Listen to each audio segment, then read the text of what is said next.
Destiny decides to go left instead of going right. Oh, what? Hello? He meant to do that. I feel like he committed to that spray and instantly was like, yeah, that's it. And oh my goodness, Laser Town. That's one for the highlight books. The utility there. 6 HP. Rain. Does he get it all the way?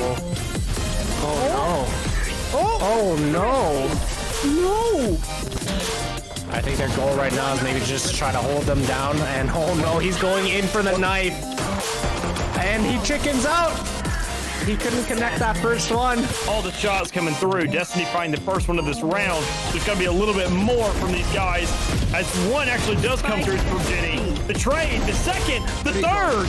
Jenny, the fourth. Hold on. Oh, baby. Tied back once again. One enemy remaining. Oh, hold up. Maybe not. Jenny. Why did I sign up for this? But Mick has to sit there and slow this down. And he gets it. Tyler with the ace in the clutch. What more could you ask for?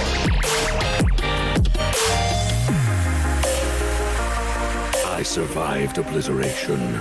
I will survive them. It's Wednesday, and you've tuned in to GLG. That means you know what time it is. It's Pit of Valor time. My name is Vincent, and I'm joined here by Orbital. We're getting ready to get some games underway here in this awesome Pit of Valor, but this time sponsored by Gamecaster. Huge shout out to them. Love those guys over there, and appreciate them bumping that prize pool up from $50 to $100. Orbital, how are you feeling this fine evening? Oh, I'm feeling a good deal. I'm excited because I get back into this, and we got 64 teams battling it out tonight, which means hopefully we get some really entertaining games. Oh, heck yeah. I mean, we've already got two teams ready to go here. Purdue, Fort Wayne Esports going up against Medics. Two teams I've never seen before, which is always an exciting prospect. But for me in general, I think I want to explain just a little bit more about kind of what's going on with Gamecaster. Who are they? Well, you streaming, maybe show off your skills or just to have a little bit of fun with your community, then you can try out Gamecaster. It's super duper easy to set up, and it allows you to go live in seconds, completely free, 1080p, 60 FPS streaming and recording experience, hundreds of free high quality overlays and alerts. You can type !Gamecaster in chat to find out more information about their awesome streaming software. And again, they are the reason that this is a $100 prize pool instead of the normal $50 that we have. But Orbital, all that to say, these two teams, we don't know a lot about them, but that's kind of the whole point of Pit of Valor. You know, we get down to it. We learn about some teams. We learn about some players. This is where I gain my knowledge of Tier 3, and it's an opportunity for those teams that have yet to prove themselves to get in on the action. Just for the teams that have a chance to prove themselves, there's also teams that have proven themselves in tournaments maybe beforehand, but haven't gotten the spotlight shown on them. That's something that I think a lot of teams do struggle in the current ecosystem, right? A lot of teams, a lot of competition out there. So to be able to come out, play in a free tournament that has this much influence, I think is such a great thing that GLG are putting on right now. It's a week. I mean, it's crazy. You can gather 64 teams on a weekly basis to come play. I think that is awesome. And hopefully one of these two teams will be able to make it up against the top dogs that we see here fairly often in this Pit of Valor tournament. Heck yeah, we're headed into Haven here. Agent selection currently underway, and we're going to take a look at that right this moment.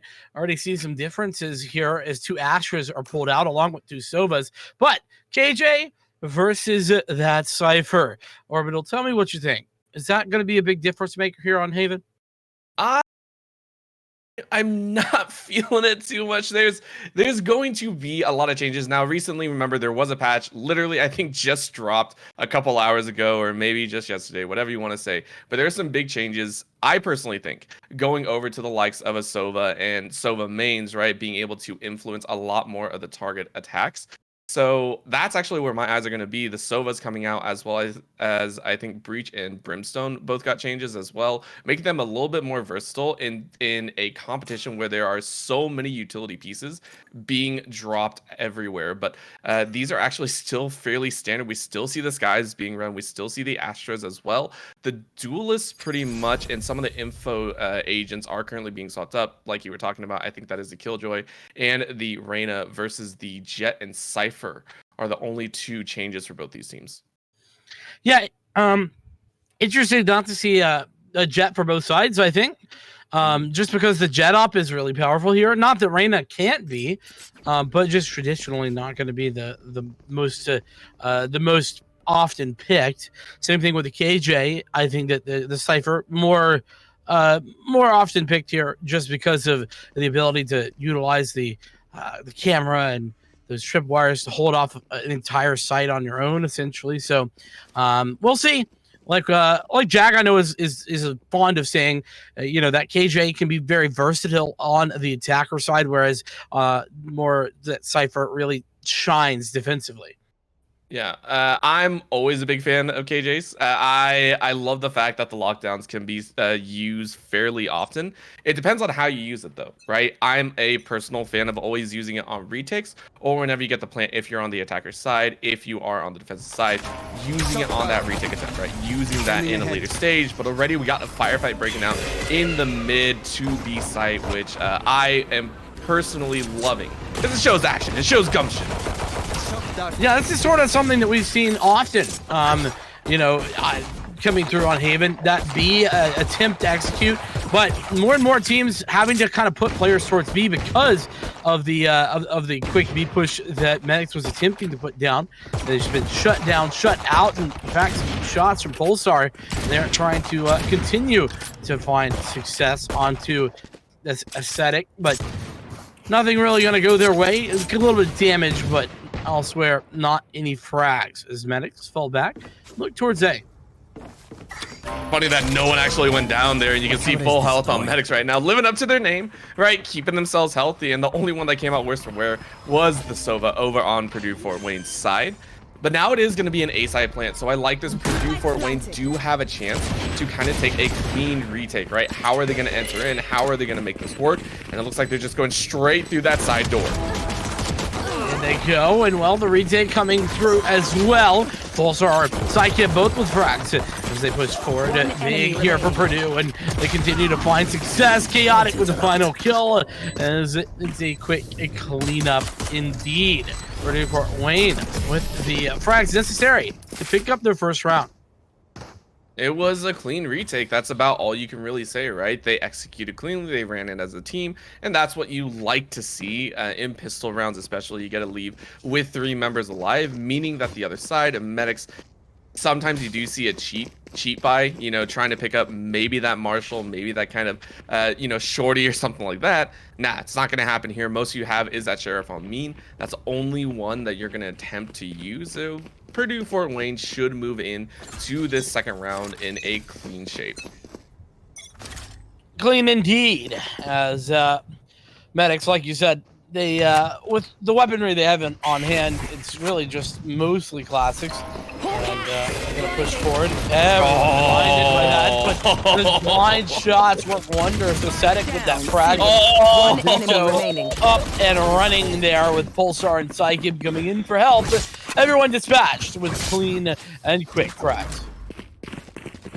You know what? You know what? The Sky will take it, right? The Sky will take it. Relay got a 5-man blind off, I believe. Still died, but Zuto was able to follow up like, listen, your play did not go to waste. I got you on the side, picked up a 3K. It's good, right? You only lose one. It just, I have to say, I feel so bad for Relay. Got that massive playoff and still got deked in the, like, you gotta hate that if you're a Sky player. You know, at least he got 4 assists, right? Yeah, right? That's, Feels good somewhat. You know, that's the small things for you. There we go, though, by round forthcoming. And Zuto has already found a very aggressive position there at Long C. Is he going to be ready for Pooty? And the answer is not at all. So Zuto putting in his hands as it is now 4 versus 5. Medics going to have to hold the site versus the Purdue Fort Wayne retake.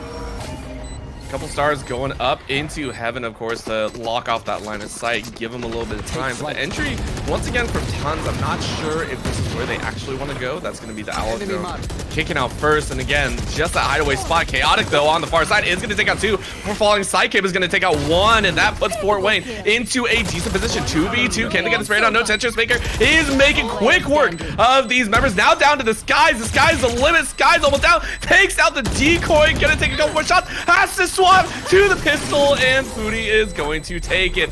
So Medics go ahead and claim their first round. Not clean, but they get it.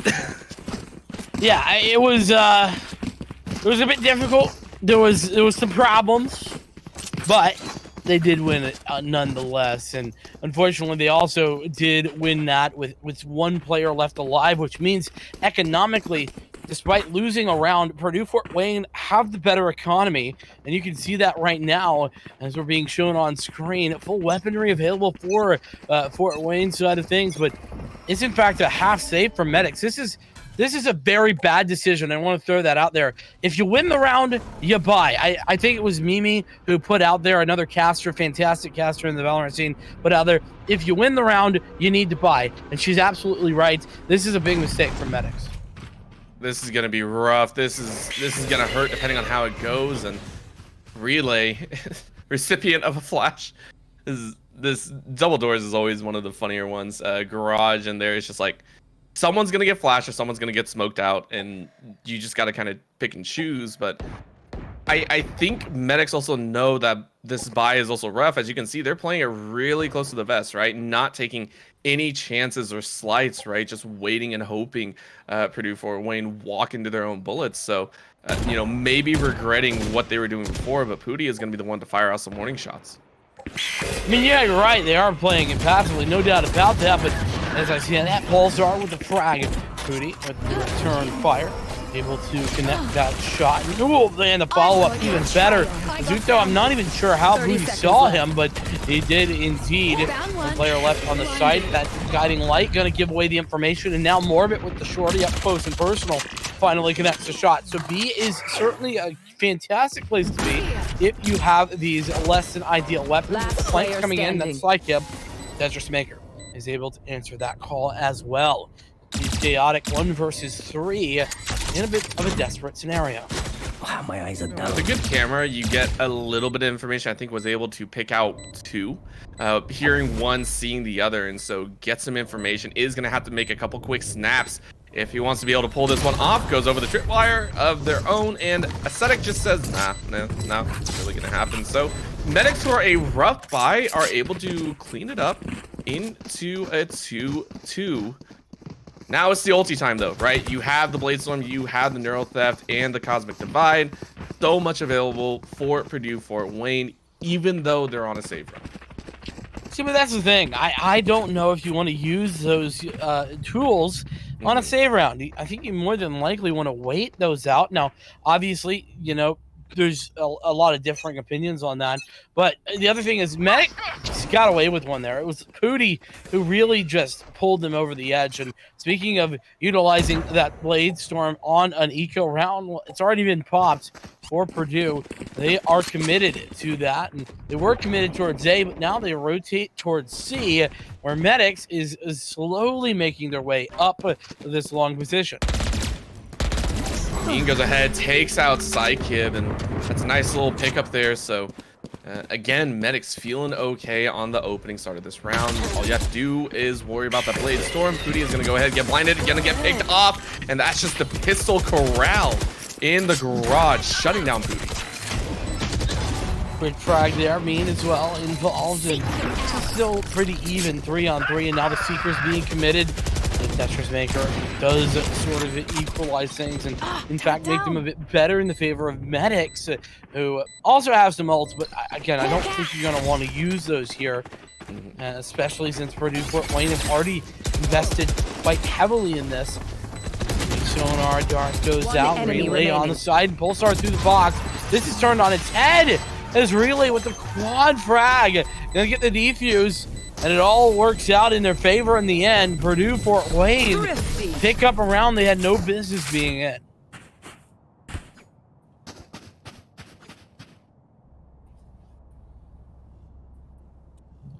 Oh man. Yeah, that was a solid round. And now to kick things off here again for the first time, I might add, is pretty much the first actual gun round, right? We have not seen these teams actually be able to run out with full rifles, with full weapons in hand. So this is actually the first test that we actually get much later into the game, right? Round 6. And this is the first time they're actually testing each other. And with so many ultimates available, right, we may see an opening with that Hunter series. We may see a chance, but Pooty goes ahead, takes out Zudo, and a double flash still means the death, but Pulsar is going to follow up with 2, immediately dropping this into a 3v3 to potentially go for a tie for Medics. Man, Medics just going from good to bad, good to bad. That's kind of how I feel. Now Hunter Fury committed. That's from Pulsar, who had the double kill at the beginning of this round. Gonna do some tagging, but no bragging onto these Medics players. And now, like you said, 3-on-3 lockdown Cosmic Divide is available for Medics should they want to utilize it. Oh, chaotic. You can't do that. Gets a solid tap through, and the blind fire is rewarded, so Medics have to run and find a different corner. Psykib is going to take out more of it. Ascetic is going to take out Psykib, and Chaotic goes ahead and finishes it off. Purdue Fort Wayne go ahead and close out their 4th in a stylish finish. That's fantastic. I have not seen that yet. I love it. Welcome to Pixelation. It's not your computer, right? Yeah, I'm assuming that's the Zed stuff, the finisher for the Zed guns. That's pretty awesome. Big fan of Zed. Love to see that. But oh man, you gotta listen to his music that he put out for the Worlds for Riot League of Legends. Then yeah, no, I've heard it. It's absolutely fantastic. Yeah, but well, you know what's not so fantastic is Medic's current gameplay. They've really been turned around. They've been outwitted and outfragged in the last couple of rounds. It's been the clutches as well that have really turned against them. 2 3v3s go the opposite direction. And you also have to give big credit to Pulsar, who not only equalized that, but found the Hunter Fury to stop the plant as well. So things not working out in their favor. Purdue Fort Wayne going to continue finding success unless they can be put to their stop. Medics have 4 ultimates to try and do that, though. Yeah, there's quite a bit, but a trade of 1-for-1 means that the Sheriff is going to rule, but Relay says, nah, rifles are better here. Brings out the Phantom to the gun show. Medics is going to run away a little bit, going to cheat their way towards that B site, but is slowly getting pincered in. You can see the A long flank coming out here, so this pinch could be a little bit dangerous, but Purdue Fort Wayne have, in my opinion, plenty to work with here. The plant's going to go down. Got the Seeker sent out, so Medics have got to play this one really close to the chest if they want to pull out a round victory. Well, Purdue certainly have the warm bodies to win it. 4 versus 3. They just got to trade effectively, and now they know Morbid's in position. Trades not necessary. Psykib just frags out, and Psykib does that and more. Pulsar getting involved on the backside of things. Purdue Fort Wayne, they're starting to make things look quite easy here, Orbital. Yeah, this is getting cleaner and cleaner, and this is something that I really like to see teams do. One of the huge things that I always talk about in any sort of FPS game is the momentum swing in rounds specifically, right? How well can you read momentum flow? How well can you read the attackers and their attacking patterns? Are they going fast? Are they going slower? How are they changing up their patterns? If you can get a read on that, that's great. However, it's difficult to do. So instead, what do you do if you are an aggressive team and you're wanting to try and be aggressive? Let the team plant. Keep most of your members alive and just go for the retake. You change it to your own tempo. And that usually helps out. But if you win the opening gunfight, it just straight doesn't matter. As Zuto gets first blood, but Mean fires right back. I've got your trail. Fragging machine out there got the double kill, making a triple there in return. Gonna get away with his life as well. Oh. Dark Darkness is its mark, tagged down with those Seekers, his Volsar, and this time Mean does lose out the duel, but it's Tetris Maker who completes the full house of frags for the two players. Medics, well, they picked up the pace, they made the difference, and well, it was indeed the round for them. Can they pull it off a second time in a row, though? I don't know, but you know what I found extremely entertaining is I learned a Seeker can block a shock bolt. I'm sure many people have seen that. That is still one of the first times I've actually seen it in action in a game. Yeah, I mean, you know, I can totally see that if you hadn't seen it, but totally makes sense to me. You know, it has to have, you know, it's got to be physical in some way. Yeah. You got to interact with it to shoot it with a gun. So if the shock dart does damage, why not? But just unfortunate there. All right, now we have the C attack here. Spray through the smoke. Zuto is going to go ahead and give it a charge. Zuto just getting hit with every little bit of utility right there in existence. Recon pulse, gravity well, and more. But chaotic push is Mean, and well, he's down, done, dusted, out, and gone. Relay the same, as this is sort of an equalization. Medics not doing too shabby as they get a heal on there towards Morbid, keeping everyone healthy. That was a solid pick by Chaotic, and that makes it not a clean rotate out, right? This is going to be another one. If Chaotic can wait, gets out of the scope just a hair fraction too early, and now has to rotate around and prep the rest of the squad for this A side attempt. 40 seconds, plenty of time to make it nice. So Pulsar hiding in the wings. The Psychic takes out Ascetic. Follow through with Tetris Maker. Tetris Maker putting up another 2K in the pocket. Morbid is going to get this spike down. And now Zuto is going to go for that retake, entering in the site. Couple shots into heaven. No one else really looking. But underneath, a great Nanoswarm forces Zuto into compromising position. And Morbid takes it home. Finishing it off. Triple kill for Tetris Maker. Kind of choppy here and there, but they get it. Medics move to 5 rounds, I believe. Nah, still 4. 4 to 9. Or 4 to 5. Wow, 4 to 9. No, 9 rounds total. Yeah, there we go. Quick math. Math is hard. I mean, well, you got the math right. Just, you know, put it in the wrong spot, I guess.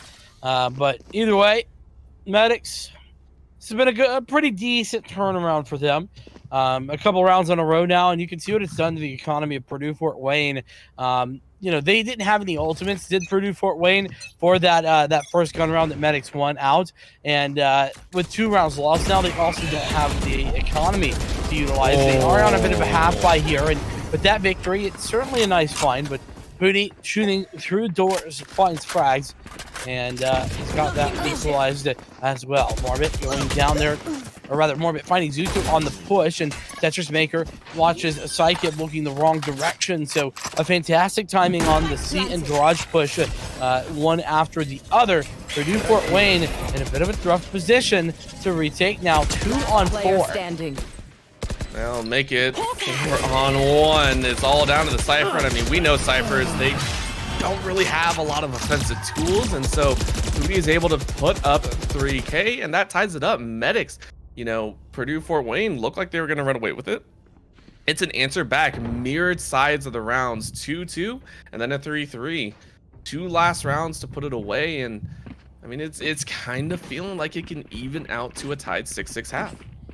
I'll be honest. I feel like everybody's like our producer will, or our observer will rather.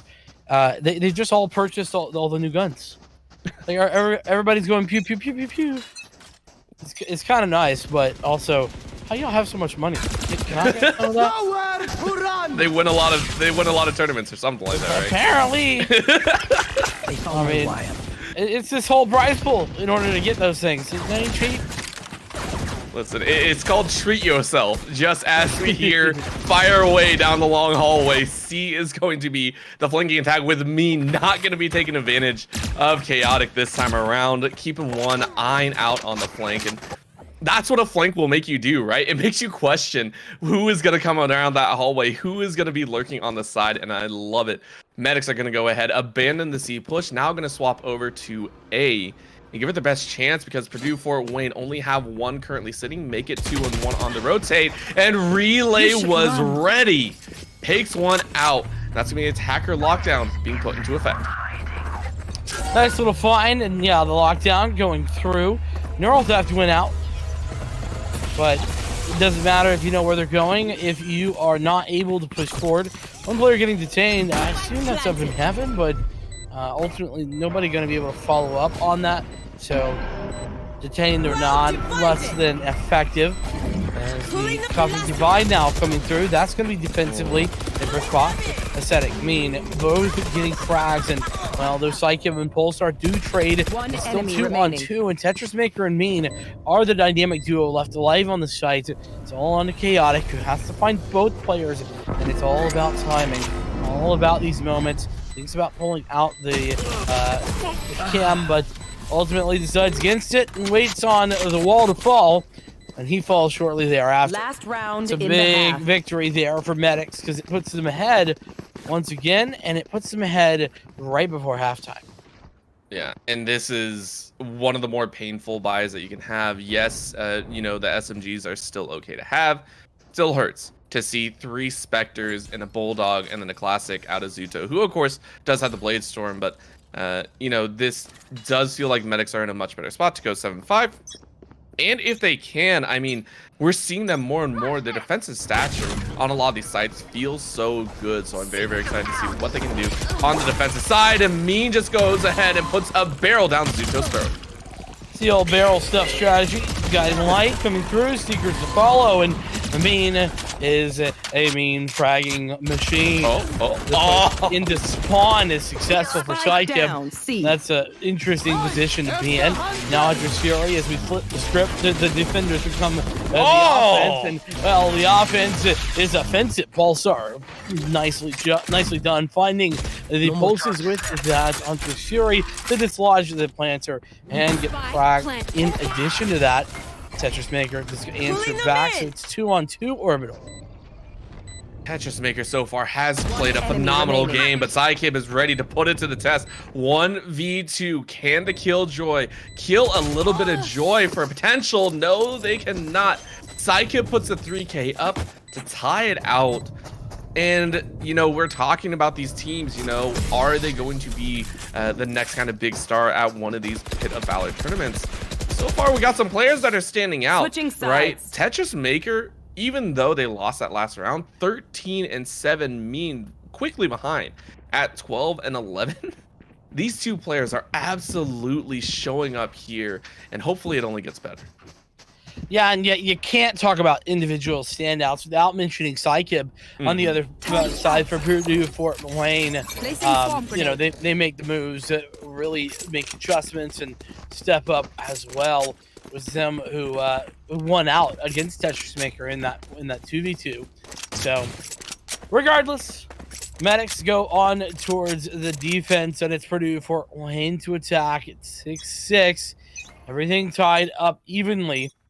And I've got no clue where this is going to go. I'm very intrigued, right? Purdue Fort Wayne were willing to take that B side push in the opening pistol round, which, I mean, you take the firefight wherever you can, right? That's not really a huge number. But to decide to actually take it super slow and take a small chase in, is surprising in itself, right? This is a very slow moving process, and usually in pistol rounds, I would say usually just get it done and over with, right? Give the best chance that you got, go in with the micro skills and you know, really try and hammer it home. But here they go into A site. They're gonna go ahead and push. Multiple stars are being dropped, but Aesthetic was ready and waiting. Are you kidding me? 2 pistol kills, followed up with Psychic getting a 2K as well. Puts it into 3v3. Full Star is gonna get more of it. They're gonna keep going though. Pooty takes out Psychic. Pooty takes out a second. That's 3. That makes it all of them. Tetris Maker closes it out. And Medics out of nowhere go ahead and finish off the pistol with 2 members alive. Wow, way to pull it back as well. You know, it looked pretty dicey. It looked pretty difficult. Psychic was in a fantastic position, really denying pushes. And yeah, just the last moment, 2 players coming in there, able to convert the round. And Medics sort of getting away with the one there, but they pick it up when it's necessary. Now 7-6. Gonna be the anti-eco full SMGs for Medics. And well, it's met with aggression. Buddy getting blinded for now and getting taken out as well for the troubles. Low HP, but oh no, that low HP might be a deadly one. It's Tetris Maker who immediately does deny that push. But again, it's traded 2 for 1. Not too shabby. As I say that though, mean and morbid, they just shut them all down. It's so quick, I missed it. That was half a second and 3 frags swiped it. I think Morbid got a collateral kill at the end. I think that's what that was. But I just want to put so much joy into Tetris Maker right there and so much respect down there. That was a single hole with 2 nanoswarms, and that's just the power of Killjoy, right? Completely locking down C and the entry into C with 2 nanoswarms, picking up 2 frags. That's what gave enough time for Medics to pull the full rotate, allowed them one of the most perfect flank options that I've seen, and it solidified that round. Yes, it's a given. You're supposed to win the second after that half if you won the first. To win it that cleanly, I think speaks a lot to their coordination. So I'm very excited. Hopefully, the fights continue as Relay takes out Tetris Maker. Opening frag certainly is the right way to start things out, but remember how the retakes were working off of the defense? Well, now, Medics are the defense. So we're going to see if things have changed. Now, this is a bonus round, so weapons are not all entirely online for the Medics side of things. And right now it looks like they're waiting on something, being patient about something. Maybe it's going to be the leader. There it is. There goes out as does the sonar. The push is coming through, and it's Psychic, Zuto, Chaotic, everyone's fragger, and Purdue Fort Wayne taking the round. And you like to see that with 4 members still alive. It was a clean pinch. And now we get to see the guns really come out, right? This is a much better start to the half, I think, than it was before in the first half, right? Now you see all the guns come out. Not 6 rounds in, but 3 rounds in. It's going to be much easier for someone to try and kick things off. And of course, for Medics, this means that their potential boost up to 2 rounds in the lead is going to come a little bit faster. So plenty to work with. All the utility being laying down there in C long does give me a lot of interesting theories about how Purdue Fort Wayne are going to test this theory. You can see the Owl Drone being used as a kind of seeker movement, whereas the rest of Purdue Fort Wayne are moving towards a site, and Medics completely fell for it. Yeah, this bait worked out beautifully. Now, Mean knows about this push. Trailblazer going out, and there is the plant going down. Not going to be denied because of shock darts are off point. And, well, Zuto doesn't even need to see his prey to find those frags. Or left alive here, Medics are going to have to put some heroics to bed. Chaotic gets another blind fire kill. Zuto is going to finish off 1. Chaotic is going to get 2, and Pulsar is going to get the last. They go ahead and even things out very, very cleanly with a flawless round to tie it up 8-8. Quick as you like, you know. I mean, Purdue Fort Wayne, they lose that second half pistol, and then they're right back on it, right back in it. They're making moves, and I think that's great. Something that I would expect no less from. And well, you see what it's done economically. to Medics, it has devastated them. They're down. I mean, they have 1 SMG, that's a Stinger, and 3 Go Eagles, along with 1. Well, 1 life taken. I was gonna say that's where I was headed for sure. Mean gone down and out, and it doesn't look like this aggression is stopping. I call that the pseudo shotgun formation. You take 5 pistols, strap them up together with a rope, and just fire all at once. And they get 1. I will grant them that they get 1. Now they have to contest with this Purdue Fort Wayne defensive setup. It is C long and the C lobby pressure area. Mean is going to go ahead and take out Chaotic with, I believe, a picked up rifle. They're going to go ahead, or not picked up rifle, very sorry. Relay is going to go ahead and take out Pooty. The firefight is on opposite sides right now as the spike might start getting diffused. Well, that shock dart gonna hold off for a little bit, but Tetris Maker's not scared. He's not worried, but he should have been, because he's taken out, down, and gone. Now it's Aesthetic's turn, and he's good for it. All the frags not going the way of the defense, but the round certainly is. It's a regain of the lead for Team Medics. Purdue Fort Wayne, I'm surprised they actually took that approach, right? So they get the plan down after the hard push from Medics in the mid, which is the right call, right? Go ahead, pressure, and you know everyone's gone. The problem is they doubled back over to C lobby thinking they could get a couple frags, completely lost C, and then we're stuck on the wrong side of that map and kind of gave over the round, right? If they had stayed inside a C site, I'm fairly certain they would have at least been able to take a few more down, been able to not be put in that high pressure situation. So just I feel a massive macro misstep from this squad. Yeah, I mean, I can't help but agree with you right there, Orbital. And well, let's see what Medics can put on display here to try to continue their success in that prior round. They do have some ults, but so do Purdue Fort Wayne, and arguably the Purdue Fort Wayne ults are a little bit more impactful. Constantly Divide and the Killjoy is just not perfect, that lockdown to utilize, especially not on this map. Whereas the Blade Storm and Seekers can absolutely be used anywhere and everywhere to help clear corners, find angles, check out where people are hiding and all that good stuff. Not really going to find anyone right now.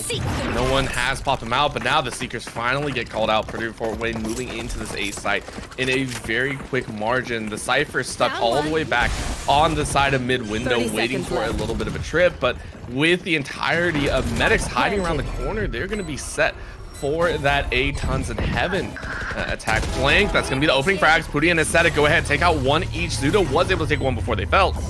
Purdue Fort Wayne going to have to kind of guess and check here. The defender lockdown is going to clear the site, and once again Medics have free reign here to try and get an early defuse off. Nice frag. Relay in it, and the defuse going on the entire time is not to be denied. Man, Medic getting away with it once again. That defuse coming through. That's the second time now, isn't it? I mean, Purdue Fort Wayne, you gotta ask the question here, Orbital. Like, when are you gonna stop that diffuser? Come on now. Okay, I will give them credit for this. The first one that we saw was kind of on their own choice, right? They chose to leave C-side. They chose to go down and try and fight off in C-lobby. This one was Medics actually playing the route correctly. That is how you use ults to, I think, a perfect degree in the utility, right? You drop that lockdown, you force them all out, you just cleanly walk in. You don't worry too much, and you just go for the defuse. You set up those blind spots, and it was done very, very well. And it seems Medics are okay keeping this up. Mean gets 2 early frags in a very aggressive peak. Yeah, I mean, this is momentum just being on the side of Medics for now. And Purdue Fort Wayne are unfortunately the ones met with it.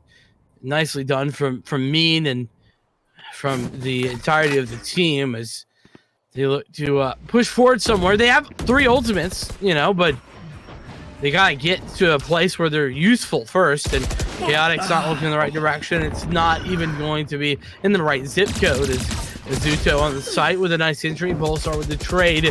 It's going to be a quick flank that they're not ready for. And they're, speaking of unready, Polestar not necessarily ready for that Hunter's Fury, but is for the Hunter. And, well, it's one Hunter versus Polestar, or Pooty, rather. And Hunter's Fury going to miss its mark, as now Pooty knows that there was only one left, can sit this diffuse. Going to get halfway, has to commit to the fight, does Polestar, and, well, probably played that as best as he could, but too good for Pooty. That was honestly a pretty good defensive play out of Purdue Fort Wayne, right? Polestar played that and got the most kills that you are probably ever going to get on that return. So picking up 3, forcing Medics into a little bit of a rough patch in the economy, right? Normally at this point, with how many rounds they've won in a row, you would expect them to have a bit better economy, you know, maybe stack up about 2 to 3K after a bye. Instead, you see Tetris Maker currently sitting only on 100, so if they lose this round, they're going to be stuck really hard in that econ situation, which bodes well for Purdue Fort Wayne. So very nicely done on the side of Polestar. Can he replicate it, and can this time Purdue Fort Wayne pick up around where they need it most? That is the question. Will we get an answer that is positive? The Blaze Storm already popped. It's creeping out at A, in fact. 2 are creeping out towards A. They spot 1 player. Now Mean looking for a peek, but Zuto getting hit with the bolt is not going to play nice, not going to play together. So 1 player advantage quickly going to be turned into a no player advantage. Zuto utilizing the superior movement abilities and jump speed of that jet to get up into heaven and dislodge a player. The push comes back in, and the cages, cloud bursts, and shots deny everything. It's all over. 3 there for Zuto. All right. Purdue Fort Wayne came to play. They had the ultis out, and they went for it. I can respect that, right? Solid play, solid lockdown of the site, and Medics did the best they could. Again, walking into that and Zuto getting blind blades in. Yes, you kind of have a good feeling of where everyone is, but picking up a 3K with the blades always feels like a massive win. And you can see Purdue Fort Wayne, all of them stacking up into the double digits, right? Aesthetic and Morbid on the other side are still struggling a little bit. So Purdue Fort Wayne feeling a little bit more confident. However, if you lose a single round, you will of course be stuck on match point for the rest of the time. So not the most ultimates, but of course the opponent has none to work with. Destroyed. Oh, Tetris Maker doing a lot of damage, and Morbid with 2. That's a quick double kill with the shorty, and well, shotty say what? That is Morbid getting involved. Pulsar, or rather, as low as well. This is Cosmic Divided, but Psychib coming in for more booty and Aesthetic, though. Another big frag. It's Medics with everything on the Eco, on the Thrifty, and they are at match point. Thrifty. Way to get back into it, right? That double kill by Morbid honestly had me worried for Medics. It was scary. I thought Purdue Fort Wayne were going to be able to run it back and get that 10th round under their belt. Unfortunately, they don't, and thankfully they have enough to buy here, right? They won a round prior, and Psychiv had a massive amount of econ stacked up, so you can see they have plenty to work with here, but it is all uphill, and they have no ultimates. That's the worst part. Against an Empress and Cosmic Divide, this is going to be so difficult if Medics decide to split Purdue Fort Wayne almost right down the middle and give that Reyna the perfect dueling opportunity. Certainly wouldn't be an ideal way to do things, I would say. But Medics, well, they haven't really been ones for, you know, doing the ideal ever. Obscuring vision. But there's Garage going to be smoked out by the Nebula. Trailblazer go through. Gonna give some information. Both guiding lights go out, and they don't find any info either. So this time it's Trailblazer to be utilized. That also getting sprayed through the wall. And so now, what do? It's back to the drawing board, back to the spam game for mid. And concealment. You know what? Start with it, end with it. That's fine by me, right? You start with the B, mid, rough, whatever you want to do, go for it. Just, you know, be okay, be 100% with that choice. And so far, it didn't seem like they wanted to fully commit. A lot of utility thrown down as well. You know that you're going to have to face that Empress and Cosmic Divide at some point. Nanoswarm is going out, covering the entirety, and Tetris Maker makes it look easy once again, making these defenses look so clean. Pooty on the follow-up is going to grab 2, and that puts it into a 2v4. However, Psykib, the one to step up in so many rounds, and right now trying to do it once again. Plant is going to go down. Purdue, Fort Wayne buy themselves a little bit more time here in a 2v3. Yeah, but the Empress is going to be popped out. The Seekers do, in fact, delay this for just a moment. Really, with that frag, Psykib with another one. It's all into Morbid, and Morbid loses out. Psykib with the quad. Purdue Fort Wayne live another round. They are in the double digits. Psykib? All right, Psykib, we see you. 24 bomb right now. This is... Psykib is playing out of their freaking mind right now. That's all I can say, right? 24 currently and only 13 deaths. You never seen an Astra like this, right? Astras of all people are normally just the playmakers. You set them up, you set the opponents up and they gravity well, you let the duelists go fly off the handle. And yet, when you need to, you step up in a big way. Yes, 2 rounds to push to overtime. It is not impossible. Unlikely, but with how Psykib's playing, it's almost a 50-50. Blinded. Indeed. Well, Zudo in relay and as well, and Cosmic Divide continuing to find success. Pooty does finally get a trade. It is on the Zudo. This is now somewhat winnable for Medics. They have Seekers. They have a Cosmic Divide of their own. They're only down 1 player. And there's plenty to play for, but there's relay with another one. Cosmic Divide no longer a factor, and neither is Pooty or those Seekers. Static left alone. 1v4, can't even hit the first shot. And Medics, well, are they falling apart here at the last moment? Oh, don't say that. Nah, you just jinxed it, right? It's either a caster curse or reverse caster curse. Those are the only 2 options that we currently have. Either Medics now clutch out this round in a flawless, or Purdue Fort Wayne go ahead and push it to overtime and then win it 14-12. Those are the only 2 options, I swear. Hold on a second. But those are the only 2 options before I said anything, Orbital. Okay, that's true, but still. So I want you to take this back. It's no longer my fault. Regardless, it's all up to these players who've been playing this game for about an hour now. They're definitely going to be looking for this clutch, but it is the last moments. Blocking vision. Not like this, right? Morbid setting up in the middle. It's all down to B once again. That's a great little stun up. Morbid can't move. Relay finally gets the pick, and that is a huge shot. But Tetris Maker is ready and waiting. Zuto's out. That's a duelist that you do want to take, and that's a flank maneuver. That's gonna be Pooty taking out those Psykib, ready and willing with a little over 3 clips worth left. Me takes out Pulsar in a 3v3, but health bar advantage over the Medics right now. Full HP. Purdue Fort Wayne go ahead and heal up their Astra. And it's coming down to the wire. You have the lockdown. Medics. Honestly, if you play it slow, yeah, let them go ahead, get in the site. You pop it early. I'm not sure if that's going to be the right use of the ultimate. It's hard to know. I mean, it really is. It's one of those situations where it's never right or wrong, but that's 1 player detained. And so they know that there's nobody in this area on the site. All 3 players committed towards long. The fuse coming out. Gonna get halfway. Yes, they do. Players go down. And Purdue Fort Wayne. They clutch up. We're headed to overtime. Switching sides. Overtime.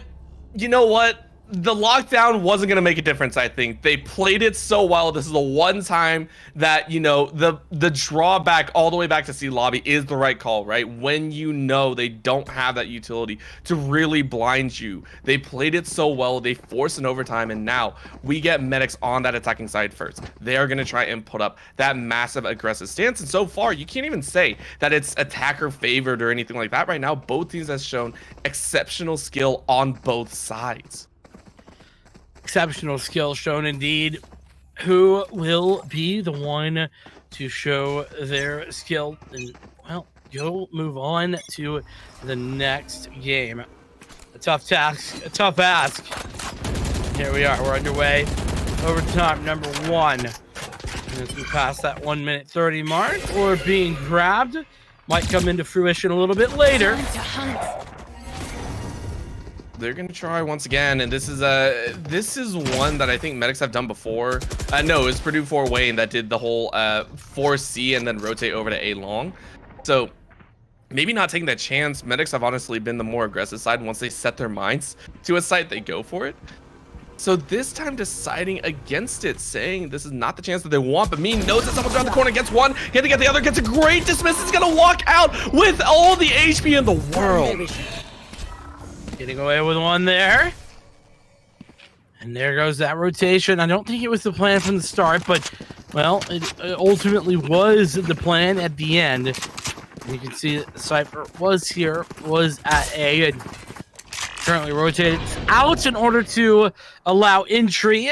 Purdue Fort Wayne already down a player, so that Cypher not wanting to give away free weaponry, or rather, more aptly, free kills to the opponent. Nice flying up into heaven, though. We are getting Relay trying to circle around, but Tetris Maker knows someone's reloading around the corner. He's gonna spray down. Relay wins it. Aesthetic is gonna take out 2. Prudy takes out Relay. That's gonna force it into a 1v3, and Medics take it home. They are gonna get the opening round in this overtime, and now they get the chance to close it out quickly here. That is gonna put it at 13-12 for Medics. Remember, though, Medics, they're the ones who had some match points to work with, and they lost them. All 3 of them, in fact. So, we're going to have to keep our eyes open, eyes peeled, and see what caused that to happen. And in addition to that, they're going to have to do it on their defensive side. It's not the side they prefer, sure, but should be good enough. And there it is. Opening frag going Mean's way. All right, you can't pull out an op at the last second and surprise them. Like, that's just not fair. Such a great tactic to go ahead and get one. The gravity wall, though, draws everyone in, puts him at vulnerable. Mean is going to go ahead, champ find the next. Relay is going to get 2. Aesthetic is able to take 1, puts it into a 3v3. L hands on deck. Purdue Fort Wayne here on a site. Follow through on the back end. Mechs are giving it their best chance. Pirates getting a little bit chancy. Spike is down. Everyone's in, and they're going to try and force it the best they can, but that's, again, a little bit of the fuse of the Star, and Pulsar is going to get Pooty. This is looking great for the side of Purdue Fort Wayne. They're going to give it a chance. Morbid takes out 1, loses his life, follow through on the next, and they can't. Purdue Fort Wayne keep it tied up, and we're going to overtime 2. Man, can't believe that. Cannot believe it. And yeah, like you said, I mean, Medics, they just are not able to they're not able to continually pick up, you know, one round after another. It's just one here, one there, you know, struggles for them. And I mean, I don't know what the answer is, Orbital, but what I do know is that they need to figure something out. Something that works and something quick. Yeah, this is starting to look... I don't want to say it's pressure, right? I don't think it's pressure. But it's pressure, because they do so good when they're attacking. Tetris Maker goes ahead, opens up, makes it 2. This is the aggressive medics that you want to see. These are the medics that you're scared of. They're not going to jab you with medication. They're not going to keep you alive. They're going to put you back in the grave. But only every other round. That's it. Only every other round. They go ahead, take 2, force it in 3v5, and Purdue Fort Wayne are now getting hunted by Morbid. Morbid takes out Relay. Yeah, I mean, listen, medics, they're not giving you medicine. They are injecting you with some cyanide, some poisoning, some damaging stuff immediately put through. And 5-on-2. This seems inevitable at this point, though. Zuto gets a couple of kills. Chaotic gets a nice little trade, but met with an alarm bot, invulnerable. And, well, yeah, that's it. That's about it. Troublemaker. I was going toward their Tetris. I mean, doing a fantastic job of putting medics on another match point here. At this point, I don't think it matters, right? Medics, I think on the defensive are starting to lose grasp of how Purdue Fort Wayne are going to attack. Granted, it's difficult, right? You are swapping literally every round. It's very difficult to figure out where your opponent is going to go.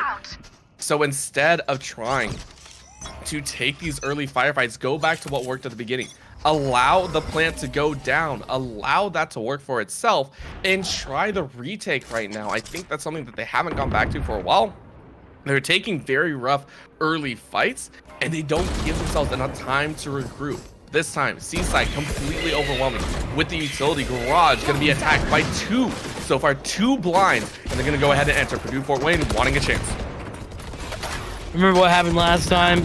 Lots of guiding lights coming through those smokes, and well, Psychic have already found a kill, and Zuto with another. So those guiding lights not found this time, and now the push comes back through. 5 players left alive for 2, and I mean, this is looking like another overtime period. This is looking very, very good. And this time, again, letting the long flank. This is the normal play. However, you know, with only 2 alive, Medic's just that much harder. And Zuto with a nice flank is going to do a little pepper spray, take out Mean in the back end. Aesthetic goes, what the heck just happened? I have enemies all around and no help. Flawless round victory for Purdue Fort Wayne. We're going to overtime 3. Let's see how many it stacks up to. Overtime. Like I said, I was smelling it, feeling it, and here we are. Another overtime, another moment to shine for either side. Anyone can step it up at any moment. That's the key. That's what's cool about this game. And well, when it comes to gun rounds, it's really been who's just a little bit more, you know, attacker or defender sided. Right now, ain't nothing between these two, which is really impressive. 4 players. You rarely see that. Grouping up towards long. C, and that's a nice find from Zuto on the double kill as well on the flank. That means that there's no one there, and Zuto knows that there's no one there.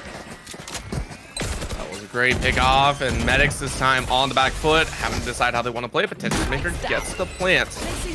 And here we go. Retake of a lifetime here. Purdue Fort Wayne can get this retake. They put themselves in prime position. First time in this game.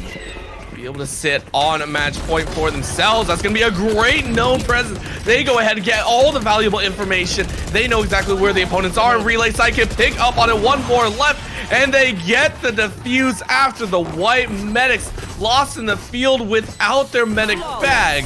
Purdue Fort Wayne are going to get a flawless round victory to put themselves on their first ever in this game.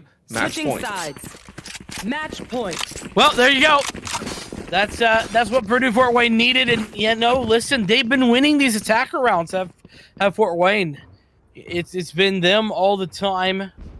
You know, Medics have been doing sort of the same, but you know, the problem is that, well, the additional pressure, I would say, of that might weigh heavily on Medics here. We'll have to see.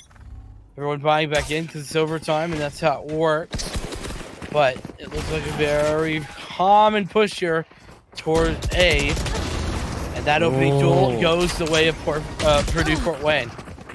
Yeah, and that's the opening that you want. Again, trading out at 1. Mean was a big showstopper. Sidekick, though, showing up, takes out Morbid. 1 underside. Aesthetic is going to take out Pulsar. Pooty takes out Chaotic, and Sidekick goes down. Aesthetic finishes it off. Are you kidding me, Medics? When was this the last 3 overtimes? I don't know. I have no clue, but I'm loving it. Medics answer the call once again, this time on defense, which has never been happening before. But hey, Purdue Fort Wayne, they now have to put the same exact thing on display. And man, I don't know if that's going to be a possibility. It seems like it'll be very difficult, but 3 seconds. We're going to get it underway here once again on our what might be our final overtime, or might just be one of many more. Just a little speed bump, right? Just along the way, just hey, it was there. That's about it. Remember back when it was 15-15? Yeah, we're now sitting here, old men sitting at like 90 years old or something. This game's been going on forever. That's right. That's right. Oh, there's a duel. All right. Yep. And a victory for Fort Wayne with that one. So medics probably need to be making a step, making a move.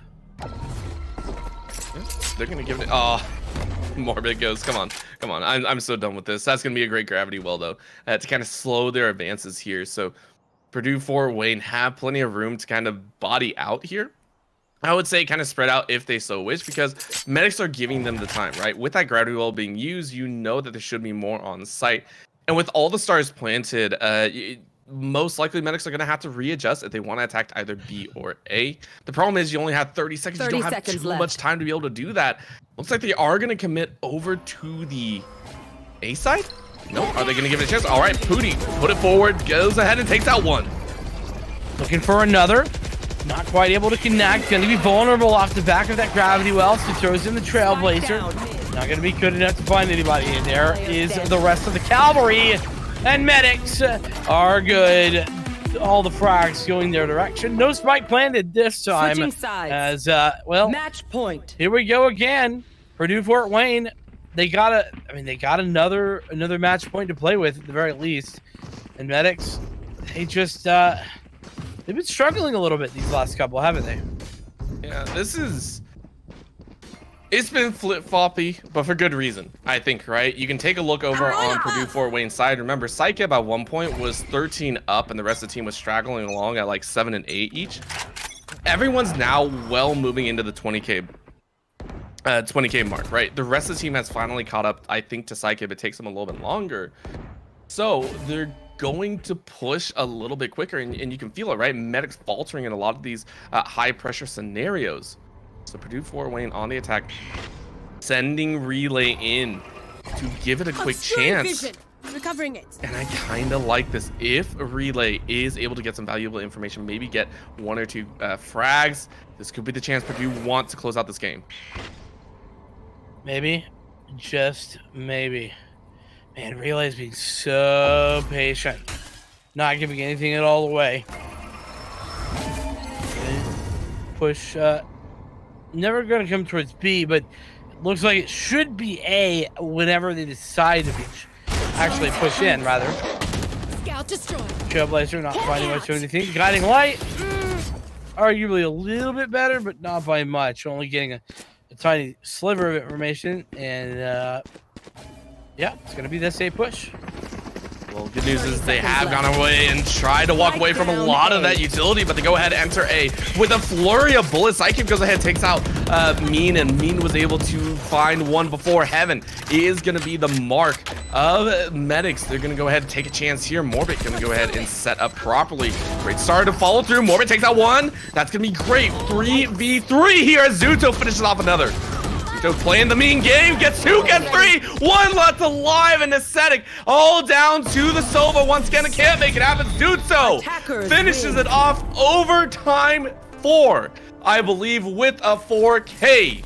That is gonna be Purdue Fort Wayne taking it into the match. Oh man, Purdue Fort Wayne. It was such a long, overtime period. 4 of them, like you said, 17-15, the final score line. And just props to Purdue Fort Wayne for keeping it going that long, for making the comeback. By the way, remember medics had 3 match points there for the beginning of that, and it could have gone a very different way, but it did not. So congratulations are in order for Purdue Fort Wayne, but with that, we are, I think, running just a little bit behind, so I'm going to run quickly through some information that I want to let you guys know.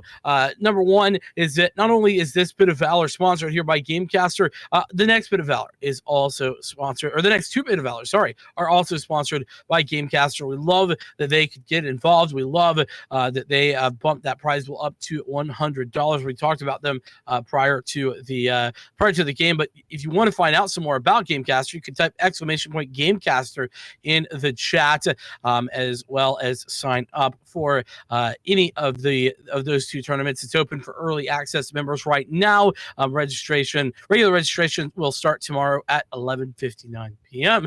So make sure that you do that. But the other big announcement that I have here, GLG finally getting some merch. You've been asking, we've been telling you, hold on, wait a minute, just give us a second. !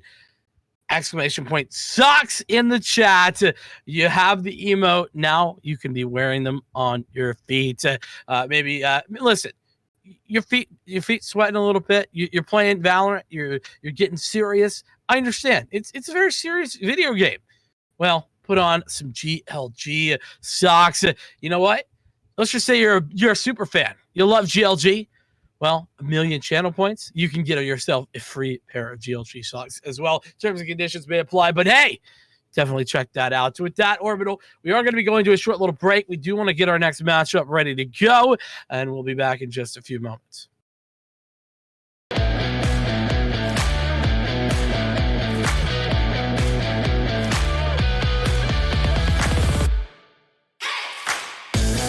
Gamecaster, thank you for the follow.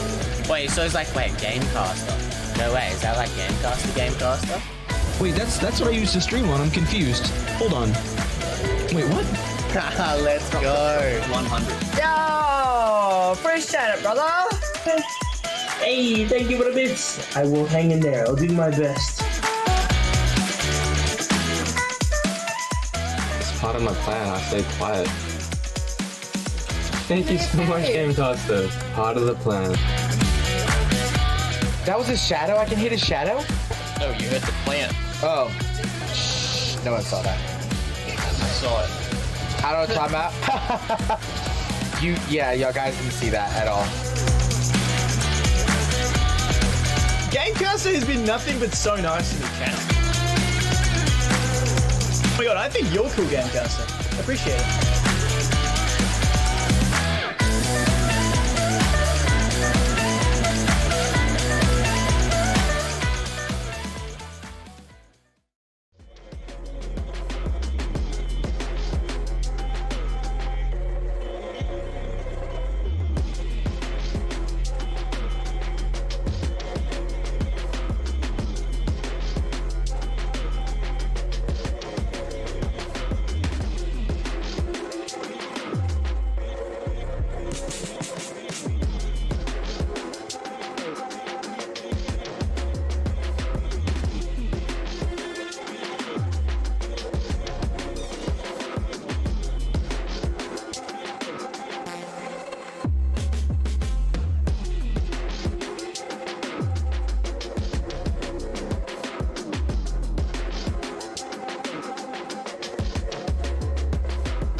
Round one is done and dusted, but we are sure as heck not.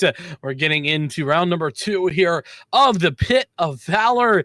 That is, of course, sponsored by Gamecaster, bumping that prize pool up from $50 to $100, and that's winner take all. So we're going to get straight into things here. Valkyrie versus Pillow Fighters is our next matchup, and well, we saw some more unknown teams last time. Valkyrie, at least as an org, a lot more known. Pillow Fighters, I think I've seen them once or twice, but I haven't seen them recently. So it's going to be interesting, Orbital. And especially on one of the older maps too, it really tests the knowledge, right? In FPS specifically, I think one of the big things is how far can you push the limits, right? In FPS, the maps don't change that often. You're not going to get massive changes like, you know, say League of Legends, where almost every patch, it's another flip-flop. Hey, there's a new roster of champions, whatever you want to say. In FPS, you have pretty consistent variables, which are the map, the agents, and the weapons. You're not going to get a huge change from that. So on a map such as this, and one that's been played over and over again, the pioneers, the people that are actually going to do very well, not only know the old school tricks, but are constantly trying to find new school adaptations to it as well. At this point, you know, maybe I'm talking out my butt a little bit. Maybe I'm going a little bit too far. But with Valkyries and Pillow Fighters as well, both these teams, like you said, know them a little bit. To be able to show up and to actually fall on this map, considering all the other maps that you could have chosen, it shows either they feel immense confidence in this map specifically, or it's just kind of the one that they decided on. So very, very excited to see what they can do. Very excited to see what they can bring out. And I want to see if we're also going to see maybe that Brimstone and Breach, something a little bit different than maybe the regular, because I think that'll be a lot of fun. I'll be honest with you, you can hold your breath. I'm certainly not going to be doing that. But hey, maybe, just maybe, we're getting straight into things. Orbital bind underway as agent selections are forthcoming. Yeah, it would be a big surprise to see either of those come out. I mean, maybe the Breach not as crazy, but you know, otherwise. You know what else? What we are seeing that is maybe a little crazy is that Casey on the KO. I like it. You know what? Bring out that ever so lovely or hateable robot, one or the other. On the flip side, though, we get something, in my opinion, is a little bit more interesting, is the Raze, right? Raze actually was the only, I think, agent to get a little bit of a nerf, right? I think they tacked down the damage on some of the paint shells in the boombot, just a fraction. But to still bring it out and use it for the utility, I think says a lot. So Top is someone that I really want to keep eyes on, see how well they're able to perform on their side. Yeah, and of course that boombot, you know, going down on the price, it makes it, I think, a little bit more reasonable. I was really I really hated the change there when it went to 400 credits for that for the boombot. I just felt like it was not reasonable in any way, for like it's the same as a Sage Wall or something like that, which is insane to me. Speaking of Sage Walls, we do have a Sage here for G Dude, and so this is Valkyrie on a very interesting comp, whereas on the other side of things, Pillow Fighters, this is basically full meta. The double duelist with the Raze in particular. Raze, of course, very popular here because of those small areas where the paint shells are very useful and such. So I'm interested to see how it's going to go. Yeah, this is going to be a lot of fun. And, you know, Valkyrie's coming out with a little difference in setup, right? No real... I would say more the hard style duelist is the best way to put it, right? No jet, no crazy jumpers or anything like that. Whereas on the other side, you're going to get a lot of aerials on the Pillow Fighter side, right? You have a jet and the Raze, two of the most well-known, crazy, you know, highlight reel making agents. This is going to be a lot more grounded for Valkyrie, you know, very different from their namesake because of KO, right? I want to see the KO utilize that utility, kind of ground that jet and Raze, make sure they don't get some of those fancy plays off, some of those rotations that you really don't want to see. And Pillow Fighters so far are entering in on this B side, going ahead, entering in and trying to give it their best shot. Well, shots being fired. Well, maybe not the best from Kai C, but those are going to be missed. It's Feeble. There we go. Going to be able to pick up the return fire. Okay, I see the same. Going to take one out. 4-on-4 on the site. Regrowth coming through, keeping everyone healthy. Plant not down just yet. That is coming in shortly. And now it will come down. Pillow Fighters in the grand position. Solid stay, and now we're going to see what Valkyries can do. Retake with 4 members alive. This should be a pretty good indication of how this game is going to go. Devin going ahead, and of course looking the opposite way as Sync goes ahead, takes out Chris. Down goes Casey, I'm not sure what we decided on. And the quick follow-up with 2 more deeks to the head. Pillow Fighters go ahead and eke out round 1. Alrighty, and yeah, Pillow Fighters nicely taking that one as hello and welcome back. We're just dealing with a little bit of a tech issue, getting some hiccups resolved. Appreciate that, but Pillow Fighters with that nice little pistol round. I like their take. Valkyrie with a very defensive hold, though. They immediately fell back. They immediately played the retake, and whilst that's not a problem per se, I think that's maybe the less utilized strategy at B. It's I'm not sure what to call it, right? Pistols to me, the way I always see it, pistols always bring out the worst and best out of teams. And this is why I love the fact that whenever I see teams just go straight for the firefights, it brings a lot of joy because it's the best chance to just straight up go micro on someone. You're usually not gonna see every single piece of utility thrown down. Feeble goes ahead and takes out Kaisi. And that is a solid entry into this B site once again. Around the corner, Sync goes, sees a swing of a rifle, and NATO just goes, what the heck? Yeah, Sync saw the left buttock there and was like, give me that. Collecting that frag. Valkyrie down 2 now on the push there. That's understandable considering the anti-eco and such. But Orbital, here we go. Here's where things get interesting. Round number 3, a gun round. A round in which Valkyrie going to have the superior weapons and Pillow Fighters looking to answer back with the bonus of their own. What do you want to see from Pillow Fighters here? Fast and aggressive? Slow and methodical? What works best? Slow and methodical this time, right? The last few times you have Bum Rush Jet, you know why, you know you have that chance. But this time around, give it a little bit of time, right? B site is once again going to be the entry. Go ahead, take those frags out slowly, force Valkyrie into a wide arcing swing, maybe back through defender spawn once again. But take it slow. You have plenty of time. You're at a gun disadvantage, so bring it down to your level, right? Get close, get up in your face, just like that. I'm not sure what the plan there was from Kai C. That was just a straight up dry swing. Never the good one. Not even using a flash drive. Ace now left alone, spraying, praying, and dying for the cause. Dins, the frag. Now 3 versus 5. This might, honestly, I'd love a save. Run away, get out of dodge. Well, they're not going to take that chance. They're going to go ahead and fire through. Chris takes out 1. Feeble finishes it off, and around the corner top comes. Feeble finishes G, dude. Pillow Fighters take 3 in a row, and Valkyrie coming out the gates missing. Yeah, and an unfortunate scenario for Valkyrie because, you know, they had the opportunities there, but I'll keep it real with you, Orbital. What the hell was Kai C thinking? I just don't know what the thought process was. Maybe I missed something. Maybe there was meant to be some utility to help to allow that peak to become fruitful. But to me, it just kind of looked like a swing and a miss. So, well, maybe needs to re-attend batting practice, Kai C. I don't think it's just that. The rest of the team as well. You saw it on the scoreboard, and it wasn't really pointed out. There's only been 3 frags for Valkyrie so far.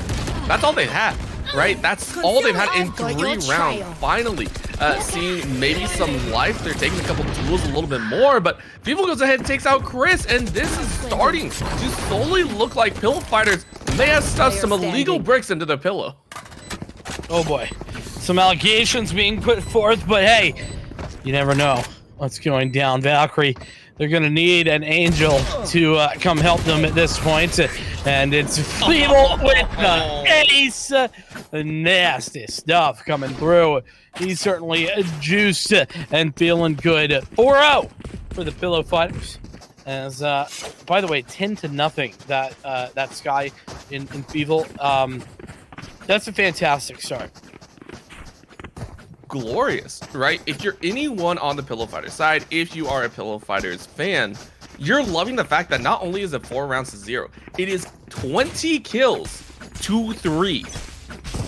20 kills to 3 is a monstrous number to have in 4 rounds so far, right? Like, you normally see a lot more of a bloodbath coming through, so Pillow Fighters loving what's going on here. Their attack is astronomically strong, and they are winning every single side that they're moving towards. This is just constant rushing each time. Their tempo has picked up over and over again, and I love it. They're winning every gun duel, no doubt, and, well, they've yet to hit A other than that ace. Oh man, that's frustrating. Gotta be for Kaisi, but it's sort of just the standard at this point, or at least it feels like it. That's a beautiful looking gun, I have to admit. A little bit jealous, only just a little bit. But no more talk of these skins. One enemy remaining. It's death, destruction, pain, and suffering for Valkyrie. You know, I think there's some Nordic or some mythological story about the fall of the Valkyrie that we're seeing performed in modern times right now. Because honestly, Pillow Fighters are looking for... This is their second flawless round. This is the second flawless round in a row for Pillow Fighters, and Valkyrie, that one was a gun round, by the way. Yes, it was. That's insult to injury at this point, Vincent. That is insult. I gotta give the information. The people need to know. It's so true, and I can't even say it's Valkyrie's fault, right? I can't say it's like, hey, Valkyrie are just walking into firefights. They're just walking into areas where they obviously shouldn't be. This Pillow Fighters playing on an absolute strong side. Like, all of them are in sync. All of them are in the zone. And they are playing it so smartly and going at their angles so well. I gotta disagree with you right there. Because Kaisi disagrees as well, just wanted to say. Yeah, I mean, you see the setup. This is a way better setup than we've seen all game from Valkyrie. And look at how much more effective it is. Kaisi with a double kill. Flash drive coming out and, well, does spot a player. The frag to be found. Though does eventually pick that up and make it a double. It's equalized. And so here's what I'm saying. Yes, credit where credit's due to Pillow Fighters.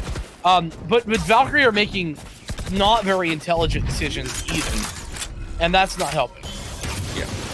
It's accentuating some of these poor situations, right? The gap is obviously going to look much larger when you dig yourself a hole even deeper into the ravine. That's the best way we can put it right now. The Cosmic Divide goes up. Pillow Fighters so far looking so good. Even though they lost too early, it's still a 3-on-3, which is crazy to think about. Valkyrie do have the resurrection though. If they can get one member, they can bring it into a 4v3. Problem is, I think both of them are in the top side. Devin goes ahead, takes out one. Feeble takes out NATO, and G-Dude is going to fall. Dens finishes it off with a 3K. Pillow Fighters move to 6-0 here in the opening rounds. All right, this is a hot take, Orbital. Flaming hot take right now, but all right, bring it. This might be a 13-0. Oh, that.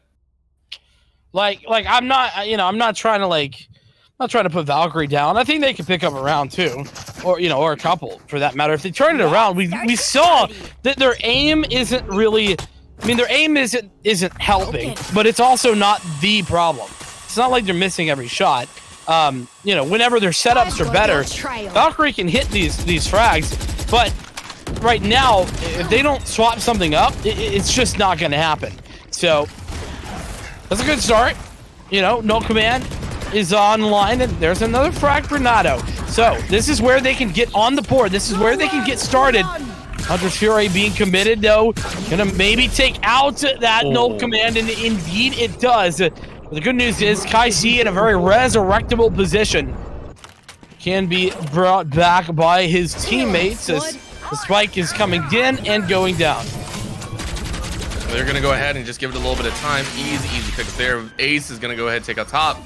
Let's get into a 2v4, right? Like you said, plenty to work with here. But they do have a nice prep position, a little bit of crossfire. Dens is going to walk around the corner. Is he going to get spotted? Yes, he There we go. Icy is able to finish it off. Just Devin left, and that's all they are. Blind goes out. Let's go. And your 13-0 prediction is shattered for good reason. Valkyrie able to pick up 1, and with 3 members alive, no less. Absolute phenomenal round there from Valkyrie. Now, admittedly, it took everything. Yes. Now look at the ults, right? It took Seekers, it took No Command, it took Hunter Fury, well, might as well have been a res as well because of that No Command. But hey, they got it, and they did it with style. So props to them. It took a bit, but unfortunately, they also have to contend with the fact that Pillow Fighters have built a large economy, one that is not going to be denied with just 1 round. It's going to be at least 2 or 3 rounds for that matter in order to start to make that a little bit less one-sided. Got 2 big duelist ultimates as well online, the Bladestorm and the Showstopper, both available. I'm so surprised. Kaisi has slowly started finding these options. You're seeing the suppression come out, and that's one of the big things that, you know, if you are a KO, you have to utilize as well. Sync on the other side, though, popping off a little bit, dropping heads wherever they stand. That's going to be a clean pickup over there in the Garden Arena. I want to say over there on B site. I just like the flowers there that are hanging down. Still, though, B site completely open. Pillow Fighters feeling good. Devin takes out NATO. G-Dude takes out Sync, and Dens finishes off G-Dude. Yeah, this is a one-sided affair this time out, but the nice frag there, Kaisi, does make this somewhat winnable. Nice regrowth, gonna keep Dens healthy. Shutting them down. As the 0 point goes through. Only 1 agent gonna be suppressed down, though. And double swing. Ready to go. And there it is. Nicely done, nicely coordinated by Pillow Fighters. As Valkyrie are going to go back to the drawing board. This is... Pillow Fighters are just looking so clean right now, right? This is... I'm very impressed with what I'm seeing here, as this is a tournament that's been well established. I want to say, you know, these teams are not newcomers a lot of the time. These are guys that have been playing, or gals, very sorry. These are people that have been playing for quite some time together, and usually in a pretty practiced squad. So to take on Valkyries and give this part of the showing means Pillow Fighters are here to play, and I can't wait to see how far they can go in this tournament. NATO, though, goes ahead and just says no. Devin goes ahead and finishes off a few. Kaisi takes out Sync with the headshots. The Cher is putting in so much work. That's gonna be a Showstopper fired off. Can't really find anyone top. Gonna bounce around and around the corner. Gets shot straight in the head. G2 gets a revive. In a 1v3 situation, Feeble is gonna try and do the impossible, and impossible it is. Valkyrie go ahead and put a second on the board with a thrifty defensive round. Yeah, hey, a B stack working wonders that time. And, you know, that's exactly what you want to do on a thrifty round. Like I said, Valkyrie aren't playing stupid. They're making intelligent decisions with regard to their holds, the places that they're playing. It's some of the peaks, though, some of the angles, some of the timings that are a little bit on the questionable side. And, well, making a fantastic decision right there to stack towards B. Works out well, gives them another round. Though that is certainly not going to break the economy of Pillow Fighters. It gives some space and opportunities to Valkyrie. They got a chance to make something happen here. They are going to have to face off against that. I love it so much. The Odin is coming out to play here. Dens is putting up that golden Olden. Gods are dropping down to the mortal realm. Ace is ready to fire right back. Dens goes ahead and sprays through against G-Dude. Oh, that's rude. Sync takes out Kaisi. It's into that 3v2. Feeble makes it a 3v1. A little bit of a spray with the spike planet means NATO is the last one alive. The Phantom. Can a Phantom deal with a God? Not too sure, as Sync is going to try and hold it off. Little spray through. NATO gets one, so that's not bad. And the crossfire is just too good. Dens makes it a 3K. Nicely done. That Odin does go burr. And, well, certainly in the hands of Dens, it does. It's 8-2 scoreboard. Look at what we see here. Ace has an operator. Is this the first operator we've seen all game? I think so. I've not yet seen one. I don't think at all from Valkyrie and none from Pillow Fighter. So I'm going to say yes. First operator all game. You're going to have a Bulldog and a Judge as well for the defense. But my thoughts about, this operator, I want to see where that can go, how that can come to fruition. And, well, there's going to be a Hunter's Fury. Team up with the Cosmic Divide. Does that entry into the site. Pillow Fight with an opening already. That's what you like to see, and that also the Cosmic Divide completely screws over any sort of the operator chance, right? That's what you don't want to have happen when you're playing. And that chance, Spike is down already. They're gonna go ahead, pop up and firefight. Top takes out one before falling. Chris is on a spree, and it's just a flurry of kills come through as Pillow Fighters come out on top. Ace with that op is gonna give it his best shot, but even an Ace falls under pressure as Sync drops him down. Well, Ace sinking to the floor as he is met with his demise. Valkyrie down bad. Could be the 9-3 half. Could potentially be 10-2. That would be... See, 10-2... That's what it's where I start to feel it's uncomebackable.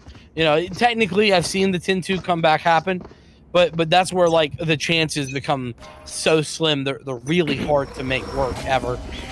So this third round could be massive if Valkyrie can pick it up, and it's looking massive that they can. G-Dude with the triple. It's all on the top. Who's got one? Looking for more, but it's there. G-Dude with the quad. Valkyrie pick up a much-needed final round of the half. Switching sides. 2 times in the game where a team throws all caution to the wind.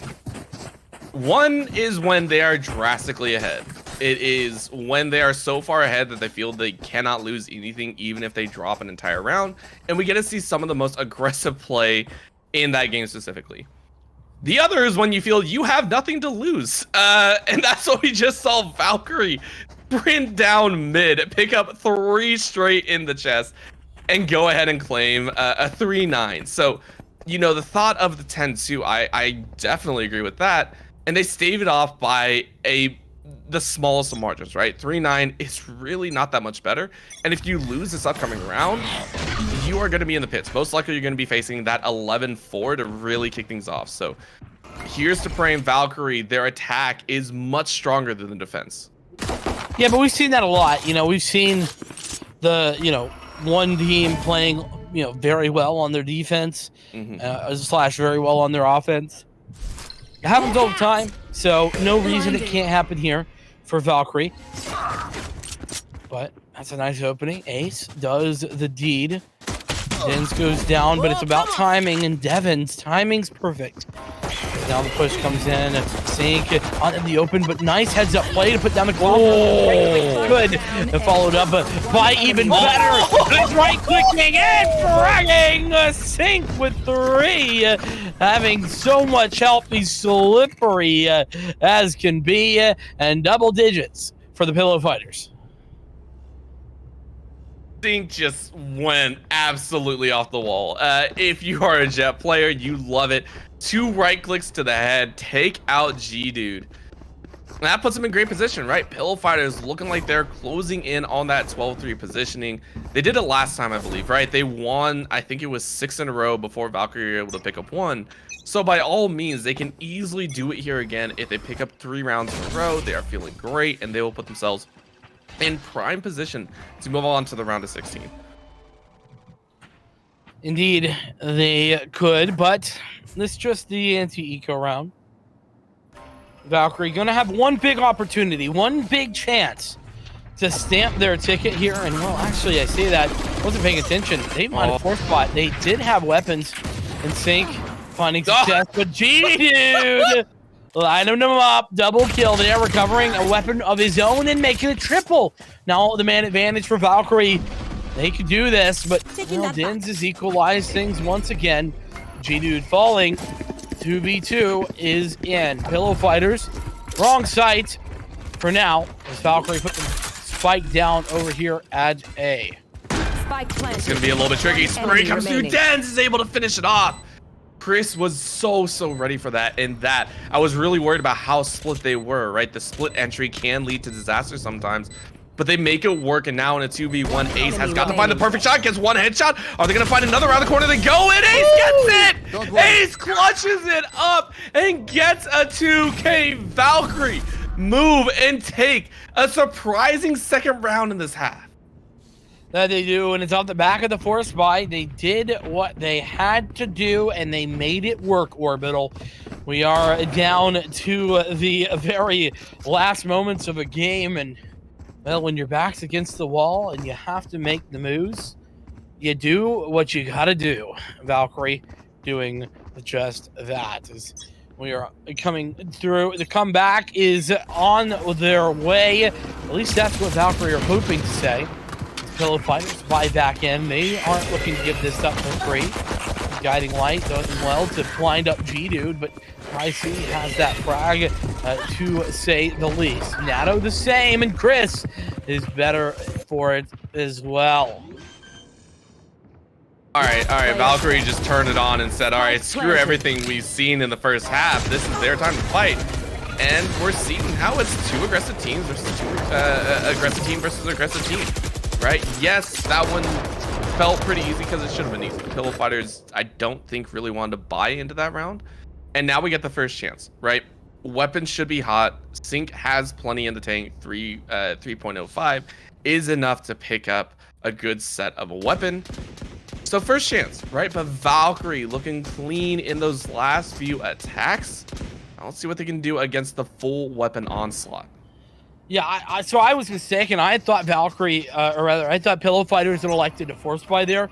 Yeah, you're right, absolutely right. Not the case. And, well, 305, not a deal for a weapon, but the Blade Storm certainly a deadly one. And that one popped up immediately. Though suppressed is that Jet, so that Blade Storm, I'm going to go away for a moment. Actually, no, it doesn't go away. It doesn't go away when you're suppressed if you already have it out. My apologies. Ace in position, his Guardian shoots, nasty, and Nato as well through the edge of the wall, connecting the shots. 2 versus 4. It's Top to try and defend. Top and Sync. Blade Storm as well. Last picked up. They're gonna throw 3 knives on a Seeker. Sync has given up and is going straight for that weapon. Might need to reload. 7 bullets is a little bit rough to play with. A little bit of wall goes up, and it seems Valkyrie feel confident here. Like, again, this was the full weapon buy. This was everything, and Pillow Fighters can't contest. So Valkyrie, honestly, we're saying, yeah, 13-0, whatever you want to say. Top has other ideas. Wants to put this little run to bed. 2v2 now with the resurrection, but Ace was ready and waiting. Yeah, Ace sort of putting the nail in the coffin there. Interesting play there by Top. He kind of had to make some sort of crazy play after getting hit with the Owl Drone dart, but here it is. Time for Valkyrie to make moves, make statements, and set up here on their attack side. We talked about it. Sometimes you're just an attack-sided team, and maybe Valkyrie are just that. They've won 3 in a row now, and they're looking to win more. Only Sheriffs and a Marshal going to be on the board for Pillow Fighters in this round on the defense. Yeah. The downside to this right now is it's kind of obviously stated that you do have to win at least 4 rounds to every one of Pillow Fighters, right? That's kind of the way that I see it playing out. You're at 3 right now, which is great. You need a few more if you want to be contending, and that's one way to open up. Top and Sync, go ahead, hold down Showers. Double kill for Top is in there. Fantastic look. 1 enemy remaining. Paint shells coming through, and it's Devin, just Devin, to continue finding success. And oh my goodness, so many missed shots. And well, you said that 4-to-1 ratio needed to be in the favor of Valkyrie. Well, right now it's 2-to-3. and that is not 4-1, which means that Lings are looking a little bit tough here for the Valkyrie side. You know what is maybe the positive outlook for them is that they have 4 ultimates to play with, Orbital. They got 4 great ultimates to work with, right? You have the Resurrection. The downside is I would say Judith has been sitting on that for, I think, the last 3 or 4 rounds, which I really, really dislike. It's one of the few ultimates that I would actually prefer to spam with. Stink, though, goes ahead and drops KO. It's just out of nowhere the operator roars. Well, and that's one of your bigger ultimates. That no command is incredibly powerful. It's basically a free res essentially, and you suppress everyone on the entry. I mean, it's massively useful, and not going to be getting any use out of that. Speaking of the useless, Pillow Fighters pulling out the Hunter's Fury, and it's absolutely nothing gained off the back of it. Just a little answer, but Ace goes ahead and makes them pay the price. Feeble goes ahead, takes out NATO. Jeez, now I'm mixing up the names myself, but a great reaction spot. 4v3, and remember the Hunter's Fury on Valkyrie's side is available.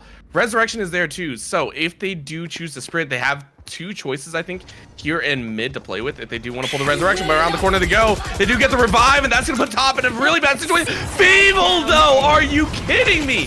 Drops Chris and G-Dude in this same clip. Ace, though, wants to put it to rest, goes ahead and takes 3K for themselves. They're going to try and aim for higher and higher into the sky. It's now 2v2, 20 seconds left. They're going to have to face the wrath of the operator if they want to win this round. Oh my goodness. Oh, the shot! Sink, you had to hit those. 10 seconds left. It's all about timing, all about these small moments. And Kaisi getting away with his life. Now using the no command. This is what I'm talking about. This is why it's so massive. In order to utilize it, 2 versus 2. Oh, the frag, the diffuse halfway. Gonna be going through all the way. Now the hold. Good sink, the frag. Pillow Fighters, the round. That was honestly some of the most tactical fighting we've seen out of Pillow Fighters so far. I don't know how else to put it. Yes, Sync missed an opportunity and then unfortunately choked on that one shot, but made up for it, right? The calculation to go for some of those shots and to hold those angles, yes, you're going for those probabilities. You know they have to peak of 1 of 2 scenarios. However, to hold that side and to still hold over KO's angle netted them that victory. So Pillow Fight is currently on that 12, on that match point. Let's see if they can close it out here. Sink getting pushed back. There's that Hunter's Fury being utilized. Fortunately, the dash is allowing him to stay healthy. Suppressed because of the 0 point. Push still forthcoming from Valkyrie despite everything else. Oh my god! Showstopper 2 for, as that is not what you wanted to see. Top does eventually get traded, but Feeble with another frag of his own. Sink ready and waiting around the corner. Operator in hand. It's who else but Ace left alone. 1 versus everything.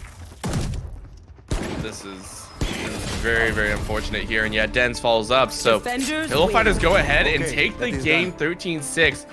And for what it's worth, Valkyrie had some shining moments, right? Very, very nicely done in some of those runs. It's just Pillow Fighters were the cleaner team overall. Very, very nicely done, and especially on the attacking side. If you are defending against this squad, you have to be ready for their fast and furious tactics. They move quickly, and once they smell a little bit of blood, they will hunt you down as quickly as ever.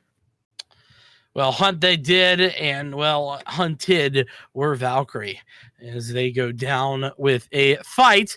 Not quite the one-sided affair that I was suggesting there early on, but you know, it was certainly not. It was not something that they, I think, could win overall over the long run. I don't think this was Valkyrie's day. You know, but I think that they could go back. There's a lot to learn from that. A lot of like little small sloppy things, and that you know, I say that not to be disparaging, but to mean that means they're fixable. They're easy fixes, you know. So definitely want to check that out. Make sure and watch things back. But with that being said, I do want to mention that we have a gaming facility opening up here at GLG. We will be opening up a facility here in Rochester, New York. Be on the 22nd floor of Innovation Square.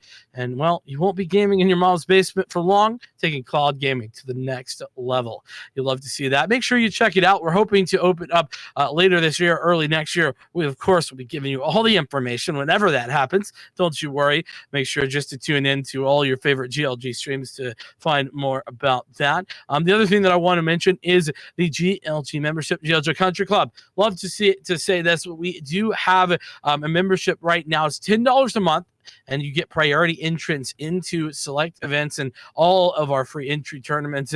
And that means that you are going to be able to get in before anyone else. Yeah, and on top of that, you are able to get that access early and everything like that. Only one of your teammates needs to be a member, and it is, like I said, just $10 a month. So make sure that you get involved with that. That is on the website, glgaminglounges.com, to find out more information about that. With that, Orbital, though, it is going to be it from us for the time being. We'll be back here for grand finals a little bit later, but for now, I think we're bringing in Nick and Strive. We'll get those fantastic folks in here, and we'll see you later.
Boom, and we are back, beautiful folks. I am joined by the lovely and beloved Mick on the right.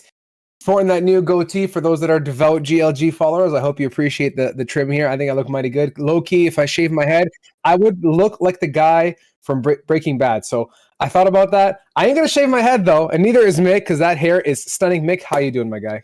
I'm doing great, man. It's been quite a nice little day, nice little productive day going on. I'm hoping to keep the train rolling to some extent. Hoping to see some nice plays, hoping to see some great players, hoping to see some crazy matches overall.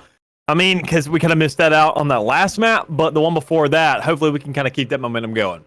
Yeah, it's going to be a good one. And you guys know the drill. As per the usual, we're going to be BO1s all the way to the end. You can see it down below, Vanquish versus Down to Earth. We're going to be hitting our favorite comfort zone. It's going to be the Ascent variety of maps here tonight, Mick. I'm ready to go. It looks like production is mostly settled in. And for those that are here, thank you so much for joining us as we slap that agent select and get ready to see composition-wise what these two teams are bringing to the table.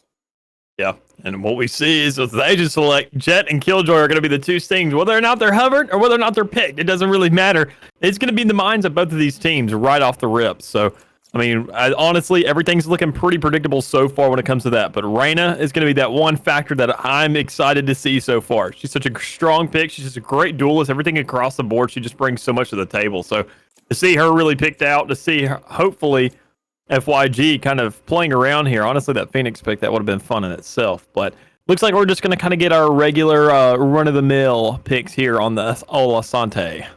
I think so. I mean, we're just waiting for the rest of Vanquish to get their lives together.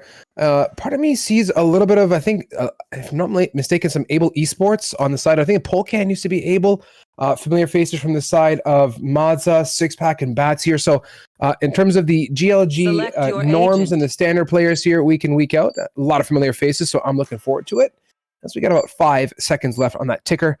And we're mostly settled in. Sova, Astra, Reyna, KJ, and that Jet going to bring up the beautiful Vanquish side, followed up by Astra, KJ, Jet, and I think we saw potentially, yeah, welcome back. Nice to see you guys. Let's just like pretend like it never happened. Just replay the, hey, it's Strive. That's Mick. No, I'm kidding. We're going to remake the lobby.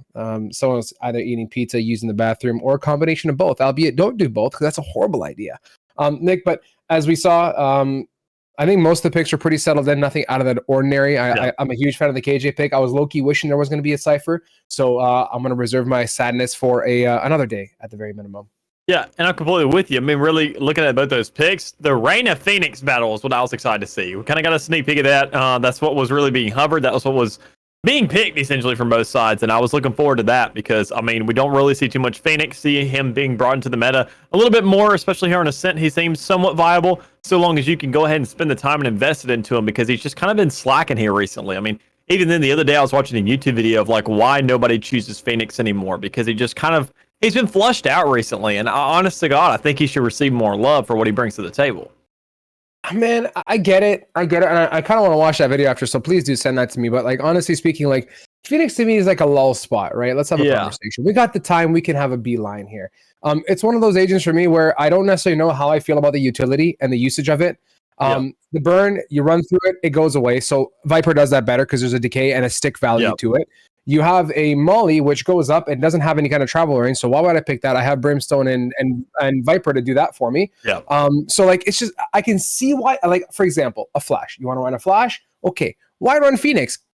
Sky's going to tell you when they're blind anyways. So you get double white. I don't know. So I get it. It's been flushed out, but it just kind of leaves me wanting more out of him. Part of me thinks though, give it another patch or two. I think Riot's going to do some funny stuff with there and get him back into some, I guess, A tier, B tier pick.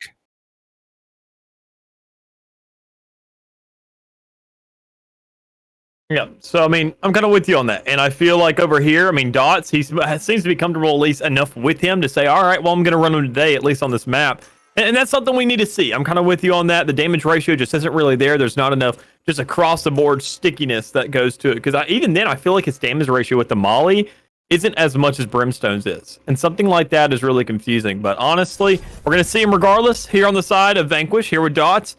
Wanting to rip the man out, give him a little bit of a shot here, but he's going to be matched up against Mazza with that Reyna. So I feel like that's going to be the one power battle we got going on in this matchup, with everything else across the board seeming relatively a mirror matchup. So it really just comes down to, with them starting on this defensive side, whether or not they can really stand themselves up against with that double duelist going down right now, and whether they can stop the likes of Down to Earth. So get into it. Looks like the picks have come out, and I saw the hover on that Cypher, and then my heart was broken shortly thereafter. So I ain't going to get that, but I'm loving the KJ picks. Of course, massive viability. I'm not going to be shocked if we see that on B. And according to the good old trusty minimap, holy cow, minimap. That's a new thing. We're going to call it the minimap here tonight, guys. So on the minimap, you can see KJ, to no surprise, setting up there, playing a standard 1-2-2 setup. I do like the double mid because mid is a strong controlling point on pistol round here for Ascent. Yeah, and just the way everything's being set up right here, I'm really excited. And once again, we need to mention to y'all that this is a $100 prize pool this week, brought to you by Gamecaster. Those guys, they sit there, they're starting up their own little streaming software to where you can go live in seconds, do whatever you need to do. It's going to across the board, just make sure efficientize that whole entire process for y'all to play with, and especially to show off some insane clips and hopefully some great games like we got going on right here. And as we're patiently waiting for this pistol round to unfold, looks like they're just running a very standard split here on this attack side. Looking for some opportunity on both ends of the map, both A and B respectfully. Nice aggression coming out though from both ends. You can see on the minimap they're going to be contesting. Mazza gets the one onto Polkan to open it up. That is in main. And with the second follow-up, that's a good way to spend some frags to take off some heads there. Reyna building that Empress. Critical now. Nomel stuck in a tricky position between somewhere here and there. Gets eliminated. So the attackers, without even spike down, have gotten 3 crisp and clean kills. Yeah, not only is that 2 kills, but that's an entire site really for free right now with A just being completely open. So, I mean, this retake is going to have to come through. It's going to have to be nearly flawless at that. But with so many Vanquish players really just kind of out here on the outside with Down to Earth trying to play this aggression game, kind of costs them to some extent because you now have a 2v3 scenario, not that much post-plant, not that much setup, but with the archers coming into play here and that battle with Six-Pack going on, grabbing the double, it's going to be a nice little end out to this first round to give Down to Earth that win. Yeah, I mean, on a pistol round, getting multiple frags without even getting the spike down will kind of dictate the rounds to follow. And if all things are looking the way that I'm thinking they're looking, yeah, the top 2 guys that got 2 picks respectful are going to go for the full gun buy, including FYG, actually, and going to be going with the half armor, too. So that's my style. I definitely love that second round buy when it's played correctly. And as long as they play the longs here, I think they're going to be just A-okay against some of these pistols. And that, low-key, I thought Nobrum was going to sport that shorty. But nonetheless, classics versus some big primaries. We'll see how they make out here. And honestly, I'm kind of with you on that. It's a little bit risque at the end of the day to look at where these guns are kind of going, where you have the whole entire offense running these rifles and being that much more aggressive. And the way it's going to pan out is this A side is going to be that hit, and Babe grabbing a double to go ahead and free up the A side once again. This is such a massive hit.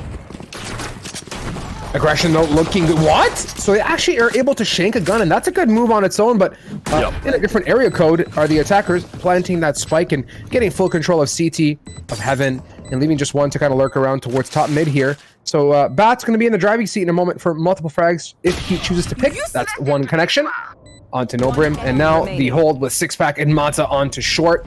Leaves a lit Nomel trying to bounce his way away into tiles, and I think he's going to get away, but be hunted by the Bat himself.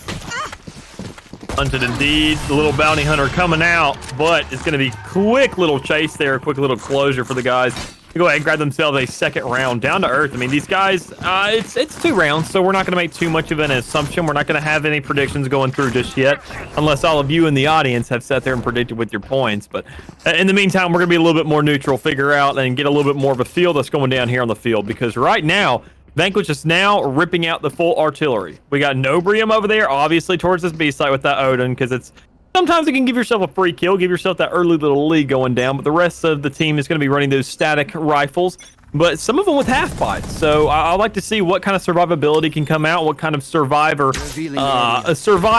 interactions, kind of reflexes are coming through. And nobody is surviving on the other side of that wall with FYG falling first. Yeah, that's to be expected on the paper mache walls of ascent for our regular viewers. You know the drill when it comes to that Odin and Recon Dart combination. As they're getting ready to clap on this B. Nice job there from Happy getting the one, but a quick doubled up situation from the side of the D2E gang. Looking good so far. Now Bape has full control of the back of Boathouse. As in a 3v3 opportunity, or rather 3v2 opportunity, D2E outnumbered, but with 2 rounds up and some good guns to their name, this is totally viable.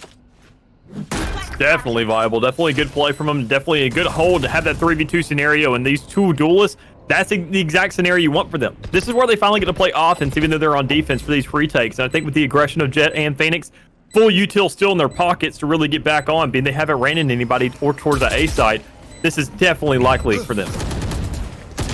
Dots coming out around the bend. They're putting a nice flash onto Bape. Bats with another now. Nomel in the driving seat in a 1v1. Jousting left, jousting right, and the spray. Bape, though, is able to out-frag Nomel, and that's going to turn the round over to down to earth. But talking about Vanquish, Mick, these guys are coming off of a Pit of Valor win prior, and you guys might be able to catch that little crown on top of their logo up there. That's because that win, they came on top over Sussy, so we'll see if they can maintain some of that, how can I say, Pit of Valor win streak moving ahead into this. But thus far, a little bit of resistance as the money has pushed them to a save scenario.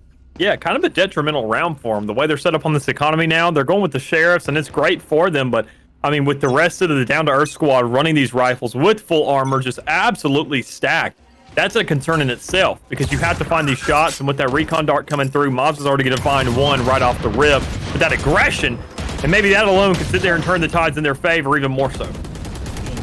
Mazda does not care about 1 ways, 2 ways, 3 ways, 7 ways as he goes full peak there. Polcan putting utility down and not getting swung on just yet, but with that Empress close, or sorry, the Lear, no. Oh, they Mazda just put it at his foot. A little orb, and not much of it, but with Bape and the lovely Silva sieging on that cat, looking like the A pinch is viable now. Mazda getting his opportunity to get onto site. Polcan, poor guy, getting pinched like none other. Lobster claws here and there. And with that, I mean, Happy just can't find any traction at Tree Room, getting taken out by Six-Pack, and that's going to pull them their 4th. I mean, that wasn't really just sitting there slipping over there towards that tree side. That was Six-Pack just going straight off. I mean, man sat there, grabbed himself a triple. It's like he's, what, I want to say 3rd multi-kill of the game so far, and we're only sitting on round 4. I mean, man's absolutely out here to play. He already grabbed himself an ultimate without even help from orbs, just purely off of frags and rounds. So that alone in itself is a feat to go ahead and kind of brag about here in the early game. I think that alone is really concerning Vanquish to say, all right, we need to go ahead and cash on this early timeout, because, I mean, the way down to earth, they play themselves on the A site super fast every single time, and really the only time they've ever struggled was when they hit that B, when, as a full unit, as a full team, when they run into the likes of an Odin. And let's see what they come out with here after this timeout. I mean, Vanquish definitely got to get their act together better sooner than later at that as well. And I hope it brings positivity here. I think that was the save, if I'm not mistaken, if memory serves. So coming into this, they should have weapons in half, if not full armor, or so I hope. We'll see once that tab button comes out and the good old banker opens the checkbook And I'm hoping that, honestly speaking, D2E, though, looking very strong, and they have built a lot of ultimates, too, on the board. I'm quite confident Reyna is one, if not two, orbs away as well from the ult. So that Empress is one of my favorites. It's going to be a massive sight to see, especially on the attacker side, as, alas, it seems that D2E have chosen to abandon A, at least for the beginning portion of this round, and get over to the B site, get set up, and get ready for that ticker to hit 0, and off we go. Yeah, and this is one of those rounds where I feel like D2E is trying to play the counter game, to where you know that they've taken this time out, they're really thinking about how to counter you, and they just end up really exposing themselves, because this round they know that they're going to say exactly what I said. We go A all the time, we hit that, and we win it. So let's go ahead, go for B, throw a little curveball their way. So long as we dodge this Hunter's Fury, we're going to know what's going on and be able to pinpoint where that man is to grab one from 6-pack. I'm shocked Nobrim didn't choose to go towards the staircase, maybe fearful of someone peeking him, but that verticality might have saved him from that Hunter's Fury. Now, with the Cosmic Divide now active, splitting that map right across diagonally, we'll see what the opportunity brings us as the team has managed to make their way onto B. Now, KJ in the hot seat, though, happy. Not going to be too happy as jets are flying from above. And that's the problem with a jet coming over into B. You can go right over that lovely boathouse area, or how can I say, the button area, as we call backside boathouse, and get free picks. And just 2 members of Vanquish now left on the board, coming out of market, and they're not going to find too much traction here. Dots down to 9. And just all the fights going on right now with Down to Earth still having 5 men left. And you got Vape out here just going on a man-on with those knives. Honestly, as weird as this call seems, a lot of people are probably questioning why was 3 ultimates invested in that one round. Because, I mean, that's kind of what I was thinking up there up front, to say, you're already up 4-0. Why do you need to guarantee yourself a round like that when they're really down bad and don't exactly have too much to play with? They've really just gotten those rifles. You've already won that once. I feel like it's more of a morale game really right now, to sit there and say, okay, they just sat there and took this time out. They think they're going to finally get themselves a little bit of momentum to play off of, a little bit of kind of more econ in the system, a little bit more heavy barrels, kind of getting them hot, getting them warm to go ahead and find themselves a frag or two. But so as we find ourselves a flawless after they take a timeout, they're going to feel like we just can't counter them. And with Babe opening right there with that operator, it's going to be strong. Oh! I was about to put a bit of a, how can I say, or give a little bit of slap on the back of the hand for the Sheriff picks, but they seem to be looking pretty good thus far.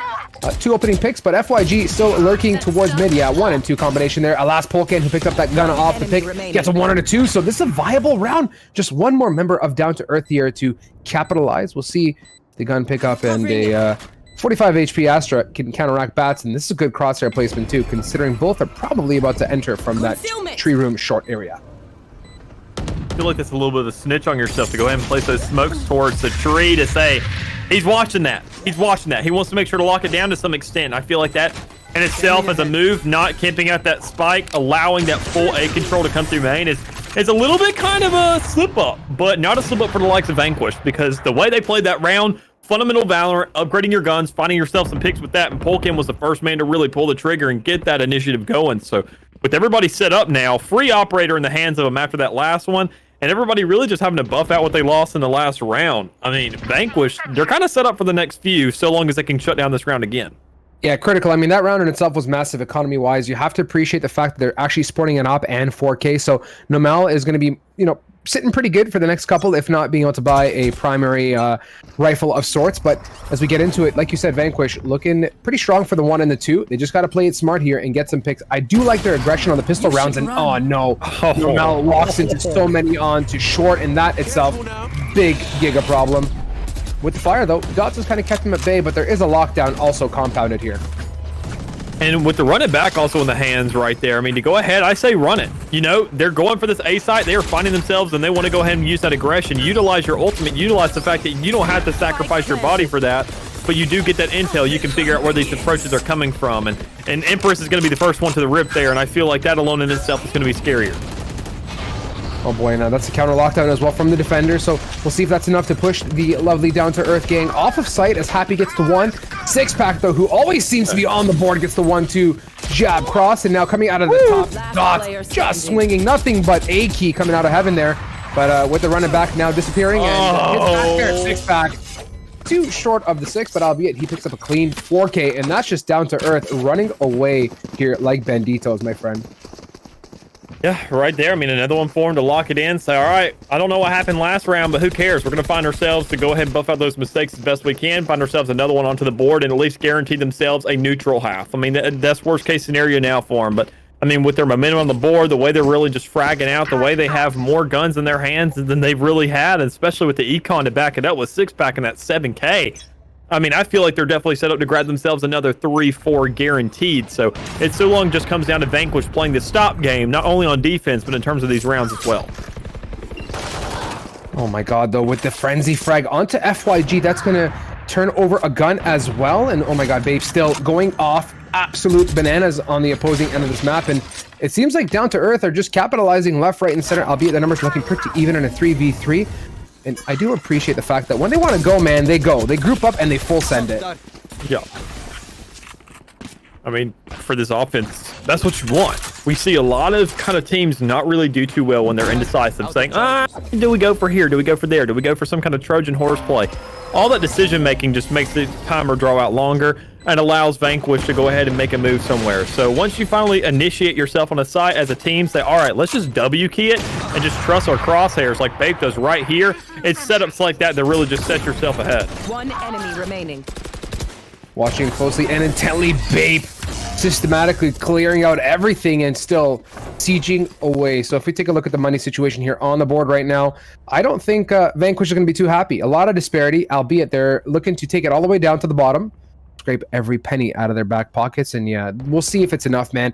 This is one of those moments where I don't know how I feel, right? You're 7-1, you want to keep pushing, albeit the rounds are getting tighter and tighter. Do you buy here and then be forced to save for the following? I don't know. It's a tough scenario to be in, and I don't think the timeout really gave them much of anything in this current matchup.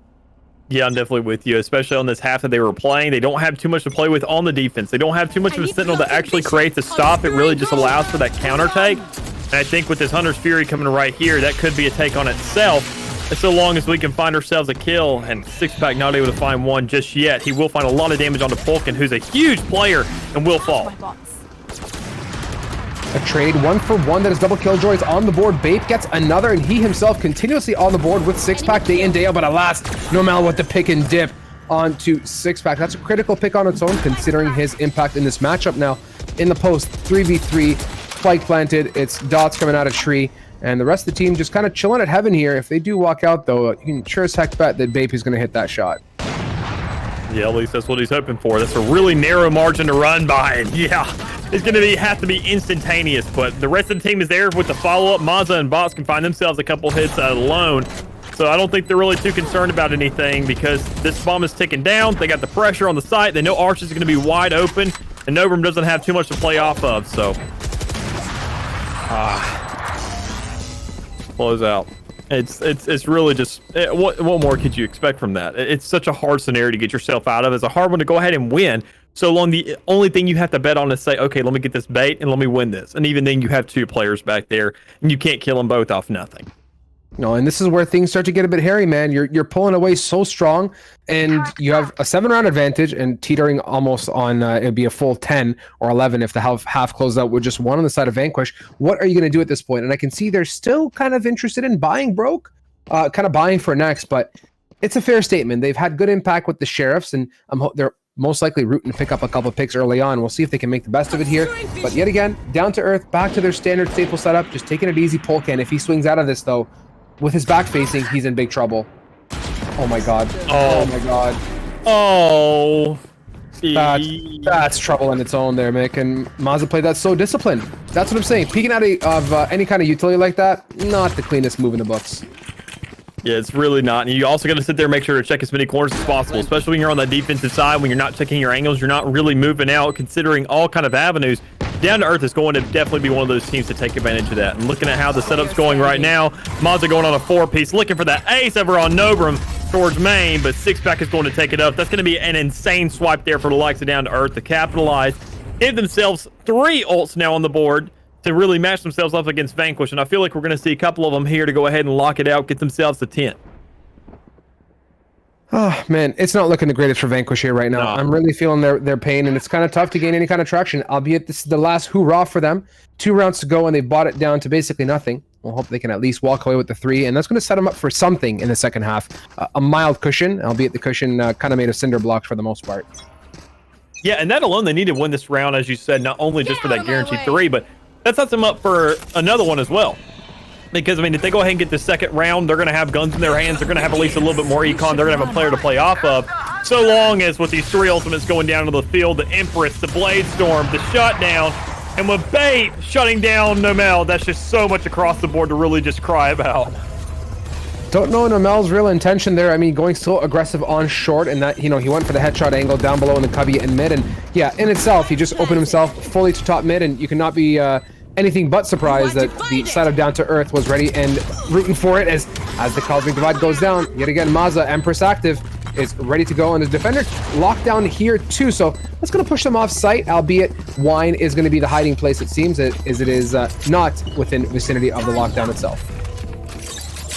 Yep, that setup, having that time, going ahead and utilizing that to the fullest extent is going to be the move. And I really like the retake here. Dot setting it up, stationing there, saying, all right, let me get a little bit aggressive. Let me figure out what I can stop. And that half defuse is going to be something to brag about. You've got to find some kills. You've got to find some frags. And Bait's going to be the one to beat you to it. Closing out down to Earth's 10th round. Vanquish is now going to be down in the dumps for this last one. Unless they can absolutely finesse something. And they've done it before. We saw them run a sheriff round once and they ended up winning it. So Lord knows, you know, everything's in the game of Valor. Anything is possible. That it is, Mick. I mean, we've seen some pretty slippery games, including that first one here on the channel, and we're hoping for more of that. This is it. Bye to the bottom, and hopefully you can get a chance to climb your way back to the top. Again, Babe sporting that 16-3 op in hand, looking good and healthy. Nomel having a hard time getting on the board, though. He himself has been opping short for the most part. And, you know, begs the question, why is Nomel not shaking it up a bit, right? Maybe switch to a different site, pick a different area of the site. You know, I've seen him consistently towards that A, and it's been troublesome. My God, those dogs like Giga Rain flash over the utility. Getting the 1 and 2, but Bats and FYG respectfully getting the 1 apiece. There was a bit of an opportunity there for Vanquish. They were kind of yearning to push, but now slowly stepping on the break and gonna bait it out there and get a half HP Astra primed and ready. And I think they have a good hunch as to where Bats is sitting right now. Honestly, I mean, with that dash being out of the way, when you hear that star coming up, that's when you press E, man. That is when you rush into their face. And that is, I mean, as you see as a observer, they have a map to F. So, I mean, no judgment here, but just everything, that's when you click that button. That's when you find yourself on that aggression, because we see it time and time again from pro players. If you hear a Soba drone, rush them. Figure out what you can do and find some kind of aggression, especially when you're outnumbering your competition to this extent. But with the operator here on the field, Nomel grabbing himself a shot, Vanquish are going to go ahead and find themselves a second, some kind of answer before this in half is going to come to a close, and we see him flipping the tables when it comes to these rolls. See what they can do. I mean, the half switch might be the recipe we've called for, and it's going to be a big one. That'll be a 12-round recipe to take it to the dub. Well, wait a minute, that would be 14. That's really bad math. 11-round recipe to take it to the dub, and it's doable. I mean, Vanquish got a massive gap to close, and Down to Earth, though, must be feeling pretty darn good here. And this is where you can get finessed, right? A little bit of confidence, a little bit of ego, a little bit of feeling goodness, and you start to slip up and make mistakes, and they surmount very quickly and end up in closer games than you can often expect. Yeah, I'm definitely with you. And so long as they win these first two, they can find some kind of momentum, because Vanquish, they've been really down bad when it comes around to the team morale, what they can really accomplish. And I'm really loving this kind of unorthodox approach, so long as they find themselves a couple, and Down to Earth just not stopping where they left off with essentially almost a full swipe. If you blink, you miss it. The round's over, and we still got 3 players standing after that, just bloodbath. Well, that was a very interesting and, how can I say, interactive round. Going down and for the hard push, and it's one way to style. I mean, kind of unexpected too. You're sitting there on the attacker side thinking, all right, guys, we're going to set up for a nice default here. Get cozy, grab your mojitos and lawn chairs. We'll run the timer down to a minute and then make a play. And then surprise, there's Down to Earth down in front of your forehead shooting at you. And that's trouble, man. It's going to get them their 11th, and they're just 2 away from closing it out now. Yep, so right here, 2 away, as you said, they're going to find themselves in a 4, so probably a lot to play with here. And with the bait going ahead and opening up with that Marshall, that's going to be enough to play in itself as well. Oh, the aggression saying, you know what, I don't care about your turret, but honestly, they don't really care about the game either. Because, I mean, the way they're playing this out, the way they're just playing aggressive, the way they're getting these kills, they're really just, Vanquish is playing to their hands right now. Oh, no, but FYG is so well situated now. The star activated to a smoke form. Patiently waiting, and with that burst, FYG's got a hunch. He's like, there's one guy here for sure. I can comment on that. But lo and behold, behind the smoke, behind that veil, there are 4 members of Vanquish waiting to go. The second one gets activated, so that's going to keep them safe for the most part. And with the split on wine, once that smoke fades, gonna be a problem. My God, FYG though sends dots packing. I don't see a smoke, do you? Can't really say I do either, Chief. Honestly, just shoot through it. That's the plan. It works. You find yourself one, and Bots finds himself one as well. Sitting there towards the end, but Polkin with the hit right there. Not enough health to survive that shock dart with, though. What? Okay, so now we're just styling sight unseen, basically, is what this has come down to. Just, you know, that Marshall round 2 is a problem. And when used correctly, it is such a detrimental weapon. There's no armor to protect you, and you just eat absolute dirt. And you can see it did wonders there. And of course, the double shock dart from Sixpack yet again going in big. Yeah, you got to appreciate Sixpack this matchup. He's been consistently on the board with Bape. I mean, hand in hand, those two have been delivering frags on frags, and it shows him the score. Sitting on match point, 12-2. This is it, do or die for Vanquish, and the gun situation not looking the sharpest. And everything going through right now, I mean, it's just so much really momentum for the likes of Down to Earth. I mean, Vanquish, if they lose this round, obviously the game's over.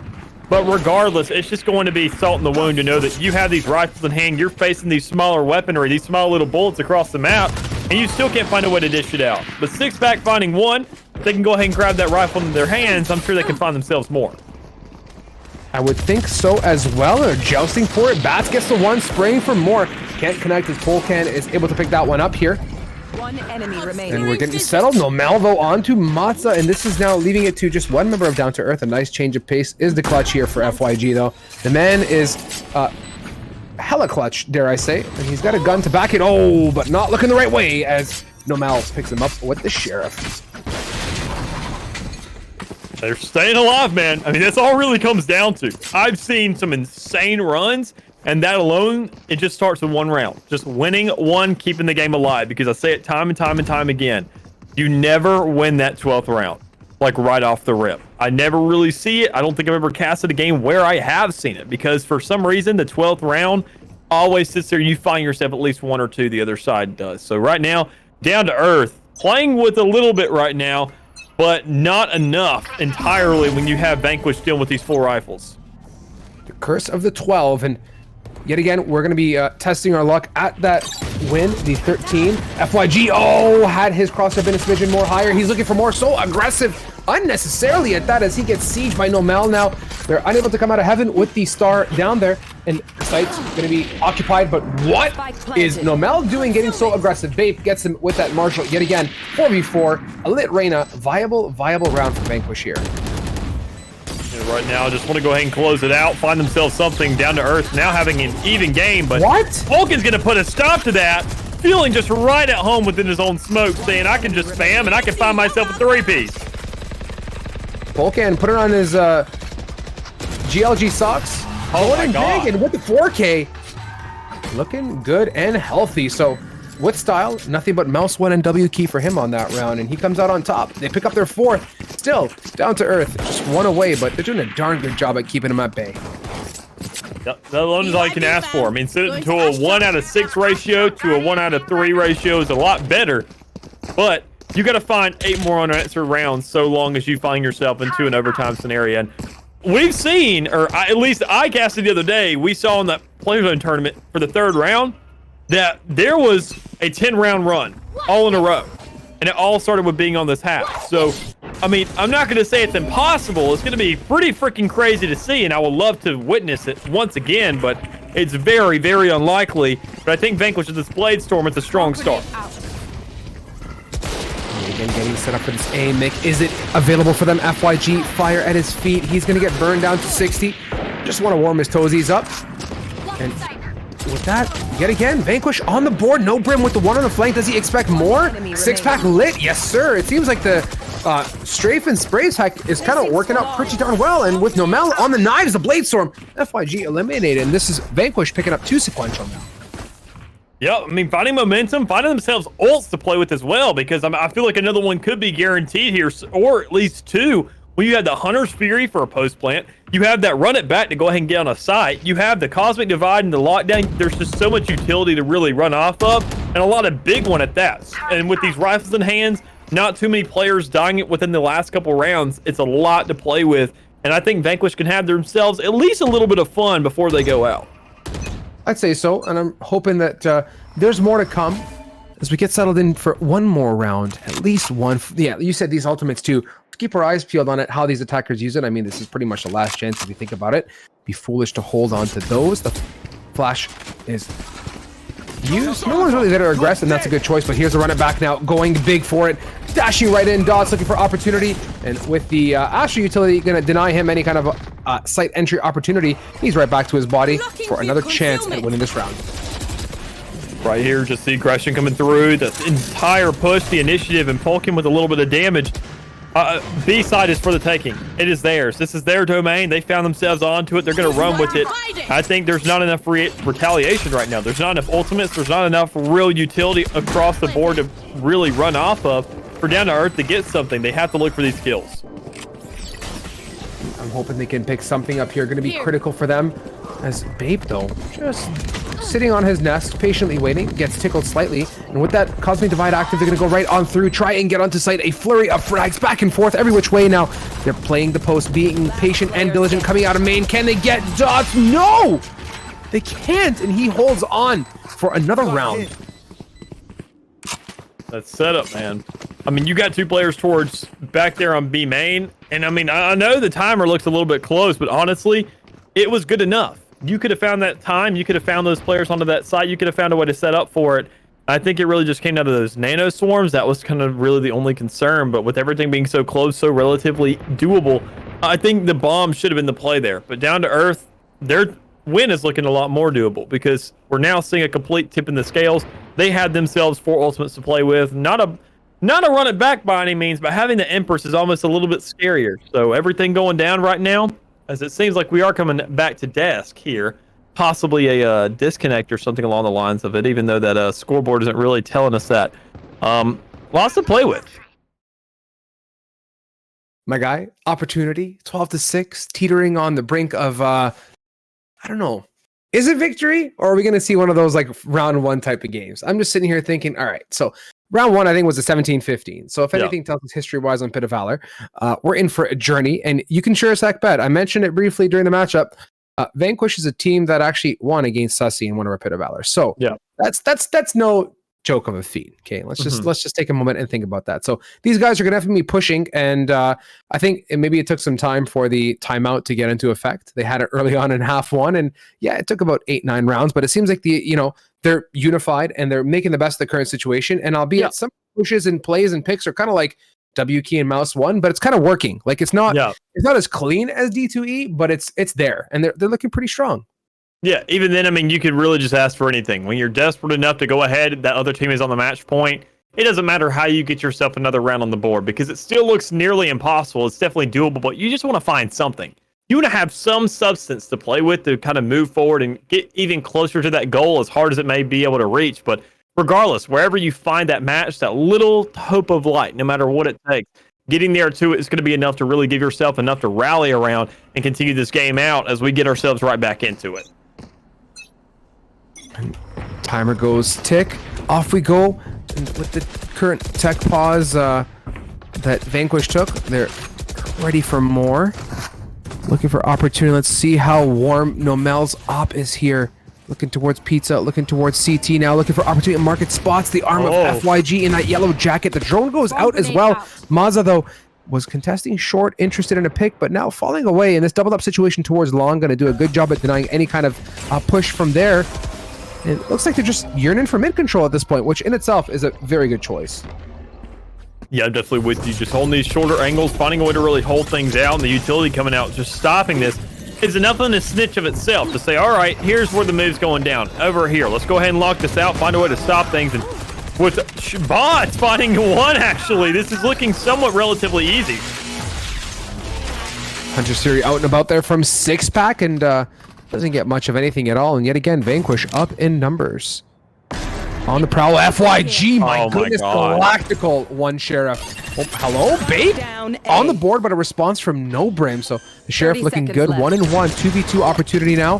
And FYG has had his cover blown by the turret.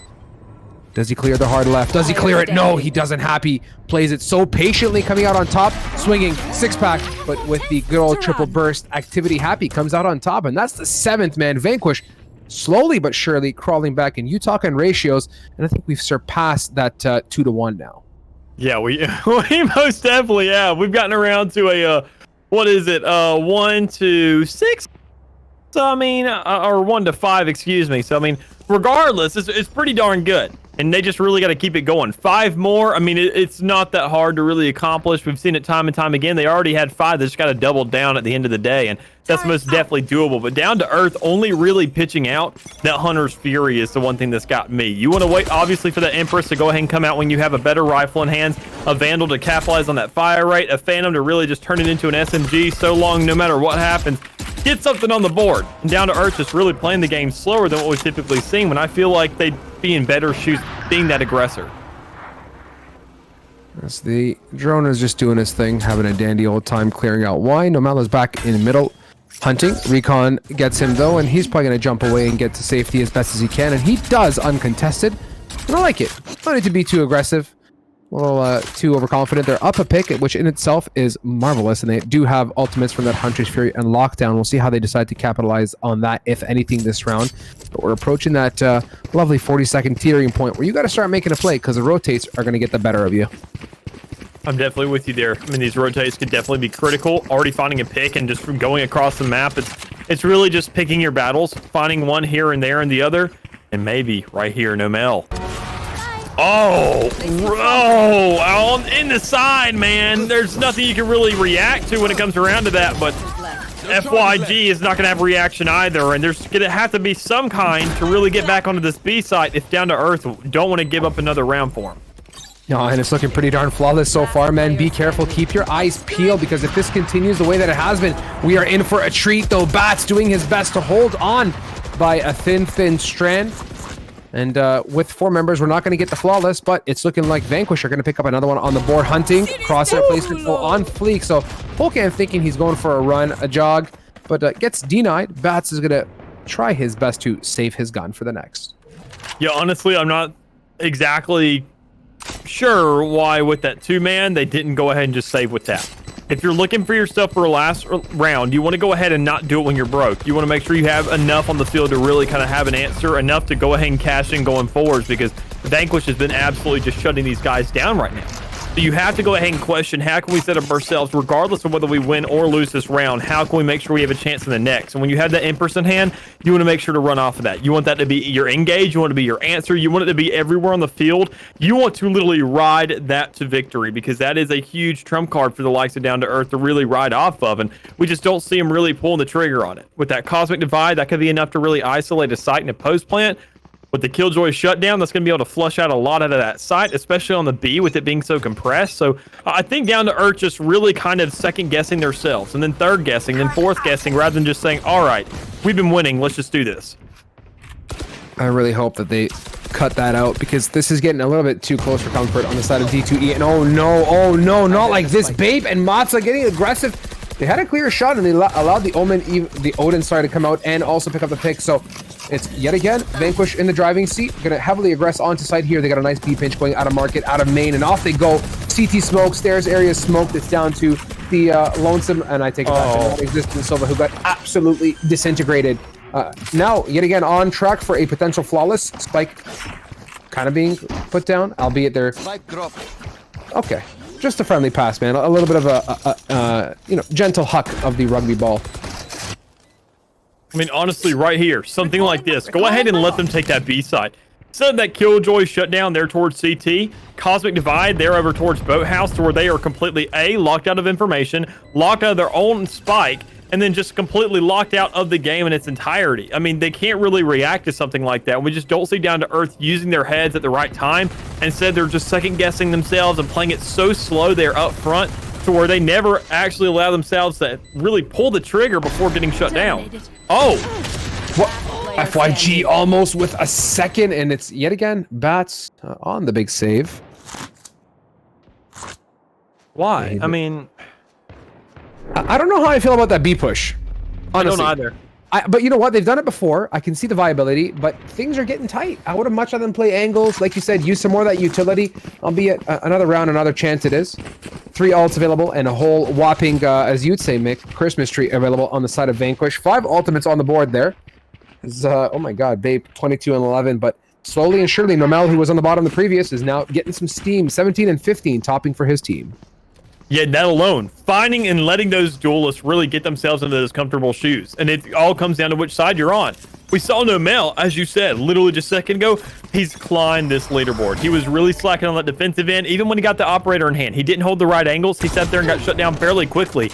And we see it right here, just on the other side of the field. It doesn't matter. And with his utility coming down and the ultimate being burned down the side of Vanquish before Down to Earth use any of their three, it's stuff like that that really just leads me to figure out what is going on. Babe, does he make it out? And I think we timed that one reasonably not so well. Gets detained towards CT area. And yeah, with that, welcome to B-Site, folks. Please make yourself comfortable. Spike is now planted. Cosmic Divide is activated. Market is blocked away. We'll see what they're going to do. Empress comes out, so that's going to reveal the Reyna in market. Nobrim has definitely called that out. Now more pressure, though, coming up from the side of D2E. A big round. Babe opens it up nicely. Looking for more. Nobrim just spamming away left and right. Strafe with the Odin. Dots gets it. Bats, though, who's this time here to participate, is able to get the one. The head of Nobrim deleted out of logs. And this is it. The chance at victory with a 3v2 scenario in their hands. We'll see if they can do it. Getting onto site, Nick. Bats with the one. Jumping up high as Babe. Does not connect the right click. And that's it, folks. Wrap it up. Bats this time participates and brings home the clutch and the 13 rounds down to earth. Take this one home. Good God, it only took, what, 8 rounds there for Down to Earth to say, okay, all right, we need, obviously something is not going right here. I mean, stuff like that really leads me to question what was going on through their heads. And we didn't see any of those 3 ults get burnt until that last round, where it felt like it was almost forced out of their hand. And it's super confusing to figure out stuff like that and figure out what's going through their head. Because if you're going to be choosing that agent, you obviously already have a preemptive plan going into that match to say, how can I utilize this? How can I manage what I got? And how can I use that to not only get ourselves to a winning scenario, but close it, end it, cross that finish line. And we just didn't seem really pull that out.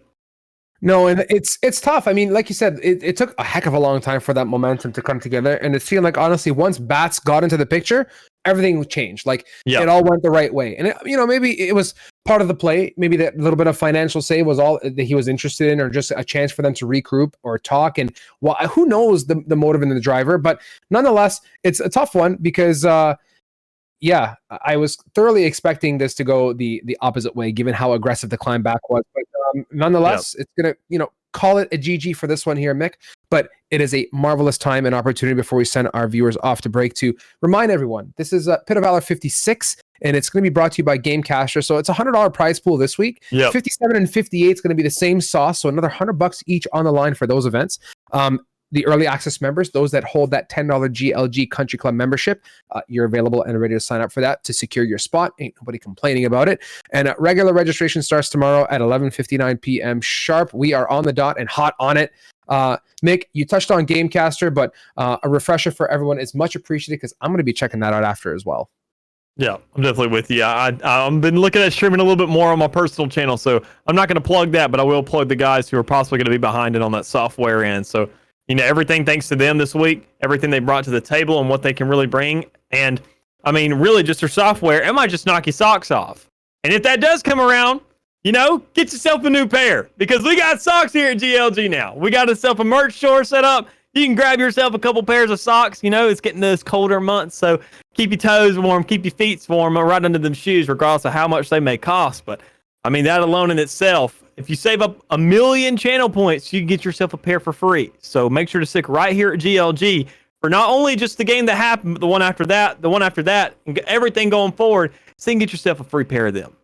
For those that don't know, socks is an ongoing thing here at GLG. If you had 10K channel points, you could redeem socks, and one of the cashers would eat a pair of socks on stream. So now you know, and maybe one day we'll be eating some GLG socks for you guys. But in the meanwhile, do us a favor and support us, share the love, and grab yourself a pair. It would mean the absolute world. So with that, Mick, let's send these beautiful viewers off to a quick break, give a chance for them to settle back in and come back for more, as I am absolutely time traveling due to some sort of odd lag here. I am like, whoa. I'm on the ISS. Guys, talk to you momentarily. Pixelated break. We will be back shortly.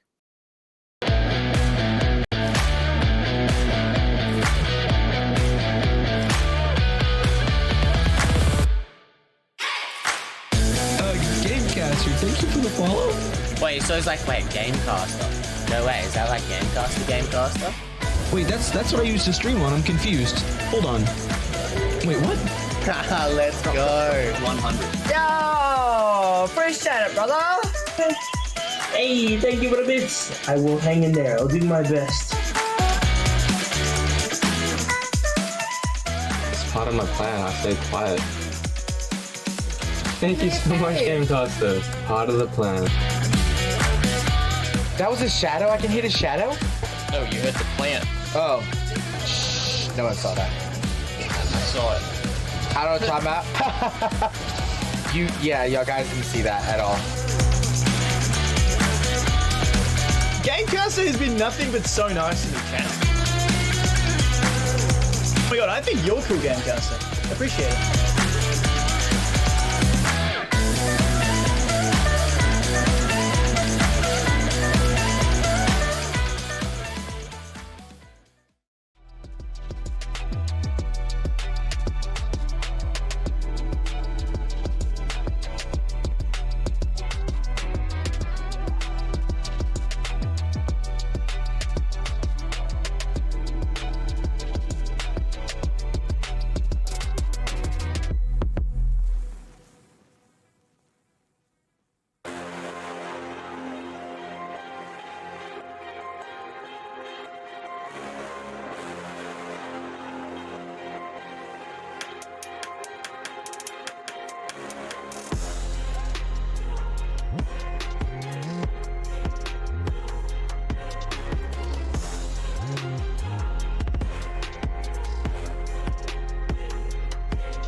Welcome back, all you beautiful people, here for GLG's Pit of Valor.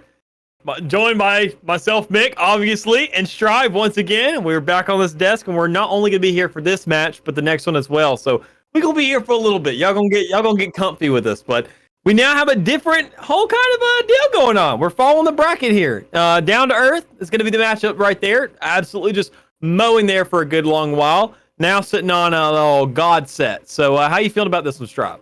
I'm ready to go, man. It's going to be a good one at that. And y'all can't see down below because I think there's some mucky business happening, but we're going to be going on the good old bend. So I'm excited to see how this works out. Godset going to be starting on that defender's side. D2E guys going back to the comfort zone of the attack, where they had some, how can I say, mild difficulties in the previous matchup, albeit they were able to close it out 13-8, I believe. So proceeding ahead with that momentum, we'll see what they got here in the tank. Bind, a comfortable map for me and a good place to be, and it sure as heck is better than the ABC Haven, which Mick absolutely does not like. So I'm ready to go, man. I'm ready to get into the nitty-gritty here. Of course, we're teetering on the best of threes very shortly. We got this one more, and then we're off to that grand final fiasco. So I'm just pumped, man. As the brackets advance, things get to heat up more and more, and it just means better and better matches for our beautiful viewers. Yeah, I'm with you, man. Right here in the quarterfinals, and also right here into the Agent Select, we got a lot to bring to the table as we can sit there and figure out what's going to be brought exactly across on this Agent Select. I've seen a lot of different picks here recently. Bind has been the only map where we've seen, I'd say every now and then, where Yoru wants to get picked. So that would be really interesting if that's brought out. But it looks like the only things that are going to be crazy is switching out that Reyna and Phoenix pick from the last game for an old Raze. And then maybe looking at a little bit of a Cypher we were kind of seeing from FYG maybe. Maybe, possibly, potentially. And the picks look like they're solidified on the side of Godset. Going to have that Raze, Sova, KJ, Astra, and Reyna on the opposing end.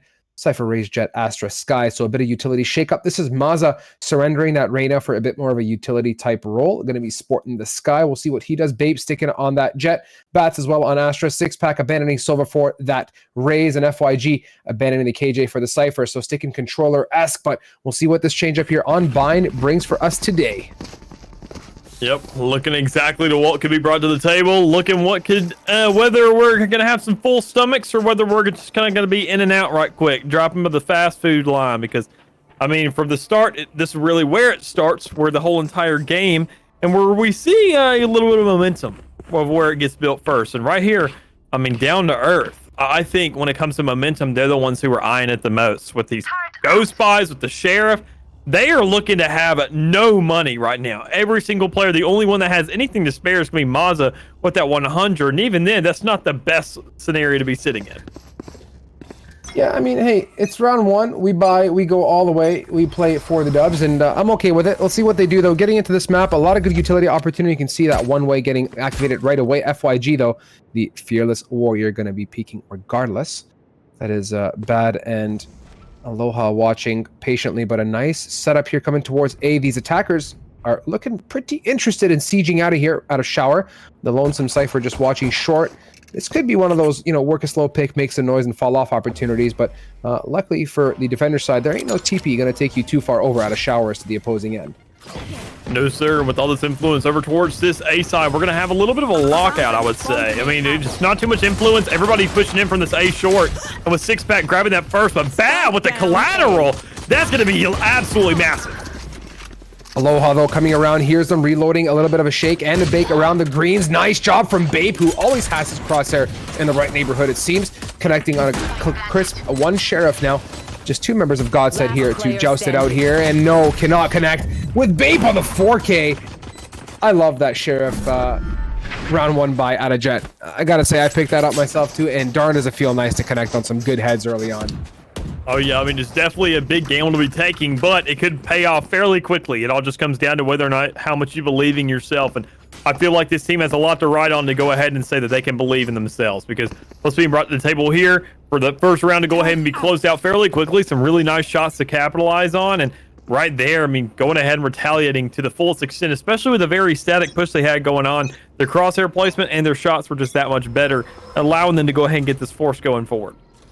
The key to success is belief, and I'm all about believing. We'll see if the round two is on the board for them. Again, you just gotta believe, Mick. We'll see Bad going aggressive. Oh, he gets to the kill, but FYG, despite checking the camera, pulling out the Polaroid, is able to connect onto Bad. And that's a good opening pick, albeit, though, he himself is lit, and you can see him getting taken further down on the mini. This is Babe. Oh, my God. Swung. Ooh. Yeah, absolutely swung on, though. Like, that was great to watch on the receiving end as well. We'll see what he continues to do with that Sheriff as these rounds advance.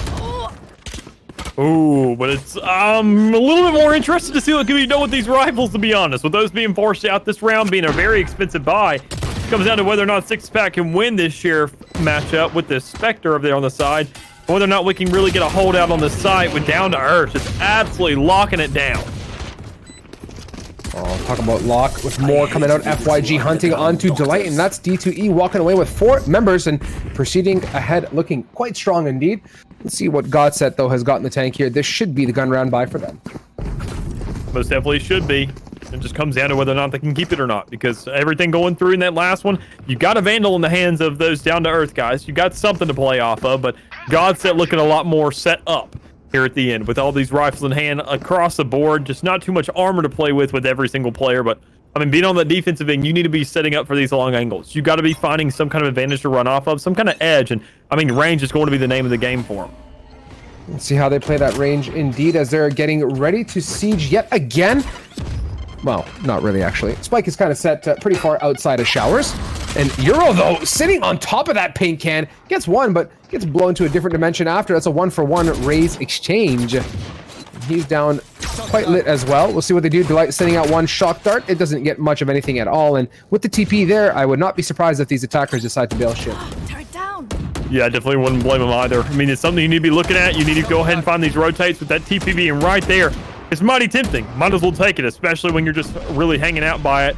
And we do see the move come through, down to earth, going to the other side of the map and saying, look, this speed's probably going to be a lot better. And with the Sky's Heels coming through, the initiative really resetting, and a Phantom in the hands now of some of these guys, there's going to be a lot more potential to really grab this so long as they pick out Swung. Swung, though, now here's the showstopper, and he is probably a little bit concerned, not wanting to show his body whatsoever, but no, 6-pack gets him clapped. And with the spot towards CT, and Bad now jumping away inside of U-Haul. Looks like 2 of the 3 positions have been solidified. Bad, though, onto Mazda with the one Bape on the board. Yet again, Delight trades it out. It's now down to just Bape against 2 members here. The man is clutch. He's super clutch with the Sheriff, and we'll see what he can do with the big gun in hand now. Delight is super lit. He's got to get the one, but Aloha on point, denying that opportunity. And that's a good gun round for the side of Godset. It's going to be a great one for them to go ahead and really follow through, especially with the setup they need to be on that 3rd round. You have to win those. Otherwise, you feel like you're just shut down for another couple. There's really not too much you can play off of, not too much you can do. And you go ahead and start finding yourself in a win streak scenario because it's going to reset this econ. It's not going to really give anybody too much to work with. And so long as Godset wins this round, as you can find right there on the scoreboard and the creds allocation across the board, the only man that's really going to be looking good is Bait in this next one for the side of Down to Earth. But I guarantee you this because he's looking at that operator, hoping that he can find himself that within the next one. We'll see what happens as they get into this round now. 4th on the board. Looking slow and steady. Bape. Gonna siege. Going up high. Clearing out U-Haul for him is Sky jumping into you, expecting to close, but gets denied from Swung, who's holding the wide. Another one, and Bad shakes that away, but the orb dismissed with that latest patch is available because the partial damage. Maza and Bats on the board. A good back and forth here at this point. D2E, 2 members on the board left to siege. Swung, cross replacement on Fleet, connects onto one, but Bats, when he participates, he goes in big. Sitting on a 3K now. Nick, this is it. 1v1 clutch. But Delight is just walking his way to sight. Woo! What a delight to see with a delightful shot. Just right there, that crosshair placement, everything lining up for him to go ahead and give Godset that 2nd round. They desperately needed to go ahead and get themselves into a tie game. And right now, as I said earlier in that last round, and now what we really see them sitting at is Down to Earth, just closer to being down bad right now because their economy is not too good. They have themselves something to work with, but they want to keep the economy even. They want to make sure everybody can have a bite at the same time. We're not too lopsided. And going ahead and trusting Bape to go ahead and grab those kills across the map, grab some here or there. Find a little bit more weaponry in the hands of his teammates for free. Get themselves a thrifty to some extent. That would be the ideal scenario right here. With the boombots going one way and the other, Euro is sieging with a bit of paint can activity. Pushes them away for the time being, but they're looking to continue this aggression. And this is an interesting setup from the attackers. Despite the early aggression and the noise towards Shower, they're not really keen on engaging on this A site or pinching whatsoever. Still, lots of utility, and this is critical, Mick. You know, if you want to counteract some of the defensive side, is baiting out some util. Ain't nothing wrong with that time and time again, right? Yeah, I'm completely with you. I mean, go ahead, bait out a little bit. It's not going to be that too much in the end. I mean, utility isn't all that expensive at the end of the day, but what will cost you a lot is one of your teammates following, especially if that's bots. After going off in that last round, you want to keep this man alive because he's going to be a really good initiative. He's going to be all that crowd control, and Babe's going to make sure to hand that follow-up and get on this site and find himself a couple to play with. I've got your trail. The connection there, and that's the Huntress Fury out and about. Nice job. That's FYG out of the picture. Sight unseen for him, and it brings it down to a 3v3 and a lit sky as well. We'll see what Mazza can do despite his low hit points. Gonna get the last little bit of Jet's hit points right to the top of the bar there, and they're coming out of heaven with the drone to get a bit of intel, but six pack so far undetected. We'll see what he can do in that cubby towards shower. That cubby alone could be a huge ace up the sleeve so long as they find themselves a couple kill with it, but I think it's definitely profitable. It just comes down to the swing. It comes down to a whole entire trigger discipline, and right there, wagging it out, saying, just trust. Trust. That's all it comes down to. Delight! Oh, being caught out, as you said, by that six-pack little ace up the sleeve, the little surprise there on the edge. Happy birthday. Open up your present, you get a punch in the face. And that's the last thing you want to see, for them to go ahead and grab themselves some retaliation for Down to Earth to put themselves into a third, with two ultimates to play with in this next one as well. Yeah, I mean, six-pack being patient and paid off dividends, man. They're looking good and strong at this point, and it's earned them the round, rightfully so. But there's still a good, how can I say, God-set presence, right? It's still a close game, and we're not seeing anything like we saw the previous one, you know, any kind of team pulling away too far early. With a 4-1 type scenario. Delight contesting. And the tight angle did not work out in his favor as FYG has managed to tickle him down and get his armor, and he's down to 60 as well. So early damage, pretty good for them. Yep. Definitely can't argue with that, especially finding themselves a kill as well. That's going to be large and in charge. Go ahead and give your teammates something to play off of. And something also pretty large is swung shot. Good God, buddy. Enough to give themselves some kind of retaliation. Even out these men power going on here on the board. And the labor's going to be coming through for six pack. With the little initiative, all this fighting, and the site is B. B is the play, and that's going to go down and plant. Delight with a little bit of trigonometry lining up what is recon dart that is no longer here. What? Mazza just taps the A key and also taps left click in a very stylish fashion. Connects with that one, and it's down to just one last member of Godset. And the Neural Theft now going to completely reveal that one. And I don't think Reyna is going to be too interested in contesting, albeit not really running away just yet. I definitely can't blame Swung. A great player. Great attempt that could really be brought out here, so long as he can find Bait here on the edge. And close it out right there. Jet finding the best of Swung is going to be pretty monumentous in itself, but also giving Down to Earth a win streak to run off this as well. So you got more money, you got more rounds, you got more players surviving in that last one, so you don't have to worry about too many buys here in the rear end of stuff, with Bots being the only one who really has to sit there and take a huge hit. And that alone is going to give them a pretty good setup for the next couple, so long as they can find themselves this momentum to run off of. Hope this continues to build. You can see on the board it's 2-2 and 2 respectfully, so we'd like to talk ratios, sitting at that 2-1 Mick. I think let's just talk ratios from now on. We're never going to tell the actual score. Get your calculator out, because we're going to do some quick division here. Yeah, break out the calculators, TI 85s, or you can hit up the old Dollar Tree for one of those little plastic transparent ones, whatever works for you. Because Swung is looking on, working himself a kill her on the edge towards Shower. But once again, we see all this initiative towards the B side. It's just a Trojan horse play from Cypher once again, which honestly is a little bit concerning, because you know you're going to need all that utility on site for the post plant when you're trying to fight this reaction. Yeah, TI-85, I prefer the Abacus, and looks like these guys prefer the lockdown. Defenders activating the KJ utility, but that gets quickly denied as six-pack gets control of elbow and destroys that bit of kit away. With the Cosmic Divide also active on the board here, the attackers looking for something here. Godset has divided sight, albeit they're dropping members in a 4v3 six-pack. So diligent. This man is very patient, and I love it. With now Euro behind his paint can, he swings and he connects and picks up the 3, and albeit Bad is trading it on the board, but he's got 3 members to mulch through. Going to be a tough road. What? Okay. Okay. Bad, we get it. You want this. Well, let's see if he's got it in the tank for 2. Need a little bit more to work with here, and that's the concerning thing in itself. It's just, there's only so much gas in the tank for the likes of Godset for these rounds, for these retakes, especially with Down to Earth knowing how to do these offensive rounds. We saw it in the last map. They had themselves an outstanding half, going ahead and grabbing 11 rounds onto the board, or excuse me, 10, setting that last round at 10 and 2. So, I mean, they know how to play the offensive game. They know how to press this W key. They know how to find themselves picks. They know how to really place it and get that aggression in unison. And Right now, they're just spotlighting that. Godset giving a little bit better of a run, only to kind of be predicted here in the quarterfinals. But going forward, you need a little bit more out of him, and especially with this Empress in the hands of Godset right now. I think Swung being such a great player, it should be popped out so long as he can find himself some hits. And with that Stinger right there on the edge, not able to find the hit you need.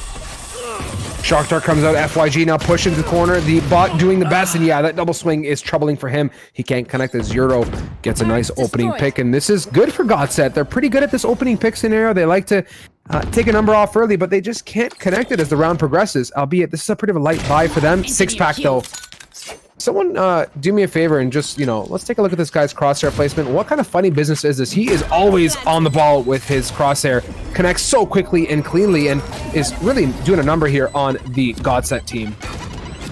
I'm definitely with you, and also all this utility usage coming out here on the edge, making sure to just kind of stall everything as much as you can. I think down to earth right there, that's the only plan at the end of the day. You're down a man, you don't have too much to play off with. The only thing that gives you an ace up the sleeve is this Cosmic Divide, and that's going to come down right now as we have the spike coming down, and the shots to follow through with it. Defused, tapped, swung. 2 versus 2 bats comes out. They're going to have to siege and get on site, and they do. It's insufficient as he was so lit, and good job. I mean, D2E committed to the retake and went all the way for it. Yeah, great plays there. Great Cosmic Divide coming out. Great just usage all around to go ahead and play the stall game. I mean, it's scenarios like that where you don't find a lot of teams actually utilizing everything to its fullest extent and locking off those sites. They really just say, okay, let me go ahead and save it for the next or something like that. It's that confidence level that we saw, especially what we said earlier when it comes around to believing in yourself. You got to have that belief of knowing how to really utilize your agent to its fullest extent to find yourself in those most favorable scenarios, and down to earth completely saying, all right, we may be down a man, but we're going to use this ultimate like a player in itself. And for me, it's going to be a matter of time here before Godset just starts losing, any kind of grasp on this matchup. They're slowly falling down. For those that have their calculators out, that's a 3-to-1 ratio now, and they're looking pretty good. With this scenario now for Bape sitting on the ledge, doesn't connect. I don't know if he knows if Swung is towards the teleporter there. He himself getting away from this one, going to be tricky. We'll probably have to dump a Lear to get across, but I think he's just going to be patient and play it like 6-pack would. Yeah, right there, just on the outside, the slow, methodical plays here of Godset. It's definitely a change of pace for him. We've seen them kind of wanting to get in these fights. We want them seeing to be able to get these kills and things like that. And we've got Swung going ahead and grabbing that first. That's really going to be enough to play off of, as the rest of the team's going to be sitting there and funneled towards this tree site, looking for some kind of retaliation while they are getting just sandwiched right now. Talk about sandwich, my God, poor Swung. He can't look left and right at the same time. He ain't a gecko, but nonetheless, the remaining team, with Euro's help, using 2 bits of utility to get pick off, 2 frags, and it's down to Bape now in a 1 versus 3. This man knows how to op, and he does have Blade Storm available. Spike in hand, 20 seconds. Now debating between what gun he wants. Going to hit that TP, and A is completely free, and you can see the rotates are going to come out immediately. Stars going down as well. This guy's got to dash on site and put the spike down 10 ASAP. seconds left. Yeah, definitely going to be a good play. Definitely going to be very promising so long as they get this down within that 4 seconds and the spike not going down. You have to find the kills, but they're going to find you first. Godset getting another one on the board. Now at a 1-to-2 ratio here on round 9. Break out them calculators, people. I'm telling you, this is really good, and I do appreciate the diligence of Godset. They knew that Bape is a little bit clutch, and they didn't want to peek into him 1 by 1, so they baited one of the kill. They had 3 people up, and it's okay. Nonetheless, they're going to walk away with a lot of money here, able to buy back into this yet again. And I think, all things said and done, it's looking like a good rally. It seems like Godset, after this, has solidified their position for me, and it tells me that they're adaptable. They're learning, they're moving quickly, and their minds are fresh and looking for any opportunity or way to exploit the down-to-earth team, and they're united as a front. So we'll see how that pans out here. We got 3 more rounds on the board and make a lot here possible. Yeah, definitely not shut down. They've sat there, had a good run thus far. They're just looking to continue it as much as they can. And right there with this round not exactly starting in their favor, but enough really here, especially with that double coming through for down to earth. It's a 3-to-3. You just got to make sure to have your team there. And with the trades coming out, the shots coming through, and so much intel here on the board with that Sova Dart, there's definitely a lot of promise. Oh boy, Aloha going for the head peek right through the smoke there. The face check, FYG sends him packing. Bats is able to get another one, and this is yet again reminiscent of the last round, albeit tides have kind of changed, -1. What is it with the numbers today, by the way? We're doing straight math in our head. It's all about the Silva now in the driving seat to retake against 2. A lit Astra is pretty, how can I say, juicy, or possible. The Cypher, though, going to be a different problem with all that utility still on the board. That alone, I mean, that's all you really want, right? You want to have utility. You want to have yourself some kind of edge, especially when you're not exactly in the most favorable shoes, when your Astra is, like, lit as a Christmas tree right now. Lit as Snoop Dogg on a Saturday night, man. So, I mean, that alone in itself is kind of scary to think about. You just got to see, if you're in Delight's shoes, how you can pull this out with just enemies surrounding you like sharks.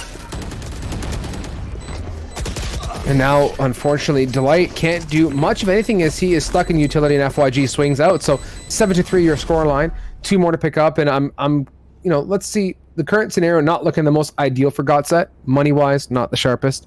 Gun-wise, not the best. And Swung has bought the Vandal half armor, which I am absolutely not a fan of, by the way. This is, to me, the polar opposite play that I would want to pull out. I would buy for last. And he himself, if this doesn't work out, not going to be in too good of a situation, I think, financially. Yeah, I'm kind of with you. I mean, right here, you want to go ahead and make sure that you tie it up with your teammates, and they have a lot of money to play with. I mean, Swung's a great player, don't get me wrong, but you have to completely just play pubs right now if you're kind of doing that deal. You need to know you're going to find these shots, and Delight does find one, so there is a little bit of promise to work with. You just got to have those follow-up, and you got to have a little bit more substance. Oh, there it is. You want substance there? It is Pink, and they're going to swing off of it. Oh, nice job! Love it. Euro knew exactly what Bats was going to do, and he was ready for that swing. Punch's Fury comes out. They're going to shake and bake around that nicely, albeit it does tag Mazda down and FYG with the double. He has elbow control. FYG now coming out of Garden. And at this point, they got to be careful and wash their backs because there is a flash lady right behind you. A beautiful one at that. The Redhead Renegade now on a rampage, but not enough to close out the round just yet because we're still sitting at a 1v1. The Controller versus Sentinel. Who wins this fight? They both have a lot of control on the site. Cypher has that post plant set up to really go ahead and mess around with, but with no utility here on the field in his favor. Comes down to the shots and the finish for FYG to go ahead and grab himself another down to earth. Sitting at, I don't, honest to God, I don't even know the math for this. An 8-to-3 ratio. Hey Google, what's 3 divided by 8? The answer is 0.375. Oh no, you are not no shot. I was not doing that. I mean, I still don't know what that works out to in whole numbers with decimal places, so we're just going to pretend that I didn't say anything, and I don't really feel like asking Google to do it the other way around to give you the numbers. So nonetheless, 8-3, we're going to stick with whole numbers and straight what the scoreboard says here, Mick. We're going to slap the timeout too. We'll see what Delight is going to be doing for the team here. He's the one called the timeout, and this is the final round, so I'm grateful for calling it now. And giving themselves a chance to pick up the 4th. The next half, they're going to get a second chance at doing the very same. All things said and done, you know, they put on a great show for us here, and they're setting themselves up for a great and reasonable second half. But knowing D2E and the momentum, I really wonder what they're going to be doing on the defensive side. Like, are they just having a grand old time on attack, which might be their weaker side, and they're going to go to defense and be in a landslide? I don't know, because I have not seen them play this map in a hot minute. Yeah, I'm definitely with you. They got to find a way to capitalize. They got to find a way to go and close this out. And they got to make sure to have some kind of answer here for this half. Because, I mean, it's the last round. Go ahead and find a little bit of rally space. Find a little bit to work with. I mean, because 8 and 4 would be a great ratio to really work on.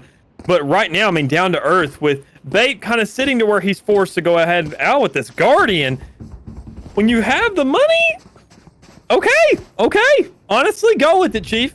Bait is here to play. He's here to be a little bit unorthodox, but hey, maybe at the end of the day, that's going to be a lot to work off of. Because down to earth, they have a lot of free breathing space to really work with as well.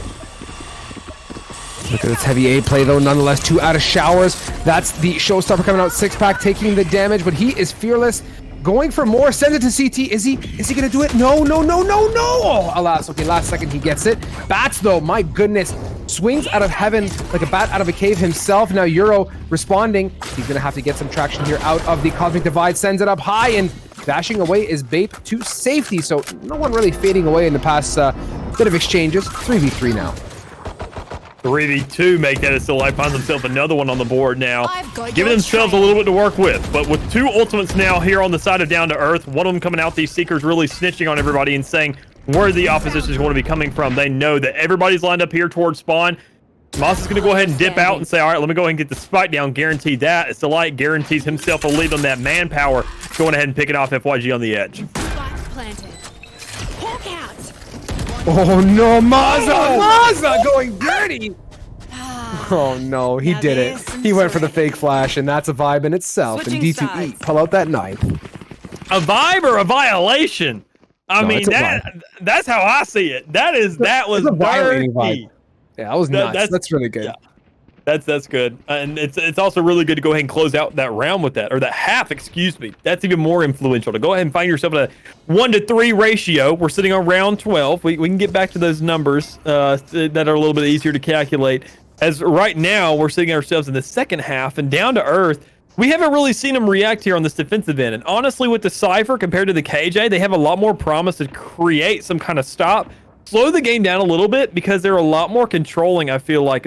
I mean, we didn't see the best out of them in this last game on this last map, because, I mean, they had a much bigger edge to play off of. But I think the Cypher's going to be a little bit better for their favor here. The attacker's getting set on this beat. Lasers honed in. FYG has a bit of a greasy angle as well. Gonna ping out the utility for his team. Sitting in elbow now, but 6-pack on the flank. Delight swings. Hello! That's a face contact for him, and he's now jousting with more. Don't know how I feel about this plank, but wait a minute. Wait a minute. Dots and Maza making the best of the scenario right now as Aloha gets another off, and we sit at a 3 versus 3. Still, we're not even on site yet, and we're just jousting.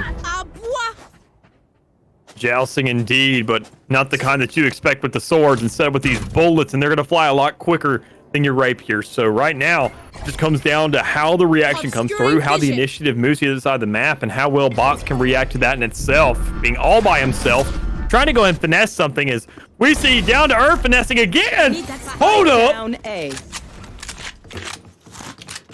This just went topsy-turvy, man. 33 on the clock. They got no spike, though. And with Bats watching this intently, yeah, this is going to be interesting here for the attackers to manage to push him away and get the plant. He's dropping utility too, so that's going to be a pickle on his own. Oh no, not like this. Not like this! He heard that so well and played the util so crisp and clean, and he gets the 4K too, Mick. Talk about guarding the spike. Guarding the spike. I mean, that's what you want, right? Go ahead, get yourself another round on the board. Sit in that double-digit checkpoint. That's another in itself of something you want to brag about. That's something that you also want to guard, is find a way to go ahead and close out this game. Because, I mean, we're at a point to where, I mean, we've had enough rounds in the game to where I don't know if you're able to watch, and this is a little bit more math for people. I'm sorry. I really just want to train this audience to be, you know, to know their numbers. I want to make y'all smart. We're gonna have Teacher Mick here on the board. These two teams combined right now, we could have seen a close to this game, but we don't yet. I know that's a fun fact for everybody right now, but what's going on down here is that we see a lot of more AF influence. And honestly, I think Godset's taking a note of the Down to Earth's playbook. It just comes down to the execution now. Talk about execution. That is 6-pack getting guillotined by Euro. Coming out from U-Haul as Bats, but he himself also denied, and there's no trade potential here either. And with that, Godset looking strong with 5 members on the board, albeit 2 of them are super lit. Bape. The Martial God has done a great job of the previous, now looking for more. Swings, can't connect, knows he is pinched every which way, and with Bad's crosshair looking from down below, he's got no hope of any kind of connection. Now FYG stuck in U, gets the 1, looking behind for more. Can he connect? And no, he cannot. That is Bad on the board again with a second Sheriff frag for the round. They're going to pick up their 4th. I really like that play from them. Just the way they followed up, grabbed themselves more and more guns to play with, getting someone of a round that you wouldn't expect to go into their favor. We now see Down to Earth really just locked out of this 10. They go ahead. I mean, they have obviously a rifle to play with. They have 2 actually, so a little bit of aggression on the market end of this game. We don't see too much of that, but I mean, the follow up here, really what's being brought to the game is, I mean, a little bit risque.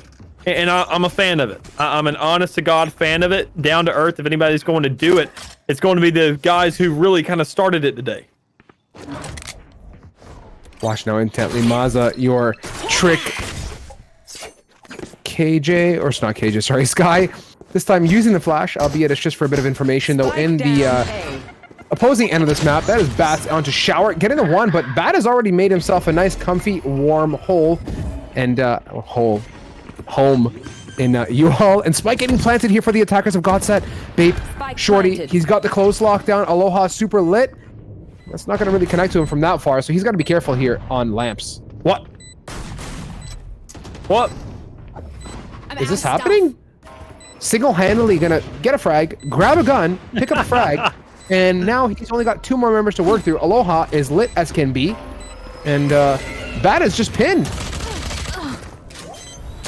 Definitely playing more of an MMORPG rather than an actual game of Valor right now, but it doesn't really seem to matter there in the end.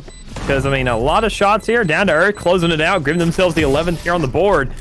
And, ladies and gentlemen, we are 2 rounds off from finishing this out, so long as Down to Earth doesn't go ahead and follow through with the mistakes they've made prior and find a way to actually close this game. And I think it comes down a lot to these ultimate usages that it can come down onto the board, as long as we find ourselves a little bit more buys, because they're sitting a lot better on money than Godset. That is something I could say for a fact. And that's not really just numbers, that's not ratios, that's just facts. And, I mean, with that, everything really panning out into their favor, I think they're at least guaranteed this one. I do want to say that. Nothing is guaranteed, but they should be able to do this. And honestly, if they don't, these next couple rounds, not just in a point of econ or in a point of kills, just in a point of morale, we're going to see, Six-Pack already catching the bad end of that end. And watch intently here as this round continues to unfold. We've got a pick on each end of the board, and we found that Godset is a great comfort spot towards A, and yeah, this is good with Swung doing the deed, and he's got a nice pick, still sitting on a light Spectre himself. FYG, though, getting absolutely cooked with that, how can I say, ramp up of damage. He's got his camera too, pinging away, not choosing to fire that, activating the wire, and oh my god, the utility from Cypher is just making them dance every which way. FYG gets the 1, and with that, he's managed to even it out while patiently waiting for the rest of the teams to rotate over. Yeah, that patience in itself is absolutely massive. You want to go ahead and make sure to have that collective. You want that team effort. You want that team initiative as a squad, because one man can't do it all. But FYG may able to get 2, but gets closed out a little bit too quick to find himself anything to really play with. So this shutdown coming through, the ultimate usage being absolutely massive. And Babe getting a little bit ballsy here. Okay. 1 enemy remaining. Last player standing. Oh, no. He's I think got the half, though, Mick. I think he's got time. No. Yeah. Oh, yeah, he's got it. There it is. Okay. All right. So I thought that timer on that lockdown was going to be substantially longer. And, about another second or so, we would have had a different story, including an explosion and a big kaboom. So, nonetheless, you heard the announcer. Match point here, Down to Earth, just 1 away from closing it out. And they're just picking away at Godset very, how can I say, methodically. Albeit money, not the sharpest. You got some half buys there on armor, but with the biggest delta here of 8 rounds to worry about, they're not really too concerned, I'd say. Dude, just that round alone, though, that was ballsy, I gotta say. I mean, you never see teams react to a Killjoy ult like that. Everybody usually flushes themselves out, but I mean, that was just down to earth. That was fundamentals. That was just going ahead, choosing a play, sticking to your guns, and saying, rip it, we got this. And despite that aggression, Six-Pack, who had his back turned, is able to connect onto 1 with 2 members swinging him. Bape, though, with the pick and dip, as always, time in, time out, he delivers these frags and gets another as well onto Euro. Now, Bladestorm, can he get the right click? No, just a hair to the right. Double Shorty pump is insufficient as well. Delight with the Spectre gets the pick, but he himself now 15 hit points, and it's down to the wire here in a 3v2. 3v2. It's not impossible now being a 2v2, but Godset, they're a lot more lit across the board. They don't have as much health to play with. You got Delight trying to peek here, but bad with that shot downfield. That may actually be enough, but it's not. Here we are, coming back to the desk here in a second. It's going to be our 2 beautiful faces, and we find ourselves Down to Earth sitting at a 13-4 game, closing it out here, going off of that. They're now also moving on to the semifinals as well. So a lot of promise here. A lot of learning from their mistakes, I feel like, because they just felt a lot more kind of synergized when it came around to the bind. Yeah, I'd say so too. And it's going to be good to see how they progress moving ahead. Obviously, the momentum continues to build. And what we said, as these matches heat up, as the brackets proceed, you get 1 of 2 things. Really tight games or massive spreads. Yeah. And in this case, we got the spread. But we'll see as semis coming up and the Grand BO3 is what these teams have in mind. Mick, all things, I'm going to just kind of wrap it up very concisely for myself. I don't want to necessarily dig too much into the deets of the matchup, but I'm just loving the games here tonight. Really good dominant plays from both these teams, and I will go back to that one particular play of the defuse despite the lockdown. Just take it to half. Why not? Yeah. Call the play, like you said, stick to your guns, go all the way, and in the end, it delivers the dub. Yeah. And I mean, just the way they played it out, I really enjoyed it. And I mean, with these scoreboards and everything that's really brought to the table, I say it time and time again, brought to the table, brought to the table, brought to the table. I'm a guy who likes to eat. So, I mean, that alone, I mean, it just, I feel like these guys, they're definitely ready to eat. And they're going to bring a lot of cash out here today on the table, especially with what we got going on, this $100 prize pool, $20 for each of them. That's a Wendy's 4-for-4s, dude. That's 5. That's a lot of McDonald's, McChickens. That's whatever you really need to. But I mean, on just across the board, all of that is thanks to just, our sponsors. Obviously, I mean, GamerCast are going to be one of them, obviously, because we just talked about them here a little bit ago, being some place you can get your streaming software, brought all your streaming software needs, almost like OBS, which is sometimes a little too complicated, I'll admit. And Streamlabs being a little bit too heavy on your RAM. GameCast, they bring that nice little balance here to where you can sit there and actually get your computer to operate to some extent while you're playing your games, and especially with those free overlays, give yourself a little bit to work with right off the rip. For sure, man. And the final thing, of course, is say for those that don't know, we're going to talk about 2 important things here before we send our beautiful viewers off. The GLG gaming facility that's being built up in Rochester, New York, that's a thing. For those that have been keeping in tune with that, our socials kind of bringing the sneak peeks as it progresses and it's growing. It's going to be on the 22nd floor of Innovation Square. So if y'all are in the hood and want to pop by when that's all said and done, keep it in the back burner because it's going to be a thing eventually. So yeah, a lot of updates to come on our socials, which if you're not following, be sure to do that. And of course, the GLG Country Club. I kind of tickled about it before in the previous matchup, but that $10, one of your members needs to hold that. And when they do, you guys, of course, get early access and early sign up to upcoming events as far as, in this case, Pit of Valor 5758, which is also the $100 Gamecaster sponsored events, like we said. And yeah, just one member needs it. If y'all don't have it, go ahead and support us, right? We run these week in, week out. It means the world to us if you guys would. And it has a perk for you and your teams too. And it's not only for Pit of Valors, even our paid events, your team will have a spot secured. And that's not a bad thing, all things said and done. So Mick, let's send everyone off to a break. Give you and I a chance to recuperate. I can't think of any more rhymes. Guys, get comfortable. More to come. Semis and then grands. The grands, of course, at BO3 going to get juicy as per normal. Off you go. See you guys back here momentarily.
Welcome back. We are ready to go. This is going to be the semifinals. Let me get comfortable. Hold on a second here. Best of one before we send it off to that BO3.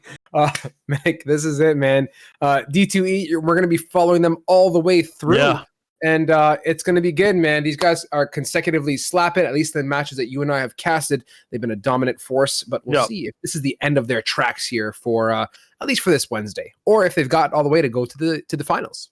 Yeah, I'm definitely with you. I mean, back and forth is really where they felt here on Ascent with the map we're going right back to. They kind of slacked there in the first half. They sat there, they had me in the first half, to be quite honest. I mean, doing a great job on that offense, kind of slacking when it came around to that defense, slipped up a little bit against the likes of old Team Vanquish. So knowing that they were champs of the last week, having so much on the board for them to really play with, it's definitely a formidable opponent, but they've kind of gotten their stride. They felt themselves a little bit more. Now here on a, that would make like a 4 or 5 win streak here at the end of the day. As they're sitting at right now, they've definitely found themselves some momentum to play with, and they're revisiting a map they've already kind of really dished out some damage on. Yeah, it's going to be good to see. I mean, Team Mystic has also worked their way through this bracket and beat some formidable opponents. They've beat Zelos thus far, OC Esports, Sway GG, and it's been a good bracket for them and a tough one. It hasn't been a walk in the park. I haven't obviously divulged all the details of the scores. That is why the ! bracket command is there for you guys to understand the stakes and the kind of the history lesson for these teams as they make their way through these Wednesdays. But going on to Ascent, we've already casted this once. We'll see what lessons have been learned and what these new opponents decide to bring to the table, if anything, or a variety for us to kind of, how can we say, learn a thing or two. Yeah. And I feel like we've learned plenty today already, especially the likes of D2E, watching them time and time and time again. I feel like they've also learned a lot because, I mean, they've slowed down a little bit. We sat there and found ourselves in in difficult situations here and there. All over the place. We've seen a lot of different kind of scenarios to really put ourselves into, but we've seen a lot of great areas to kind of just dish out some damage, dish out some great plays, some clutches here and there, some multi-kills regardless of wherever we find ourselves. And where we really find ourselves now is going to be in this Agent Select. Getting into it, we'll see what these two teams have to bring to the table. You can see the locks coming out right away. Team Mystic going to be securing that Sova, Astra, Jet, Raze, and KJ. On the opposing end, yeah, you bet Bape is going to be on that Jet 6-pack. This time, shaking it up one more time, going on to that KJ. Matza, a man of many skills and trades, going to move to the Sova FYG now, abandoning that Sentinel or controller position and going off to the Phoenix for Duelist and Bat, still sticking true to the Astra. So composition-wise, I like to see it. We're keeping it live. Live, Pride. We're ready to vibe, Shrive. I mean, that's the name of the game we need right now, and especially with Mystic here on the table. To some extent, I would say a kind of a rival from what I've seen here in the past of a Vanquish here at some point or another. So honestly, we see possibly D2E able to take down both sides of the field so long as they can shut this down once again, and it comes down to this first round. We see Phoenix being ripped out once again. We see Raze, which is a very unorthodox picks for here. We see Arena a lot more than we like to see Raze. So, I mean, everything that's coming out right now, no bars held back, just comes down to these first couple rounds. Who can get the momentum over to their favor, and who can really find themselves enough real shot and crosshair placement to go ahead and really trump that third round when we get around to it. As we settle in for more, this is it, guys. To the nitty gritty. I like it when a team is unified with all tagged up. Look at that Team Mystic, that TM up there. Just gives me a nice fuzzy feeling, doesn't it? Yep. That's exactly what you want. And Team Mystic, their logo kind of gives me a fuzzy feeling. Very symmetrical. It's very nice to look at. You know where artsy / geek / casters when symmetrically appealing logos make us feel good. But on the real, what else probably feels good is how Team Mystic has opened up the round with a nice pick onto the side of Down to Earth. A nice bit of voice heard loud and clear, but we'll see with this Jet now. That's it. I was expecting it. The dash right through. Babe gonna open up some gap, but do they know Summer is there? They don't even bother clearing the hard. Look at Summer though. An absolute frog bouncing up and down, and he lands the dink, and Swazzy gonna shank that away from him onto Mazda. So Team Mystic making their presence known right off the rip on round one. Can't blame them. I mean, they've down to earth that they've had themselves a great run so far, and Team Mystic said, all right, I don't know really what's going on here, but it doesn't matter. We found ourselves on the defense, and when you don't find with that double duelist exactly too many setups where you find them winning those rounds. You find a lot of utility, and you find a lot of ways to really dish out some damage before you even get your eyes on anybody, or go ahead and sacrifice your duelist there in the front end. And we saw the trades coming through, and some are grabbing that double. Swazzy grabbing his double as well. I mean, just across the board, great shots, great trades, and great setup here for that first one. As we get situated for round number 2, the attackers just taking it easy, cool, calm, and collected, looking for an opportunity yet again. We'll see what they can do if they have a chance at it now. Awakens going to be spotting towards Tile. Bape and Six Pack are there, and he's got a good gun for it. I mean, the dink and 2-tap is viable. He's got to put his cross in the right neighborhood, and he does do a decent job at tickling KJ down to about 10 or 15 odd hit points. As Six Pack now going to bounce away there via X-ray, you can see. Going to go back to the drawing board, shift over to B, but Opka is keen on swinging here. It looks like playing the aggressive angle. The turret goes off, he goes wide, and no one's there. He's going to fall away, and this is the discipline, man. Team Mystic, just, you know, sticking to their guns, not getting greedy whatsoever. Yep, just hold things out as long as you can. Slow down the game. It's these first couple of rounds. If you're in the shoe that down to earth, you want to slow down the game a little bit. You want to find these shots, and hopefully find one out right there, but Swazzy's going to find the best. Amaza to go ahead and grab what is going to be a lot of B initiative. His Opka can find one, as he does, and look for the second.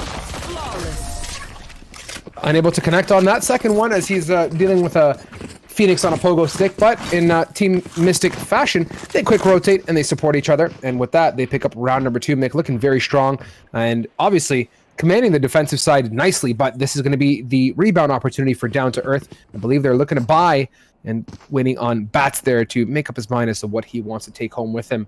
Sitting on the full armor, we'll see what primary he wants to buy here.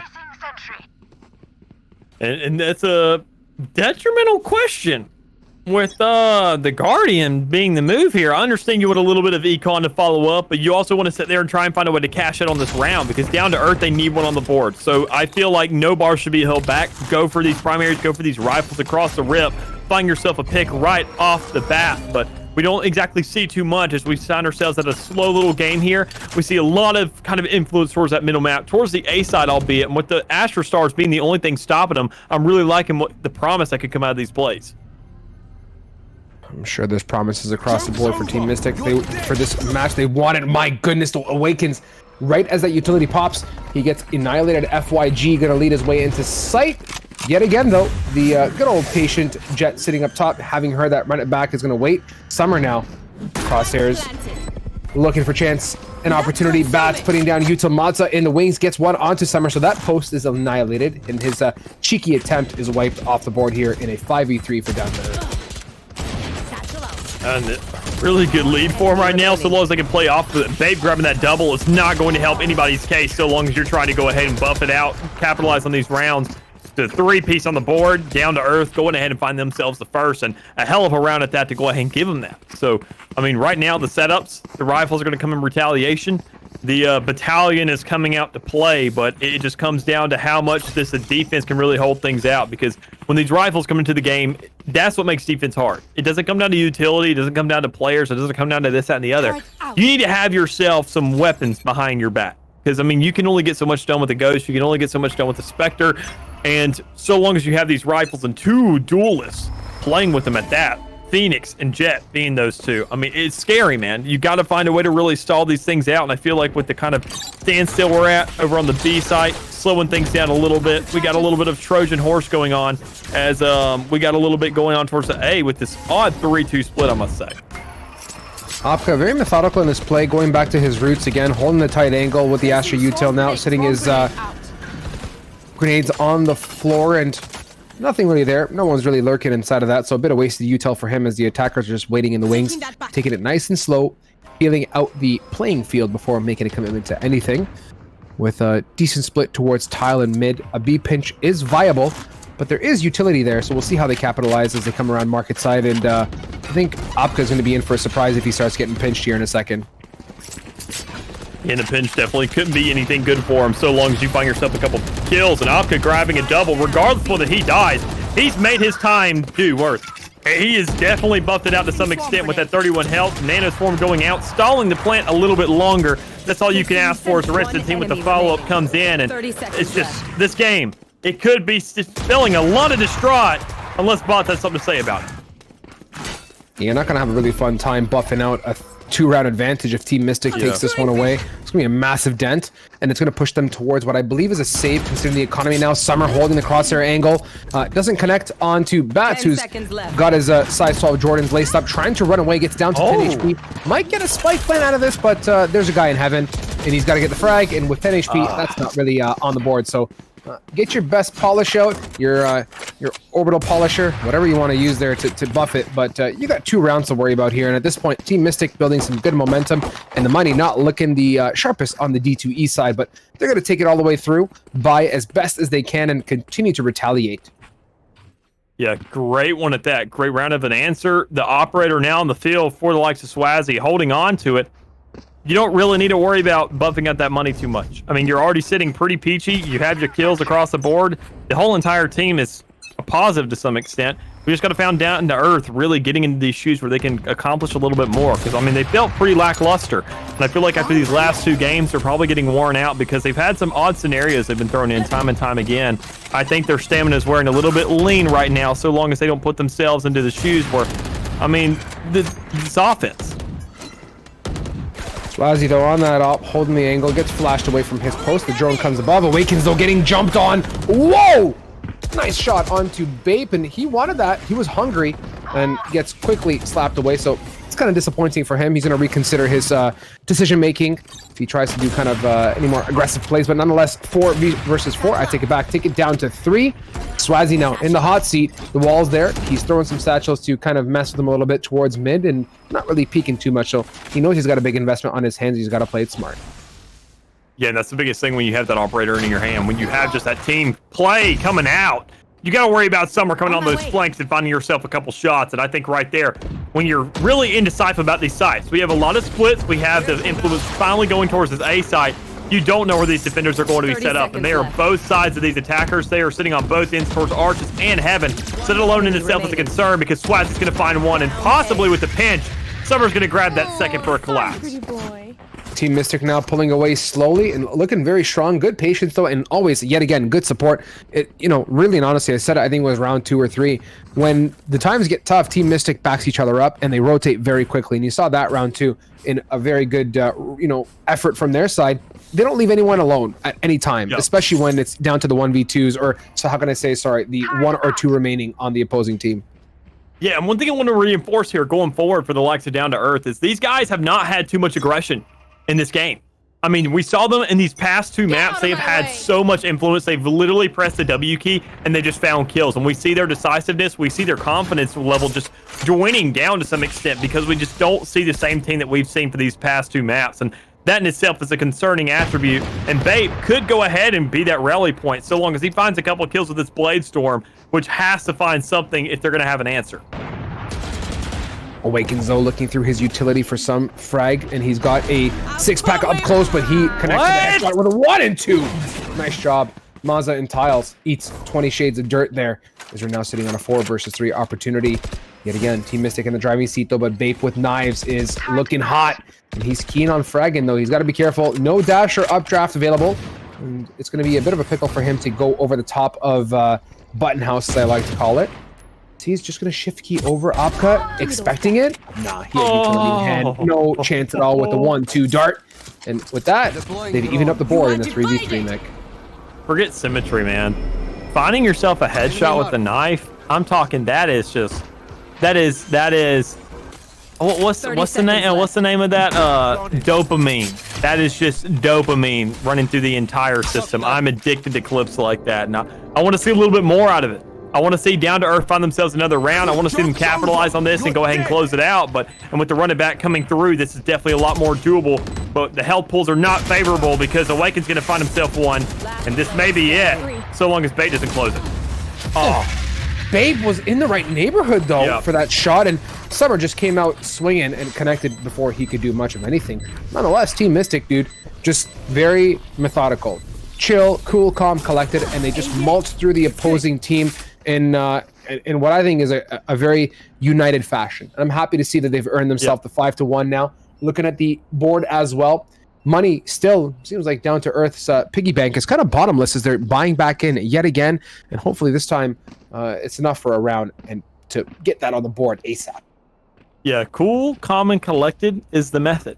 And we see Team Mystic just absolutely, I would say to some point, being the epitome of that. Just absolutely painting an idea, an image of what you want to play as a team. And we just see them playing as a unit. And I just feel like on the side of Down to Earth, they're kind of stressing out to figure out what to do right now, while we see Mystic just kind of just playing their game, dude. They almost feel like like calm waters to some extent, because we don't see too much stress. We just see a little bit of jiggle picking from Summer here and there. We see everybody doing their job and doing a damn good job at that.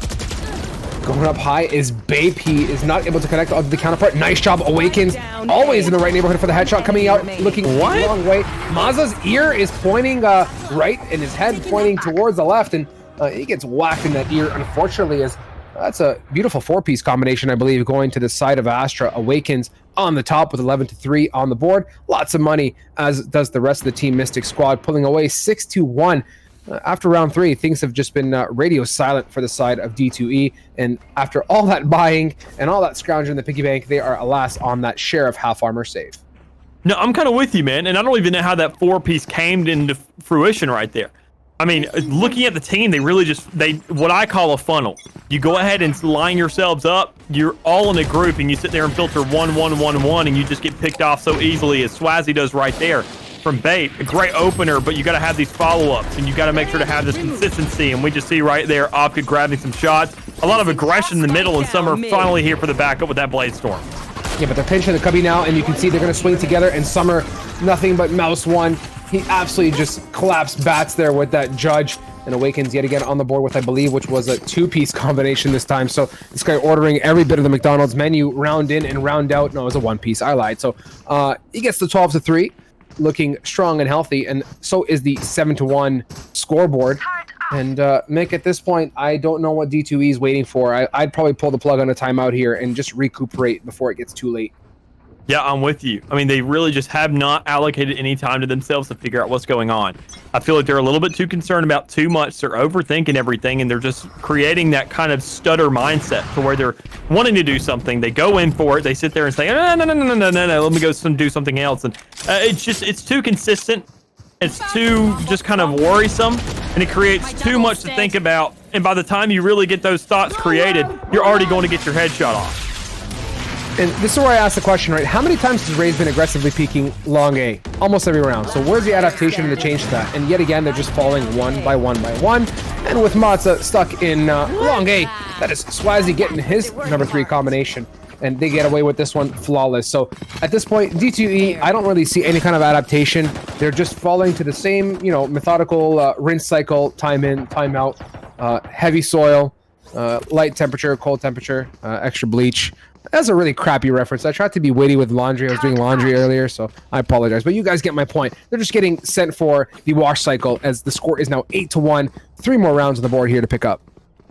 I think wash is a great term right now. I mean, I'm not going to say their whole entire career, but at least this map is feeling a little bit washed right now for the side of D2E, because they just don't have enough here on the board. We see them, I mean, this is their attacking side. This is what we've seen them time and time again for these past couple maps. Do a great job of getting on this board and absolutely running it. But I mean, for this to be their side where they usually slack on defense, I mean, hell, they've been literally ran for 6 rounds in a row on the defensive end, and they just got to find themselves a little bit of assessment, or they're going to get choked out. And Bape here with the first, at aggression, and Swazzy there with the answer. A little bit of adaptation, but not enough to go ahead and get themselves the edge just yet. As they continue to dwindle and fall apart yet again, Swazzy has 3, and this time 4 kills after getting a double with that showstopper. And my friends, 9-1, and Swazzy is, he's just, yearning to be at the top at this point. Not stopping anytime soon. Gonna now pull the 11-3, and with Summer right above him, Wakens, if you're looking to capitalize on that scoreboard situation, I don't know what y'all are betting on, who's buying McDonald's tonight or what, but at this point, Swazzy looking really strong and also making his presence known here tonight.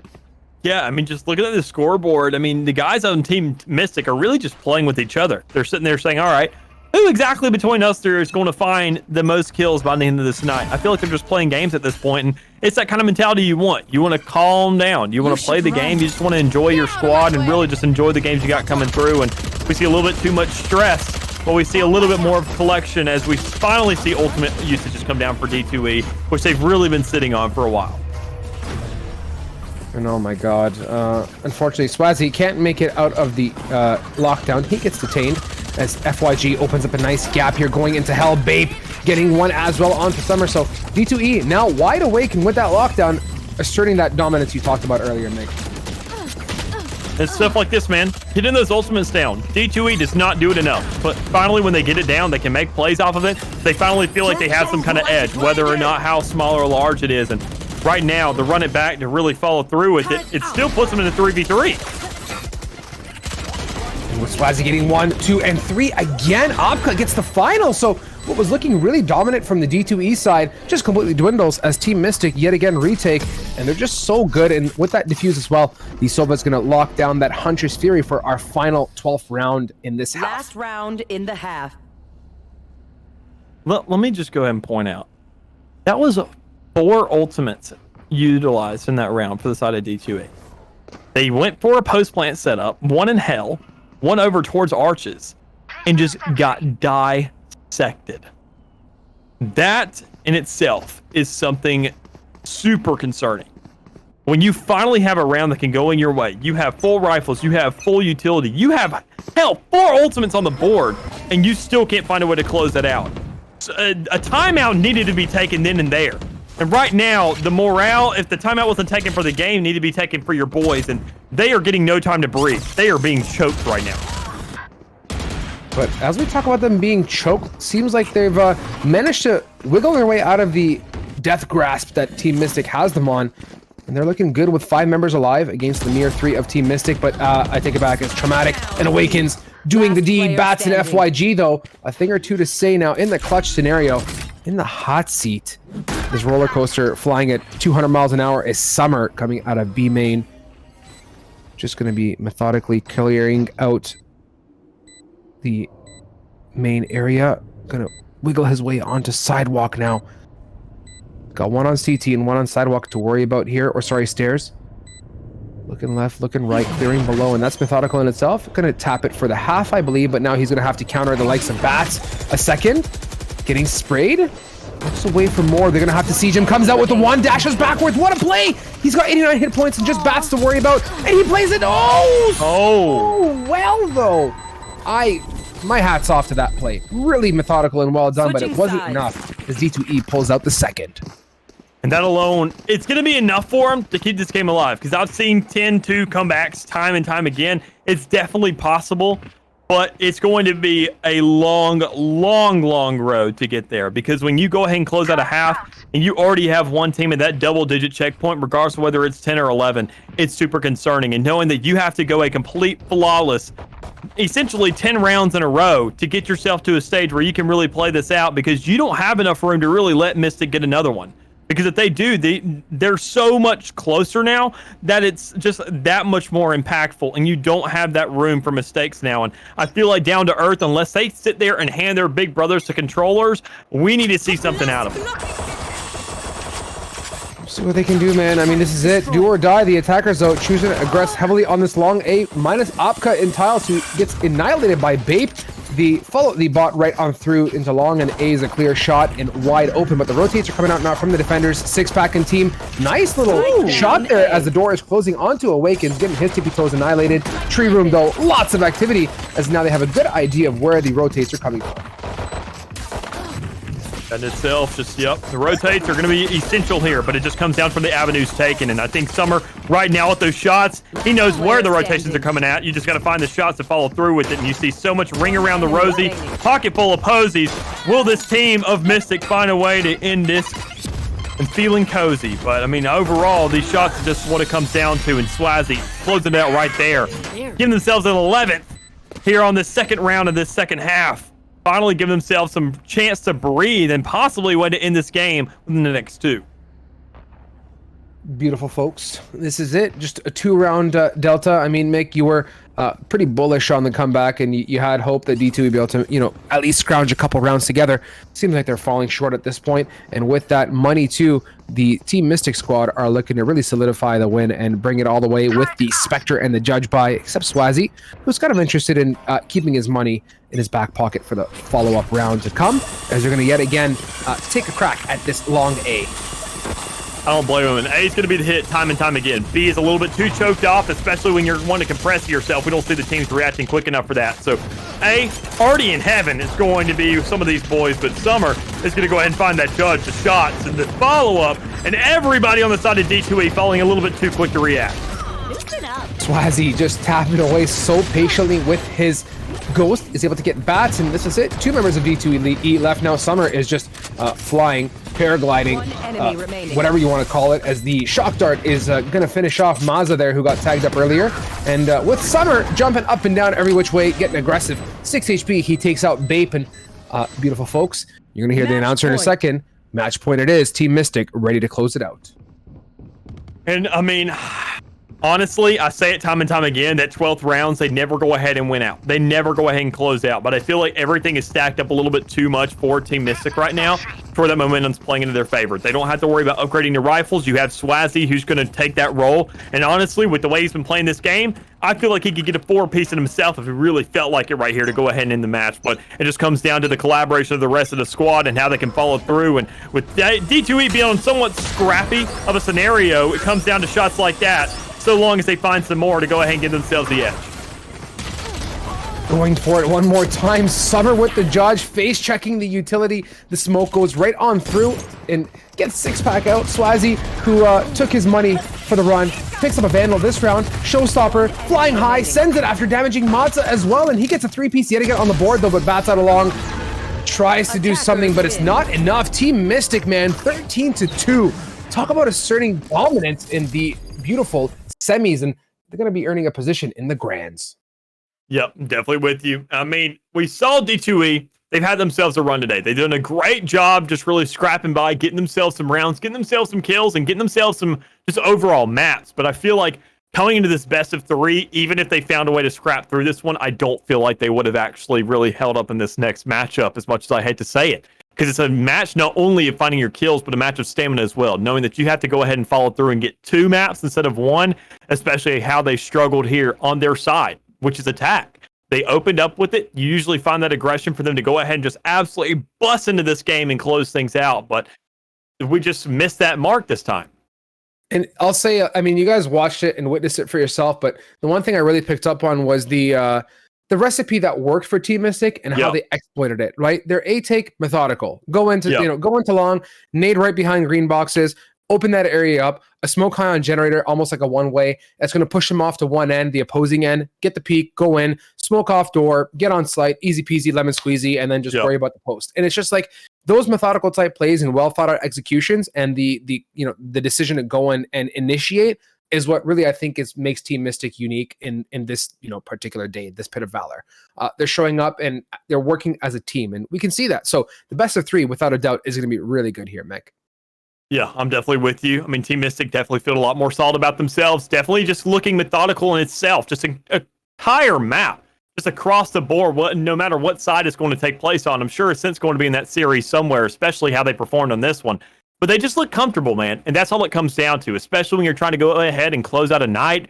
Sit there, you just want to play some good old Valor with your boys and earn some quick cash at the end of the day. And honestly, I feel like Mystic, their mentality is set up for it. To say, all right, let's go ahead and get in here. Let's get ready in this lobby and let's go ahead and run things through. And sadly, we're not going to be the ones to take you into that matchup. That's going to be all Vincent and Orbital hopping back here on the mic here in a little bit. Unless we have any other regards to really finish this out, man. Yeah, and then we got a couple of things to talk about before we send our viewers off the break and get them ready for the semis, or not semis, sorry, we just did that, the grands. Of course, guys, we mentioned it before, POV 57 and 58 is going to be coming up, and yet again, it's going to be a $100 sponsorship from Gamecaster. Thank you to them yet again. And it's free entry for Pit of Valors for those that don't know, but they do fill up, so I would urge you guys, if you don't have the early access, get on that, but the early access members, y'all are welcome to hop in earlier before everyone else and sign up. Regular registration starts tomorrow at 11:59 p.m. We talked about it earlier, but a big ups to Gamecaster again. A bit of a twist on the OBS and a different approach. They offer a completely free 1080p 60 FPS streaming and recording experience, which is pretty baller. And they're supporting us. So they also have free overlays and all that sauce too. For those that are just trying to get their feet wet into casting, or if you want to just solidify and bolster up their day-to-day streams, don't hesitate to give them a try. You can slap !Gamecaster in Twitch chat to learn about that. And Mick, I got one more for the guys. Y'all know the drill. You may know the GLG sock fandango that happens in Twitch chat. You can redeem your channel points. Back in the day, that used to be a 10K redemption, and the casters would eat socks on streams. We've revamped that. We've leveled up here, guys. So now y'all can get your own GLG socks. So what was originally a bit of a fun poke on stream is now a gig. If you happen to have whatever million number of channel points it costs to get them to, you can redeem it and we'll get some socks out to you. Albeit, you better be watching a ton of GLG for about 28 years from now to be able to redeem all those points. So just do us a favor, just grab a pair. Honestly, it obviously supports us, but y'all can feel cozy and warm in the winter months, Pit of Valors and everything else in between. So, folks, exclamation mark socks in chat, by the way, for that. That's a key one. I'm not going to walk away without telling you about socks. On that note, Mick, I have no other thoughts. I'm content and ready to send it off to the beautiful Vincent and Orbital for the grands, but not after a quick break. Anything you want to say before we sign off for the evening? Honestly, I'm starving. And I think if any of you are as well, go ahead, grab yourself a nice little meal here before we get into this best of three. So you can go ahead and sit tight, grab yourself those channel point for those socks, and get ready for what's about to come up. With that, I bid everyone adieu, but don't go too far. Like I said, grands are coming. So take care. Lots of love. Thank you for supporting us. And Mick and I always appreciate the beautiful viewers and what you guys bring, all the juice and mojo in chat. So talk to you guys momentarily. Peace.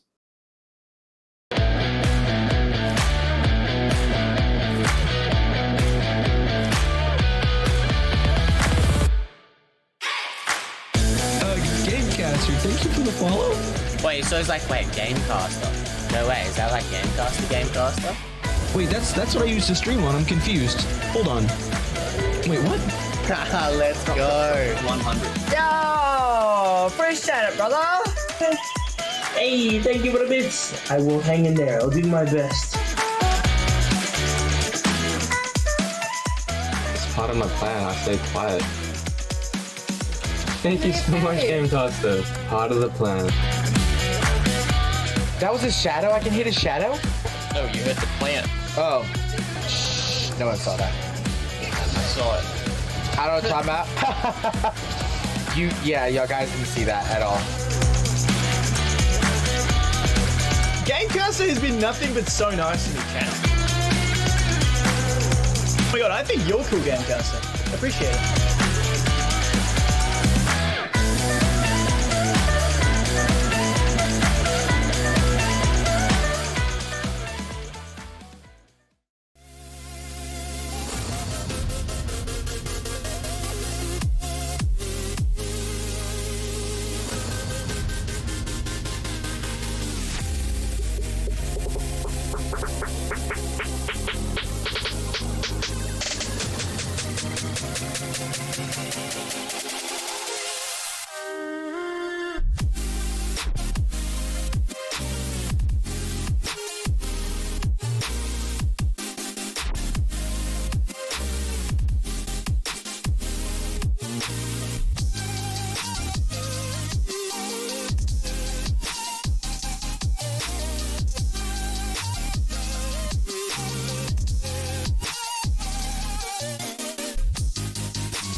Hey, believe it or not, we are here with the grand finals of this Pit of Valor. Man, it's been an incredible evening of incredible games, and we're going to put the cap on it here. My name is Vincent. I'm joined by the one, the only Orbital, and we are absolutely ready to get to this party started. But Orbital, tell me initial thoughts here. Grand finals, Team Mystic and Pillow Fighters. I mean, I will be honest. One, the name Pillow Fighters is freaking hilarious, and I love it so much. We got to see him back. I think in round 2, in the round of 16, we got to see him duke it out. It was a fantastic game, and they showed a lot of strength. It was over Valkyries, and it was a pretty dominating win.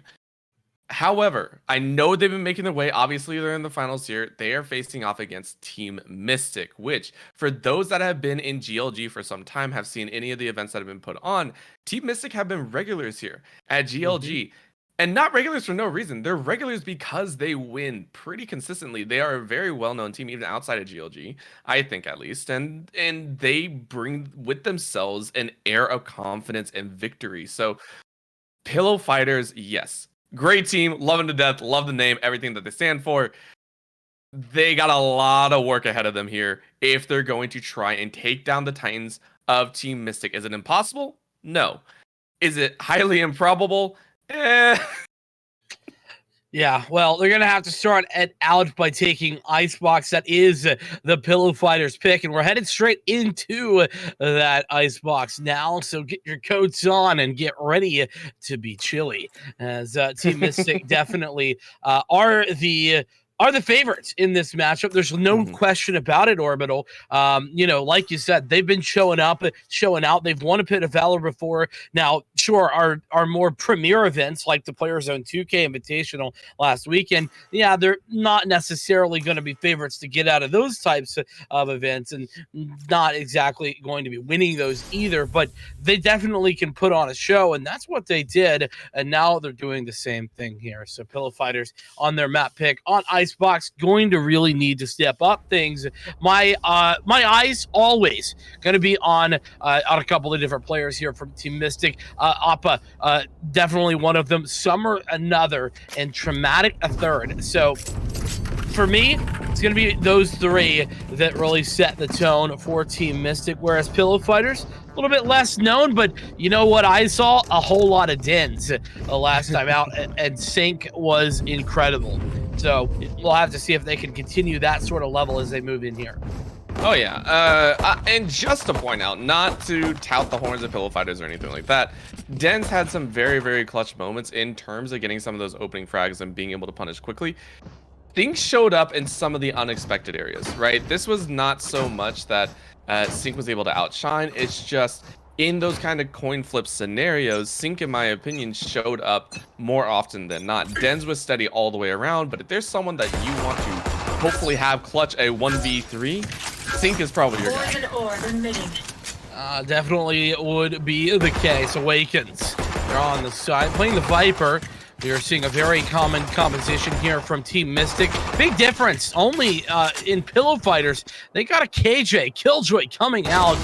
Looks like mid is where they're going to be pushing. That wall coming forth a little bit too slow there. Appa getting caught out in the open and gets traded immediately. It's a 1-for-1 though, and Swazi has gotten some information. In fact, is hearing all the information, and look at the rotations that is netting everyone from Team Mystic pushing towards A. Solid, easy rotate here. They call it quickly, they call it soundly, and they don't really lose any members in the process. So this is going to be a little bit of a 5-5. Recon Bolt goes out. Swazi goes ahead and takes out Devin. This is going to be the first collateral casualty of this A site battle. Sync and Traumatic go ahead and pick up one apiece. They're going to follow through into a 3v2. Following members are alive. Sheriff goes ahead and does not take top off. Top instead takes the Sheriff. Sync falls through with another. It's all down to one, but Avakins is, of course, one to watch. One more. Nope. Top goes ahead and closes out, and Pillow Fighters is going to be happy with a first round win.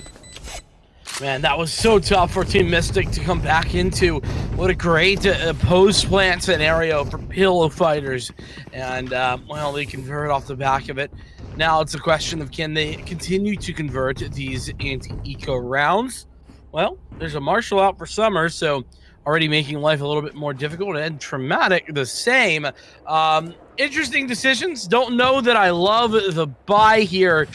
It's not a full purchase, but it's certainly enough to make it so that a buy in the next round would be not entirely full. You would certainly be giving up something to buy in next round. It's definitely a higher gamble, right? You are putting in a lot more of your chips early on into the fight, and so far it's yielding a very slight result. First shot of the Marshall is immediately healed back up, so you don't get to see that damage really fluctuate out.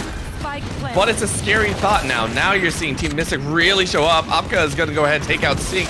Devin takes a frag. Top takes another. And this is Pillow Fighters going ahead taking this anti-eco in style.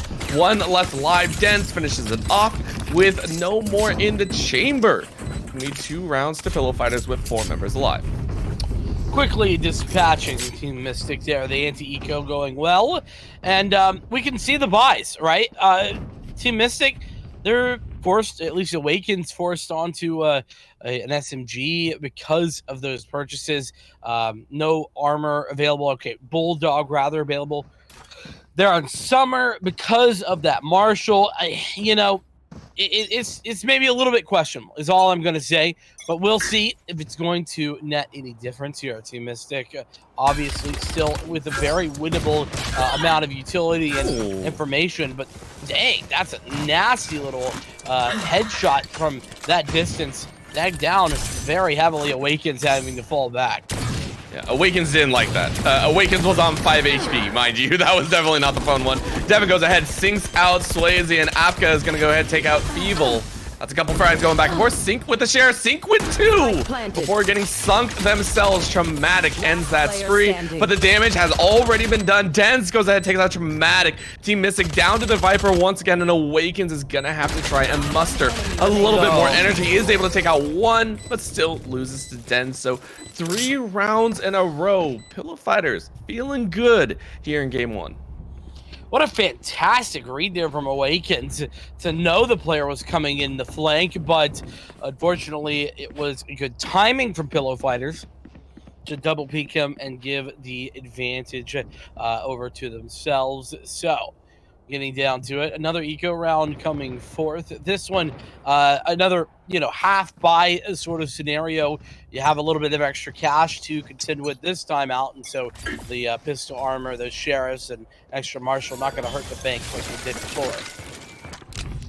So first chance we really get to see here in a little bit after this round, of course. And once again, the Marshals crying out for a little bit of blood. Traumatic takes 1. Dens answers right back. And that's, of course, the Phantom in play. Top goes ahead, revives Sync, so that's going to be a 5-on-4, make it a 5-on-3. Possible 5-on-2. Nope, a couple more shots. There we go. Feeble takes 2K. And it's all left to Awakens and Apka. These two trying their best. They are definitely going to try their best to get something. I don't know what you're going to get out of this, but you're praying for something. I mean, a couple kills is what you would hope for. 1 or 2 at most. Realistically, that is best case scenario, though, and as you can see, Team Mystic knowing exactly that, playing a bit passively, trying to force fellow fighters to take some not as favorable angles like that, but people with a nice shot gonna complete the frag. It's the same, missed some shots, but it's okay. Awakens didn't hit any of his own, so Pillow Fighters up to an early lead here, 4-0. And Team Mystic, this is their time. This is their moment, Orbital, that they kind of need to respond here. Yeah, that was a pseudo-flawless round as well. So that means the entire economy of Pillow Fighters was safe that round, right? No one had to buy anything, maybe some of the utility. But it's completely good, right? They're all happy about the current setup. And it's on Team Mystic. They had the weapons this time. Yes, a little bit of soft armor on Appa there. So it's not terrible. They do have the weapons, and it's going to rely a lot on that aim. Can they find that pinch? Can they find those opening frags? And yes, it's difficult on the defense, but you got to make it happen. That's going to be the Hunter Seer going out, tracing Traumatic a little bit through the wall and slow down here, but third shot goes a bit wide. That tactical tag not coming up with the frag on the ultimate, and well, Sync is sort of stuck between a rock and a hard place as the rest of the team comes back in. Oh, Traumatic looking the wrong direction, traded by Summer. It's a good look. Appa in position, especially with the advantage, but there's a pit available for Pillow Fighters. Not sure if they want to use that. The snake, or rather, the snake bites as well going to be online, and shock darts. So lots of utility potentially to deny any sort of diffuse. Sync down, out, dusted, as now that snake bite comes through, but it's not doing enough damage, at least not quick enough. Sticking the diffuse is Swayze, and he's got everything. He dies for the trouble, but they're absolutely okay with that one. Team Mystic with the round. And that's actually kind of terrifying for pillow fighters, right? The whole point of taking the Viper is you secure that potential cover on the spike, right? Whenever they go for the defuse. What you just learned is Team Mystic know exactly the fact that if you run in with 150 HP, I think that was the Reyna as well to do it, so Swayze going for it. But if you go in with 150 HP and you just stick it, you will be able to get the defuse. Meaning you don't get to play with the option anymore. He was also on the outside area, so he wasn't taking as much damage as if it had been like right in the middle. That's gonna cause some kind of shakes and fears, right? Pillow fighters can't reliably rely on that setup, so we're gonna have to see them kind of switch up the tactics here. You know, figure out the next course of action and make sure they get a little bit more reliable setup for those retakes from Team Mystic. Yeah, maybe utilize the shock darts in addition to that to deny the area. But anyway, Blade Storm is popped out. You should There run. is a Blade Storm for pillow fighters potentially, but there's a lockdown going to be thrown in. Not sure about this one. This is part of the reason I think Killjoy in this map is a bit questionable at times. But it's the attempt to push towards A, but it's actually just a bait. No one actually going there. It's the B push that's forthcoming. And Appa wins a very solid duel there inside the tube, winning out. And Swayze the same as the spike goes down here at B. Yeah, that's a couple wins, but Denj, Sink, and Feeble all say hello to the defenders, nuking 3 before they even have a chance. Pillow fighters fighting really hard here. Feeble with 2. Summer takes out Sink. Summer gets 2. Down into a 1v1 here. Who is going to be faster on the draw? They only have to wait. Summer gets his 3K. Clutching it up. Summer feels good and brings home the second round for Team Mystic. Man, Summer really clutching out, and that's such a needed round as well. It was looking so good for Team Mystic. Everything they had made the reads. They didn't overextend. They didn't overcommit. Nothing at all. But Pillow Fighters just won all the gunfights. And so Team Mystic were in a bit of a sticky situation as they get bailed out by the likes of Summer. I talked about him. I said that was a player to look out for, and the 1v3 clutch is why. Feels good, man. You go ahead and get your second round on the board. You have 5 kills to your name, and you're going into this next round feeling okay. You have 3 ultimates to 2. I actually want to say 2 for 1. Yeah, because Blade Storm is now out. So Pillow Fighters have a little bit of a chance. If the Knights find it, but Feeble finds the first, Appa is not allowed to play this round. Nope. See you later. Get out of here. Sink trying to throw some blades forward and missing shots. Does connect on the 1, but now out of blades, gonna have to regroup. Just Devin is able to sort of equalize things and in fact give an advantage to Pillow Fighters. Advantage now even better as the pit goes through, but with low HP, that Viper might be in danger. As Summer comes finding a nice little angle. The fantastic angle is Swayze and Summer. This match, absolutely everyone, the Pillow Fighters are going to sleep. They're going out for the round. Oh, man. I was waiting for someone to say that. You know, I was thinking it in our first game that we cast them. I was like, this is going to get there. This is going to get there eventually. But that is going to be the third round. That is Team Mystic winning a fair-handed set. And honestly, if I were on one side or the other, if I had got to choose between whether I got 4-0 into 3-4 or 0-4 into 4-0 into 4-3 or 0-4 into 3-4, I'd rather be on this side where you win 3 rounds after. Why? Because now you can force that kind of ping pong economy. You can force the enemy team. It also feels a lot more harsh, right? You were the one that were up 4-0 at one point, and you can't continue that run. It deals a little bit in the mental, and it deals a little bit into how they are going to play as Top goes ahead and takes out Awakens. Very interesting split here. Very interesting position from Appa, who's trying to make a play. Does make the play, but it's at the cost of his life. Enemy remaining. It's dramatic with a massive double kill to bring things right back within contention. Now 2 versus Enemy 1. remaining. It's Sync to find Dramatic, and it's all on to Swayze. It's right down, and he knows he knows! What a disgusting shot from Swayze. And that has equalized things. It's 4-all here. Team Mystic, they're making that comeback happen. There is just something about clean one taps. Whether you set up for it for 3 seconds or you get it around the corner, there's just something clean about only needing 1 bullet out of the clip. That was like back to back to back one taps, and I love it. Team Mystic now evening up the rounds, and you get a chance, right? You knock down pillow fighters here. If you're able to knock them down, if they are not able to maintain this, they go into that poor economy. They have to start saving, and you get a huge window of opportunity to take the next potential 2 to 3 rounds in a row. I mean, you say that, but it feels like pillow fighters have been buying for ages. I don't know how they keep buying. I don't know how they still have money, but they do. And here we are, another lockdown to come through.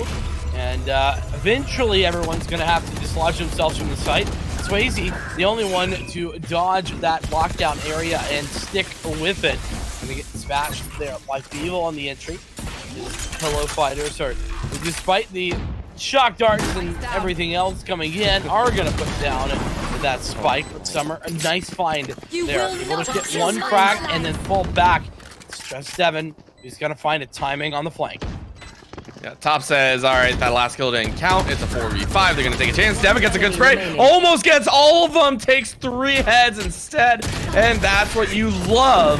That is Pillow Fighters stuffing that continuous run around and says, listen, you're not getting 5 in a row. Move to 5 and 4. It was a tough road, but with that flank, I think Devin just set up a potential run back for Pillow Fighters.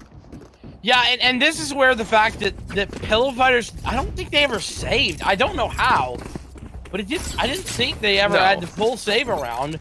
And I have to go back and look at the, because like that just seems impossible, doesn't it? Well, let me explain. So this is my theory on it, right? They had 4 rounds in a row of them winning. First round was a pistol round. They did fine. They won, I think, with 2 or 3 members. Second round was the save round, right? Or the anti-eco. They won with 4 members strong. And then third round, they didn't have to spend as much again because of that sync before. Remember the double Marshall buy.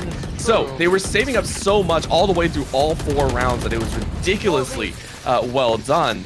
And that's how they're just continuously able to buy. But Swayze is starting to say, we are done with you being able to maintain that econ advantage. We are diving in head first, and that might just get us killed. That's going to be firing back. Pillow Fighters up. A single member. That is the Viper's Pit. Forward Team Mystic feeling great. But the Blade Storm is out as well, so a little bit of danger on both sides.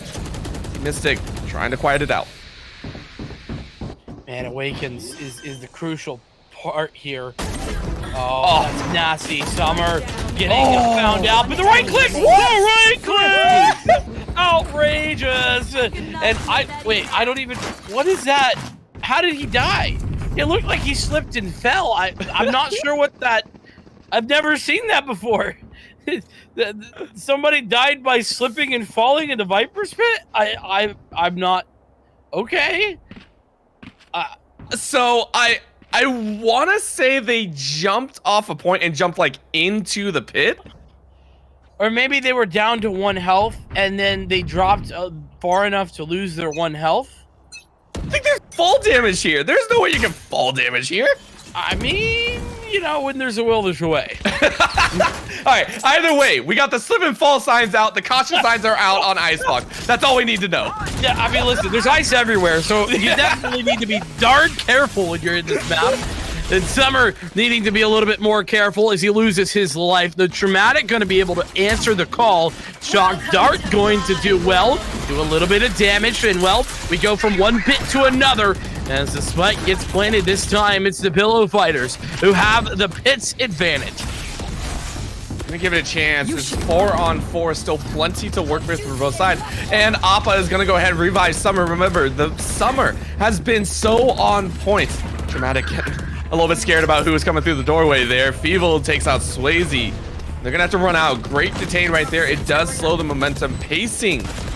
But Pillow Fighters really aren't able to make it through. Oh! Shot in the dark. We take those. That's gonna be another shock bolt going out. Awakens is dropped down to 37. And that's the pain that you hate to feel. Couple shots on the Hunter Fury. Feeble finishes it though. The ace coming out. Pillow Fighters take their 6th round in style. Last round. I mean, I'll be honest with you. I don't think we saw a single kill of that ace, but that's partial. That's really because he just found the kills randomly through like Hunter's Furies and Viper's Pits and Snake Bites. And I mean, what the heck, man? I don't know how, but Feeble has just figured out how to ace without being seen. To ace he's without acing. That is the true way. I don't know. It was glorious to watch the kill feed go off though. So all props to Feeble there, and Sync is now going to try and recreate that. However, Swayze has something to say about it.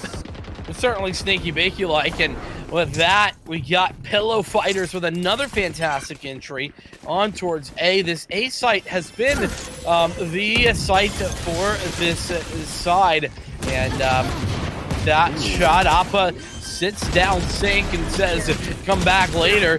Nice attempt at the re-aggression there. Awakens is going to fall 2-on-2. Winnable scenario now. Just Devin going to put down that spike. 2 snake bites are in hand. And Summer coming in from the top rows.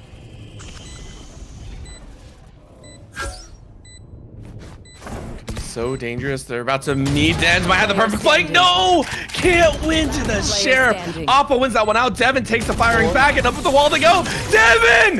Devin clutches it! All right. 1v2. Devin proving my point. Moot. And they moved to 7-5. You know what? It wasn't as clean as the other game that we watched in the round of 32. Actually, I think it was. But we take those, or they take those, whatever you want to say. Pillow Fighters. 7-5 at half. Not too shabby. This, remember, is Pillow Fighters map pick. They 150% should be taking this map if they are on course to take the series. But Team Mystic, they aren't out of this one just yet. You know, I've had a couple of conversations, Orbital, and a couple of people would argue this is an attacker-sided map. No, I don't know, to be honest.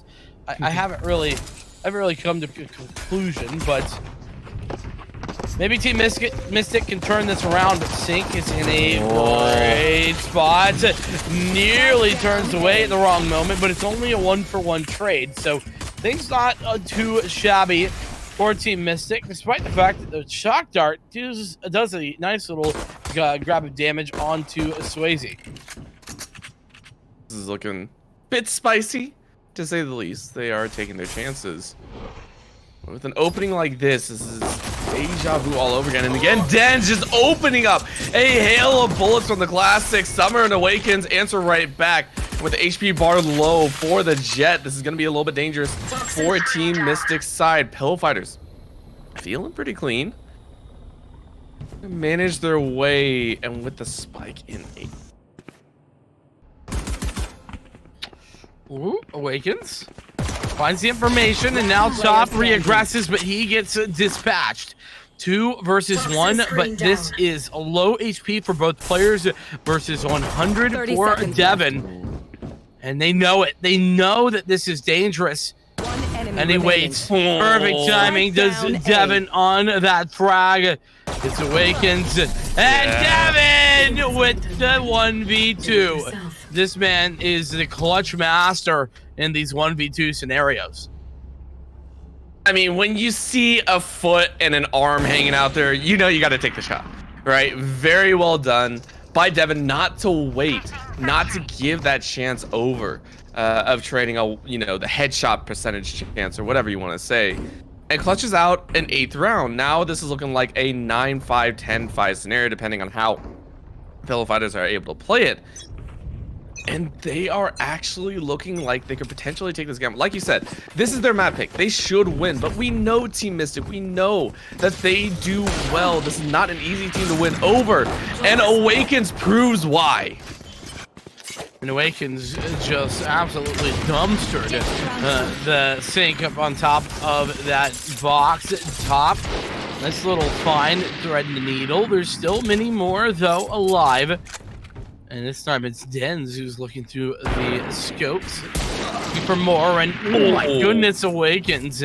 He's just better with this Marshall. And not only an equalizer, but a man advantage now for Team Mystic. Oh, Awakens a little popping off like a full clip as well, just getting the full value out of the Marshall, right? If you're not firing all the bullets, you're not using the gun properly. Just like that, Top takes out Swayze. Feels pretty good about that. That was the Spectre ripping through. That chance, Top goes ahead and watches as a couple shock bolts go out, does get tagged this time. So is he going to get the full amount of healing that you thought? But Awakens is way more ready for that shot. 3K right now for that Marshall King. That might send the rest of the team pack, and Spike is down. Team Mystic want to get this plant as best as possible. But the snake bite is going to cause a bit of a detour. This might be a problem. Okay, never mind. But that's a bit embarrassing, isn't it? Not again. Devin, just stop. Just stop. This is Awakens round. He owns this round. But unfortunately for him, Devin with the shot on target is gonna get the defuse. That just feels a little bad, if I'm being honest. It feels like a hollow victory so much. Yeah, a little bit. You know, listen, Devin. I'd say let's forget about it, but it's on stream, and I'm sure it's already been clipped. He even looked at it so sadly. I've seen messed up abilities, right? I do it all the time. I do it like all my abilities I throw anytime I play any character in this game. It's terrible. I never seen someone throw a snake bite, watch it fall to the ground, pick it up, throw it the exact same way, and just stare at it like, what the heck just happened? That was... I love how he thought there was going to be something different when he threw it in 1 second. He's like, wait, hold on, it did the same thing. What? Oh, man. I feel so bad. It's such a minor thing. He won the round too. Like, I gotta stop that. He did win the round. That's what's important. This is what matters. And well, speaking of what matters, this is a little bit of an interesting position to be in. Because Team Mystic already kind of have B taken over, but most of the defense is actually in mid. And, well, the rest of the attackers are at A. So it's a weird split push / plant. And a real fight going on here, but they all line up! Awakens! He had 4 last round, and he gets 4 this round. Are you serious? That's payback. That's 100% payback. Awakens was about to get an ace in the round previous and says, no thank you. I'll get a 4K again. They line up. Awakens mows them all down. Awakens feeling good. That was glorious to watch. Stupendous spray control. Oh my God. From Awakens, he can do it with the Marshall. He can do it with the Vandal. Devin looking to push around, spotting one out. Actually, he didn't spot the player, and that was his demise. Top on top of the boxes, trying to equalize, and he's done just that with the help of this player, Den today. 3v3, Pit online. So I wouldn't be surprised to see that pit being put to use as Dramatic finds a fantastic opening, but the pit no longer available due to the fact that Awakens is dispatched on the flank. Dangerous, right? You do have that defender lockdown if you so choose, but people doesn't need it. So taking out that last frag and only a Sage, meaning no offensive tools are probably going to be used. You should be fine. Yeah, gonna drop that lockdown and force Appa to decide where to go. Smart play, don't want to waste any time, and it's gonna flush him out, so should be a pretty simple win, but Appa has other ideas. Almost shots, all that is... Top took the easy way out, that's all I can say. Well, I mean, yeah, but can't even blame the guy. Not at all, 100% I would do the same. Yeah, I mean, listen, I would have given him shtick if he had been peeking that, and for good reason. What I will say is that unfortunately, Appa needed to be more aggressive there. You can't You can't win against that timer. Not at all. There's just no victories there. And with that victory, Pillow Fighters really in a phenomenal scenario. They win out on the pistol. It was one round that they lost, but they immediately fight it back and equalize things. Double digits in their hands. And with that, maybe this is the keys to the castle, at least map number 1. They just got to get past some of these weapons that Team Mystic have, and that's what's going to happen. Summer opting for a little bit of spray right there, and that's the Vandal, again, crying out for a bit of a kill. This is a 3-on-5 scenario, and I'm not sure Pillow Fighters are ready for it. What a pre-fire there by Top. Good read, but this B hit is coming in, and I don't think there's anything that can be done to stop it. That said, the resurrection comes through on the other side. It doesn't not entirely equalize things, but it does keep things a little bit more reasonable now. 5-on-4, and now the Blade Storm committed from Pillow Fighters. As this push going to be through. Sync, he's on mid currently. Does he elect to flank around all the way? I don't think so. And with Awakens finding another kill on a Feeble on the entry, this is making life even more difficult. Awakens faster on the trigger, but Den's just a little bit more control over the shot. Team Mystic, though, they're not worried about it. They go ahead at the revive, go ahead, pick up the win, move to 7 rounds to 10. With 3 ultis still in tow, right? You still have Awakens, you still have that Blaze Storm, you still have that Hunter's Fury. Plenty to clear out Pillow Fighters if they try and corral an early staunch defense, I would say. And especially considering Pillow Fighters are currently on the eco, this is going to get rough from here on out, right? Yes, this is Pillow Fighters' map choice. Doesn't mean Team Mystic are going to let up anytime soon. I'm expecting them to push it within 2, or at least not 2. I would say probably going to tie it up here at 10. Really? I mean, that's it's a bit of a bold cast, but I definitely think they have the skill to do it. But Sync is skillful in his own right. Double kill with this Sheriff. He's looking for more, but there is players on the other side. Oh my goodness, man. It's just nasty when he's faster than the animations. It is just beautiful, isn't it, to watch? You love to see it. Now it's going to be 1 versus 2 scenario. Kind of like that Appa was trying to make a play there.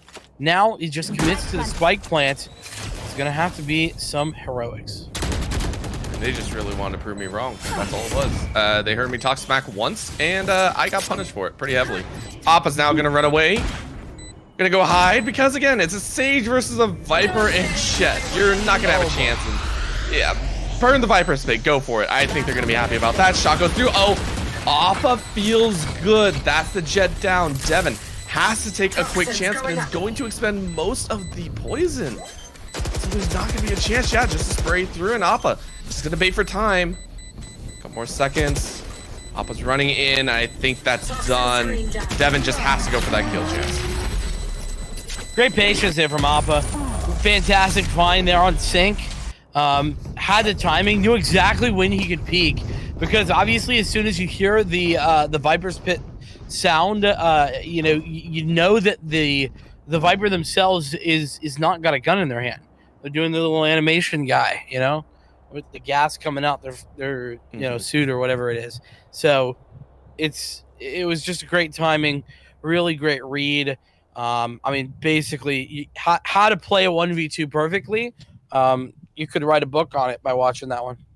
Yeah, it was a solid play, and this actually hurts. I will say I think this hurts Mystic a little bit more because, again, you win the round, but you don't have any econ to back it up with, right? They are on a winning spree, which is pretty nice. 4 ults, though. Yeah, they have plenty of ults to work with, and again, they haven't expended that much. It just hurts a little bit that you aren't able to at least make out with 1 or 2 members alive. But it should be fine, right? Pillow Fighters here, taking that time out, saying, hey, we got to figure out how we're going to come back at this. We need 3 rounds. That's all we need. That's all we got to win with. And they only have Hunter Series to do it with. Like, this is definitely that uphill battle that doesn't feel good to climb. They do have rifles, though. They do have rifles. That's good. And Sync this time running that operator. We haven't seen it so far. Mystic, I think, has been the one to run the operator and the marshals more often than not. Yeah, that's definitely been the case. And, well, operator in hand there, like we're talking about. Sync doing a bit of a nice shot, but doesn't actually connect. And oh my goodness, what a great adjustment. Evil! Oh my goodness. Tappity tap tap. This man frags up now alone. This time 1v4. A little bit less doable, you would say, for sure. And, well, what can he do? We haven't talked about Feeble, like, at all, I think. And Feeble deserves all of our respect and condolences for being such a huge part of helping them get here to the finals. And immediately said, thank you very much. I'll take my limelight back. Sync finishes it off. And 100% feels like, come on, you could have given that to me. You could have given me the ace, and we could have restored what would be our friendship. Now it's just anger and rivals. Well, regardless, I think Pillow Fighter's loving the fact that they're up 11-8, and now here's where your economic discussion comes to fruition. Because of that prior round, and then immediately losing the next, the money is indeed horrific here for Team Mystic. They don't have enough cash to full buy, and you can see that they've done some adjusting, some interesting, you know, stuff with their economics in order to get a bit of a Frankenstein buyout, and a Bladestorm committed as well. As they look towards A, this is a much needed and must-win round for Team Mystic to stay in this game. Ooh, well, Swayze goes ahead, opens up one. Summer gets another with the knives. Actually takes out the mirrored setup, and mirrors taking each other out all over the place. The Sobas have a Duke out. Feeble takes out Traumatic, and Team Mystic are left with 3v2 Pillow Fighters. Gotta figure out a way to get into this battle. They could give it up, but now in a 2v4, I'm not sure if they fully want to go for it. That lockdown is available, so if they do, then that will be what it is. And yeah, people are going to put that in. He's feeling confident for good reason after that massive 4 kill. And the push comes in. Appa, though, with the frag. And it's right to lockdown. It's not going to matter. Only a singular player, and that's Appa detained. Meaning that Devin is really looking into death is where I was going with that. Straight into death. And death is what he is met with. Pillow Fighters, well, they don't win that one. And that means that Team Mystics they're still in it. They're not out just yet, but it's still a long road home. Yeah. It's made easier, and if they're able to recognize it, it's going to be kind of a breath of fresh air, is that Pillow Fighters are currently on the econ battle, right? Yes, some of them are sitting with about 3 to 3.5k, but the majority of them are sitting a lot rougher, right? Devin, Dens, and the rest of the squad are all kind of sitting with nothing, so they're forced into the save opportunity, and they're going to take their chances in the next few. 150%. We'll have to see if they can find success with those eco weapons. For now, not so much. Swayze using that Empress to put down damage. Oh. And it's everyone to get involved. Team Mystic is a team effort. Those hens with a nice couple of frags does kind of, you know, keep things reasonable. Keep people healthy. But ultimately, Team Mystic still take the victory in pretty one-sided fashion. They feel great. This is Team Mystic feeling the rhythm, feeling the groove, whatever you want to call it. They are on that move, and you can see it, right? Yes, they've lost 1 or 2 every so often, but it's not anything damaging, right? They're on the right path to go ahead and collide at 11-11. The only chance for them to really change things up is Feeble and Sync, right? Feeble just because it's Feeble so far, and Feeble's played amazing. Sync because the operator's still in play, right? Yes, one shot can turn the entire tides. Feeble taking a couple peeks, and not finding anything does bode a bit well for Team Mystic. Bode well indeed. Double digits, boding even better. This is Devin. Man, Devin has not been able to connect that shot very consistently. here on the defense, and he gets punished for it, not even finding a frag before getting taken down. It's Feeble, though, at this long range that really is deadly. And that Spike going down. It's 4 versus 4. Team Mystic in good position. The Viper's Pit's an option, but that's going to have to rotate in quickly if they want to put it up and set up their defenses. Some are cheating death right there with that little shot. They're going to open up with a few more, right? Options are limited. The entirety of Team Mystic are sitting on the bottom side of this B site. People goes ahead, takes out Summer. One more around the corner might make a difference. Den takes out Awaken, and Appa falls as well, and that's the clearance that they need. 4 members. I think each one picked up a kill. And Team Mystic lose out on that round. Go ahead, hop off. I'm not sure that's... I mean, I'm sure they knew that they had plenty of time, but still, like... Okay. Match point. You gotta have a little bit of faith, Orbital. Yeah. You know? This is why I don't win games. I have no faith. Well, you know, I have faith in Feeble. He's 28-16. I'm a believer in that score line and that player. As Team Mystic, well, they're going to have to start believing in something. Maybe a higher power, maybe a couple of headshots. But no matter what it is, they're going to need 2 rounds in a row here to send us to overtime. This is map 1 here in the grand finals of the Pit of Valor. If you're just joining us, Sync with an op shot, going to try, but he's coming back for more. Massive frag, and guess what? That's the Viper's Pit gone. Such a huge piece of utility gone, and even around the corner, Sync has done so well in kind of finding those pinch materials, kind of those options that, hey, Team Mystic weren't waiting for, and that's a second. Swayze is down and making a third. Sync wanting to capitalize, wants to get the last clip for that highlight reel. Only 2 left alive, and both of them are stuck all the way back at the end of a nest. I want to say this is not the spot you want to be in. They're still stuck. No one's routed yet, but still looking extremely dangerous. One enemy remaining. Oh, Sync nearly found that frag. Top just yoinked it from his grasp. Honestly, Sync's probably going to be disappointed. He's not going to get an ace here or something ridiculous, and this was must win for Team Mystic, and now it's just devastating. A flawless victory going the other direction, and Pillow Fighters. Well, they fought their way through the bracket. Now they fought their way through map number 1 of the grand finals. They are certainly looking strong, but that was their map pick. That was Icebox Orbital. Map 2 is going to be Haven, and that is where Team Mystic are a little bit more comfortable. You know, this was the map pick for Pillow Fighters. It was anything but clean, right? A 13-10 finish is not one that you can scoff at, and you really have to be worried.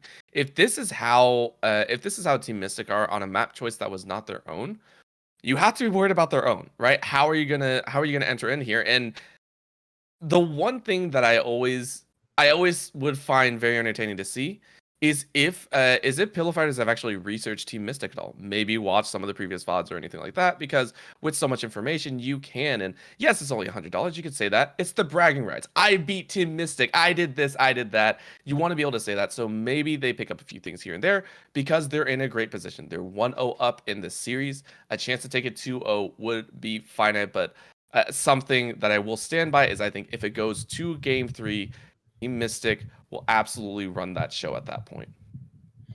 Well, alrighty.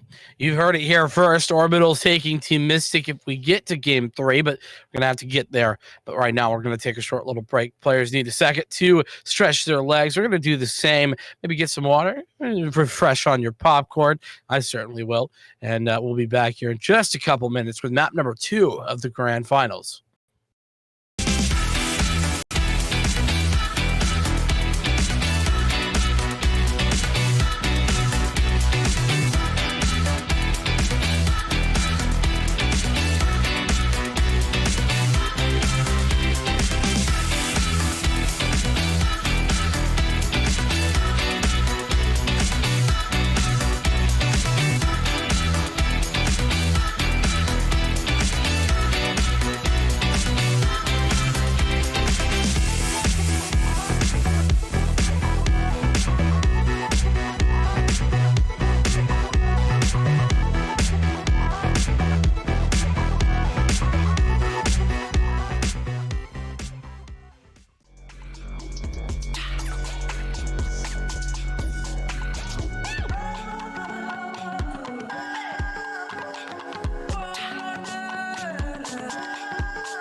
Oh man, we're ready for map 2, and a fair warning, be careful of those Quizlet answers. They're a hell of a drug.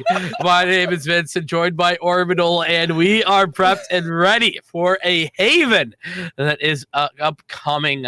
This is going to be the time, the moment for Team Mystic to answer the question. Are they going out in despair and defeat, or are they going to be sending us to a map 3 where they could potentially take victory in bind as we lose Orbital? I think on the not on the mic, but just on the camera. Orbital, tell me, is this Team Mystics? Have a couple qualms and fears, right? This is always something, and I say this from the side. And yes, I am dark. Hello, hello, hello. I'm trying my best to come back. The camera to outer space apparently got cut, but I think Mystic do have a pretty fair chance at taking this. We know what Mystic can do. We know their strengths, and we know how good they are. The question actually should be in Pillow Fighter's pocket, right? This is the team that are currently 1-0 up.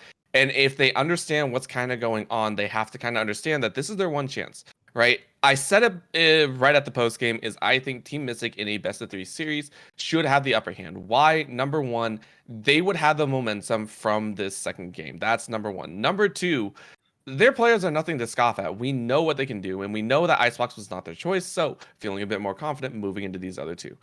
So, looking at it objectively, I am hoping that Pillow Fighters try their best here because Game 3 would not be pretty. Team Mystic, of course, knowing that this is their map choice, they have 3 sites to select from, and so far we've seen in this tournament that Haven, it's gotten a lot spicier on that B site. I'm hoping to see some action there as well. Well, the action's underway, and we're getting right towards that agent selection. So let's head in there, and, well, look at what we see. Man, these Killjoys, they just keep coming to life, Orbital. I can't handle it. I cannot handle it. It's just, why? Sorry, I'm back. That was, ranting, Vincent. I love it. This is why they get us on the broadcast, by the way, together. One of us hates this character, the other one loves it. I know. I love this fact because it used to be the Cypher that could hold down a site on their own. It's a fundamentally different style of holding it down, right? Cypher could hold down the site specifically because it was all the vision information that you could get. Killjoy doesn't care about information. Killjoy cares if you walk into a nanoswarm or not, right? There is zero real information. You know someone's walking, you pop the nanoswarm and just watch their HP drain to 0. So I like the Killjoy, and so far it was Feeble that was running it in game 1. This time it's Oppister to try and turn it around and say, we are going to show you how we think Killjoy should be played. Whether that's going to be good or bad is left up to Oppa themselves. God, I'm just waiting for the moment when every map that's won in this grand finals is the one with the Killjoy on it, and I'm going to be sad. Anyway, coming back to reality after I've reset, rethought, refocused. The other big deal is there is no Sky for Team Mystic, and I gotta keep it real with you. That is I think actually at this point call that a big mistake. I mean, Sky is just so good right now. Yeah, and so much utility, right? The blinds, decoys, whatever you want to say. It's annoying to play against this guy, but it feels so good to have one on your team. And right now, Pillow Fighters, they're doing the right move, right? They have this guy. They have all the information in the world. And if that information is somehow translated over to Feeble, you know things are going to pop off like crazy. With a very slow start here, the entirety of C site is open though, so they're going to rotate 4. Cypher, the only one playing Lurker, and unfortunately gets lurked on. 3 shots does take it, the Frenzy. Man, Frenzy's great for spray and pray. Unfortunately, has to tap a few times to make it work a little bit longer range. Good news is that Cypher looking the wrong direction means that it's an easy frag. Retake coming in. 5 players alive for Team Mystic. Push forthcoming. Lots of damage being done. Those nano swarms are magical on the sides, and Sync with a double kill trying to answer the call, but that call is, hung up. Goodbye. See you later. As Team Mystic with the frags and the defuse take the round. Feels bad that the reason that you died is not because you got outgunned, but because your gun couldn't hold enough bullets and you get caught, reloading.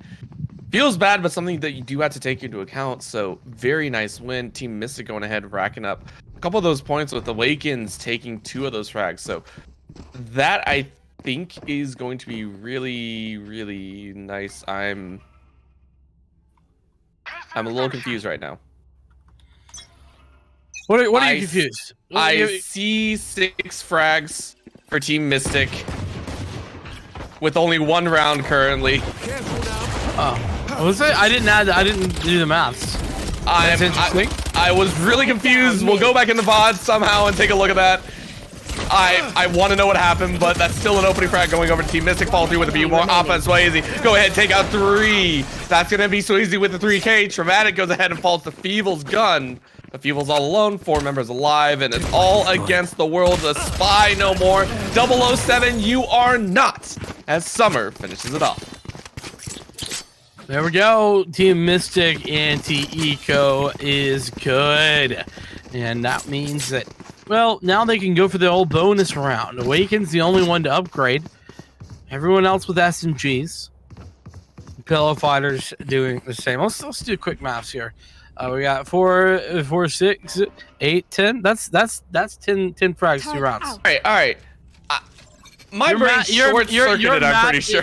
Your math is no bueno, I'm pretty sure. Yeah, I swear I saw Swayze with like 3 kills in that. I'm like, that was not after the first round. I had a brain fart, and I am no longer allowed to be doing math on broadcast. I've chucked my calculator out the window. I'm done. Thank you. Yeah.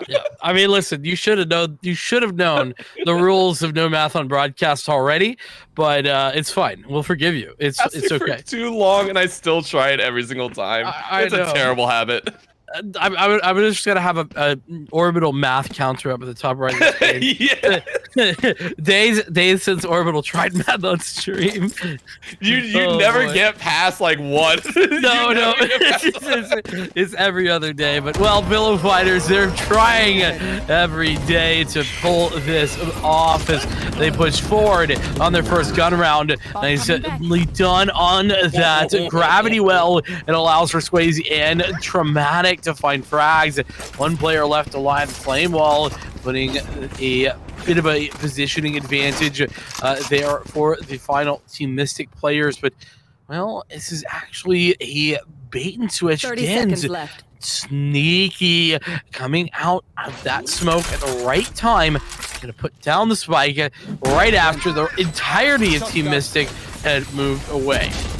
Oh, and that's a great shot too. But again, the running back is so good in these situations. Team Mystic go ahead and clean it up just like that. Something we didn't get to point out, there is a Phoenix in this game. I mean, how long has it been since you've actually seen a Phoenix played in a competitive setting like this? Literally years. Literally years. Yeah, Team Mystic definitely taking the weird approach to the agent select. Like, Pillow Fighters are playing what I would call the most meta composition available. But yeah, no, Team Mystic, they're like, we like Killjoy, we like Phoenix instead of Sky. You know, to be fair, the positives of Phoenix, we just saw it right there. Swayze already had to run it back before anyone else had anything. And it helped to gain Team Mystic that retake. So, you know, that's the positive for it. Well, the negative is, of course, that lack of entry tools that you have on the offense. It's one of the most aggressive 6 charge ultimates that you could have, right? One of the last few remaining, because it straight up gives you an extra life to play with. So very well done so far. Team Mystic claiming 3 rounds in a row, pulling a Pillow Fighters here. But I was a little bit worried, right? This is starting to fall into that pattern that we were kind of questioning. Around the corner they go, and Appa was ready and waiting. Sync tried a cheeky peek into Garage and paid the price for it. Yeah, trying to find some information. Going up. And, well, just doesn't work out. Not this time. Nice and cheeky there by Swayze to get into the corner. Not going to know about that. Top taking some pot shots, but again, nothing connecting. It's Pillow Fighters playing this very passively. They don't want to give too much away. And now Traumatic has sort of found out what's going on. He's going to throw sonar down in order to watch the entry as the push towards A is here, and there it goes. Summer, he's ready and waiting. Has the frag. Traumatic coming in from the top ropes and securing a flawless victory. So many baiting shots, so many decoy shots, and Summer just comes around the corner and runs them over. Team Mystic feeling good about those 4 in a row with a Blade Storm available. I wonder if you go ahead and just give it a shot, right? Nothing really to lose here. 6-1 so far. And Pillow Fighters, right? This is the turning point, right? This is the game that we were talking about that you really need to step up, try and take it home, because you let Team Mystic get on a ball like this, and if they close it out in a larger standing than expected, right? If this goes, I dare say, you know, 13-4, 13-5, you're going to be in for a walloping as they carry kind of that confidence over to game 3. A walloping. That's exactly the case. I love it. And, well, Team Mystic, they're loving life right now. Nobody at B. And, well, Den's finding an entry through smoke. Stop to push forward, but Swayze did hit the frag. The shots, they're there. But once again, Den's on the trade. It is good for it. Smoke pop up. Gonna block off some line of visions for Team Mystic, and B is gonna be the plant. Getting even a shot. Awakens though is in the right corner. Gets one, can't get the other. Dens pulls a 3K around the corner to go. Sync was ready. Full house of frags. Means Pillow Fighters put up their first round in 5. A much needed round for this Pillow Fighter squad. They pick it up and, well, they make it look pretty simple. That B hit was solid. A great opening from Dens. Great trades from Dens as well to keep things reasonable. And the other part of this is the Pillow Fighters, they now have a lot of ults to work with to try and turn this one round into multiple. So I'd love to see a Blade Storm come out early, maybe Seekers, and utilize those with a Cosmic Divide. And well, there we go. Seekers are out. Shots hit. And Swayze's down. Yep, Den's opening up with the first blood shot. Always is good, right? Dens has been one of the key members for the squad, aside from Feeble. Kind of picking it up here. If you want the team to be able to succeed, getting those opening frags in those opening firefights is so strong. And it has netted them a free site pick. Question is, how are they going to manage? Kind of setting up here. There's only a limited number of spots, and they off the planet in the top right corner. That's going to put it right under Summer's point of view. This is a little bit easier to manage with everyone inside of the site, so I like this chance. They're going to put it up to the test. As the defender lockdown is going to go down, Hunter Fury goes out. Is it going to find anyone in their path? That is going to be the chance, but it was enough, right? That's all you needed. You knock out that lockdown, and you now have a straight firefight, but Feeble was ready. Yeah, I mean, it also hit 2 players on that third shot, 2 for 1. Very nicely done from the Hunter's Fury, and with that, I mean, the Mystic were already low, and Feeble taking advantage of that on the entry. Cosmic Divide just making life even more difficult. So, Pillow Fighters using 3 big ults in order to confirm exactly what they wanted, exactly where they wanted to be, and there we go. These are starting, things are starting to look a bit more even. It's more even. They did it in a flawless victory, right? You can see the econ starting to stack up. They really do feel good about that one. They were able to take it without losing a member, and that puts Team Mystic into a bit of a stifling situation. You have the Bladestorm plus Hunter's Fury for yourselves. Bladestorm in and of itself is a bit difficult to utilize on the defensive side. You have to wait or go for an aggressive push just like this. It's 1 of 2 options, so you are laying yourself on the line here, and they're going to give it a chance. Swayze prepped with the crossfire, and you can see Pillow Fighters reading that like an open book test. They're going to move their way over to C's site. No utility there, so they get what will most likely be an easy plant. Indeed, easy is the plant. You also can use that Hunter's Fury to deny plants, but this time a little bit further away than Sova. And well, speaking of which, there it goes. Trying to deny position. And well, not only does that, but finds a frag as well. Summer on the entry, good for a frag, but Awakens is coming in and he's not moving in the right direction. That's brutal stuff. It's 2 versus 3. Lots of spam damage from Dens, who's got a triple kill. Now Traumatic all alone. And that Hunter's Fury going to commit to this defuse. Halfway. Frag is there. Double kill, in fact, and he has time, I think. The quad from Traumatic. And plenty of time on the clutch. Pillow Fighters just giving that away for free. I had an inkling of a scare, right? They cheated their way into a connector like that, and I got scared. I was like, no way they walk out like that. No way they walk out like 1 by 1 or anything like that. That hurts, right? You had that round. You had a chance to put only 1 round between both of you, and you let it slip through your grasp. One of the big things is you saw on that plant, Traumatic didn't even peek up on the first peek, right? He didn't let go. He didn't fake defuse. He was legit going for that defuse, and so you had the chance. You just committed in. Instead, you take that chance. You lose that round. Feeble getting a little bit angry and going ahead, opening up on Summer to get the first frag. Massive amount of information gained though, but it doesn't matter. Man, Dens taking names, taking frags, and putting players into graves, as he is known to do. This is going to miss Awakens, but it's another quick trade. Instant Team Mystic, they might have won the last round, but Pillow Fighters came back with a vengeance. That was the most pressed W I think we've seen both Feeble and Dens. Right? They didn't stop moving forward, and they're rewarded for their trouble. They keep it within 2. Everyone on their side is starting to rack up that econ. 7.2k for Den specifically. He is going to drop a little bit. I want to say he gifted a weapon over to Feeble right there, because he had his. So already buying for each other, and with Team Mystic on this econ round, they're deciding if they want to go a little bit more ham. They're going to pick up a little bit of armor, but 3 sheriffs to boot. They're going to give it their best effort.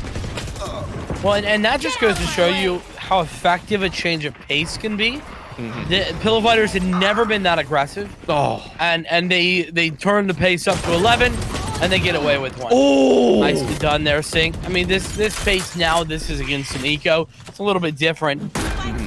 That Blade Storm with a double kill, but here's a Blade Storm out for Mystic. Not sure if I'm a big fan of this, but either way, it's forthcoming. Committed already, gonna give it a shot. That's gonna be a couple stars going down. Blocking sight. Get a chance to, they know that's a big boost in 1 right click. That's gonna take it. Can they get the other? No, misses that one, and Top finishes it off. If you don't get the right click, you will be right click. Top goes ahead, aims down the sights. Hot hand goes up, straight down into the ground. Isn't really able to flush anyone out, and Swayze is gonna give it his best chance. Dens goes ahead and closes that one out. Yes, it's an eco. Yes, you take 2, but you lose the round. Pillow Fighters, with 3 members still up, are feeling confident moving into this 10th round. Okay, and then I'm left with the question: is it worth it for someone to use that ult? 100% no. I'm with you. I think it was popped after they were down 2-3. Yeah. Right? And that to me shows a little bit too much overconfidence, right? Yes, you're up 5-3. Yes, you're feeling confident from the earlier rounds. But to do that in that scenario, and I understand you probably didn't have any other weapons, it might have been the best choice. I still think with an ultimate that key and that crucial, you probably should have saved, probably should have just gifted that round over and take your licks back into this 10th round with that ulti, giving yourself a better chance at moving forward. Yeah, I'm 100% on the same page, and well, it seems like Pillow Fighters, they only know one play right now, and it's run towards A. And Cosmic Divide going down. This time the defenses, as well as the running back. That running back goes in. Frags go both ways. Evil is good for a couple before he gets dispatched, and now that Cosmic Divide is in a bit of a weird spot. Now the only surviving player here for the defense or the attack is on the flank, and oof, man, it got close. But Appa with the victory. Team Mystic, they keep this in their pocket, and they put themselves up 6-4. And once again, man, things getting too close for comfort. Yeah, and this, I want to say this just speaks to Pillow Fighter's strength, right? Team Mystic are doing the best that they can. This is their map. This does not feel like an unknown team versus a well-known. This is 2 teams that are of equal setting, going at it toe to toe, and I love it. Right, I love it so much, and they are kicking so much butt on both sides. I'm so excited to see the rest of this. Right, Summer so far 9-6. You're seeing the rest of the squad on Pillow Fighters also stepping up in a major way, and of course you're gonna see our faces for a little bit. But that game so far is getting to a pretty decent climb of excitement. Yeah, it certainly is. We've had a bit of a disconnect, by the way, from a player, so we're just going to wait on them getting back in. Thank you for your patience as how we get that sorted out. The old classic internet problems. Yeah. I mean, you've seen it on my end too. I went completely dark for 1 second. And I was like, yeah. You were banished to the Shadow Realm for just.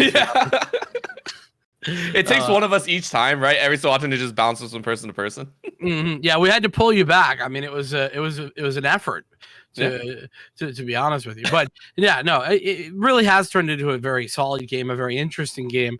Here, 6-4, that score line that we are sitting at, and now also understanding that Team Mystic just off the back of a victory, but a slim one. They are not going to have the best of economies. It's going to be another gun round more than likely for both sides, and so that's an immediate option for Pillow Fighters to get right back into things. All they got to do is win that next round. So we're talking about a close game. It's going to continue being a close game, unless we can see the next 2 rounds go Team Mystic's way, and then they're looking at like that 8-4 score line. Yeah, I would say that is pretty much all they have to do, right? That's the basis of any game. It's just win one round, win the next one, keep following through. The difficult part is that it seems Pillow Fighters have started to kind of get a sense of how they want to do things, and one of those is just, if one strategy doesn't work, slam your head against a brick wall until you break it down. And apparently the press W worked. They got them 3 rounds in a row. I think that's what it got them. There was almost no chance, and you saw very slowly it went from like, I want to say all 5 members staying alive to slowly dwindling down until finally Team Mystic were able to deal with it, right? So it took a little bit of time.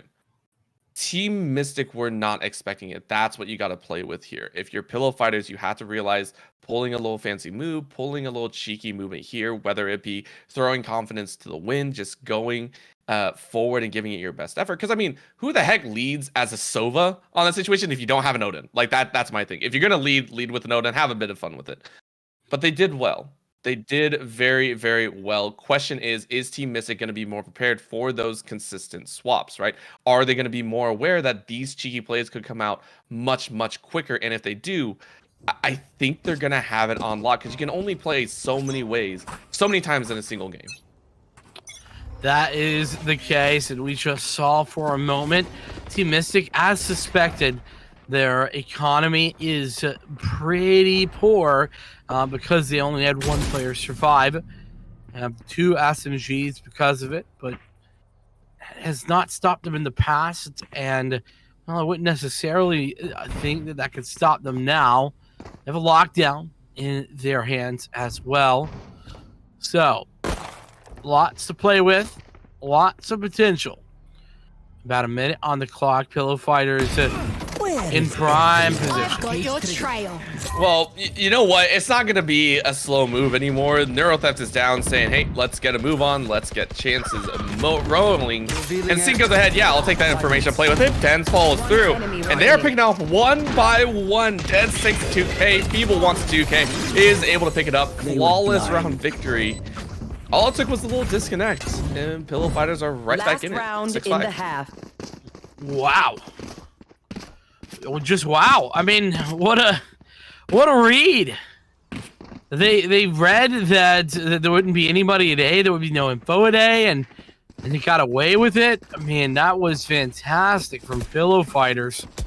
And like I said before, if Team Mystic couldn't win that round, then we'd be looking at a more than likely 6-all half, and that's really what it's looking like considering the economy. And as we can see, Traumatic, he's gone fishing. He'll be back soon. And, well, he might be back, but he's definitely not fragging as you would like. Now the 100 Fury goes the other direction. Answering ulti for ulti, and Devin goes ahead, takes out Summer. So, yeah, like you were talking about, low econ, low weapons available. So Mystic are kind of running into that firefight without a loaded gun. Swayze, though, with that Marshall, is able to find Dens, and Appa finds top. So they are doing a little bit of work, and actually Pillow Fighters are down to 2 members left alive. So Mystic feeling pretty good about the chances. They go ahead, throw down that lockdown, and are feeling good, right? Sync just has a small area to work with and is able to pick a 1. Now can they look to the left? Are they going to be able to find it? No players detained.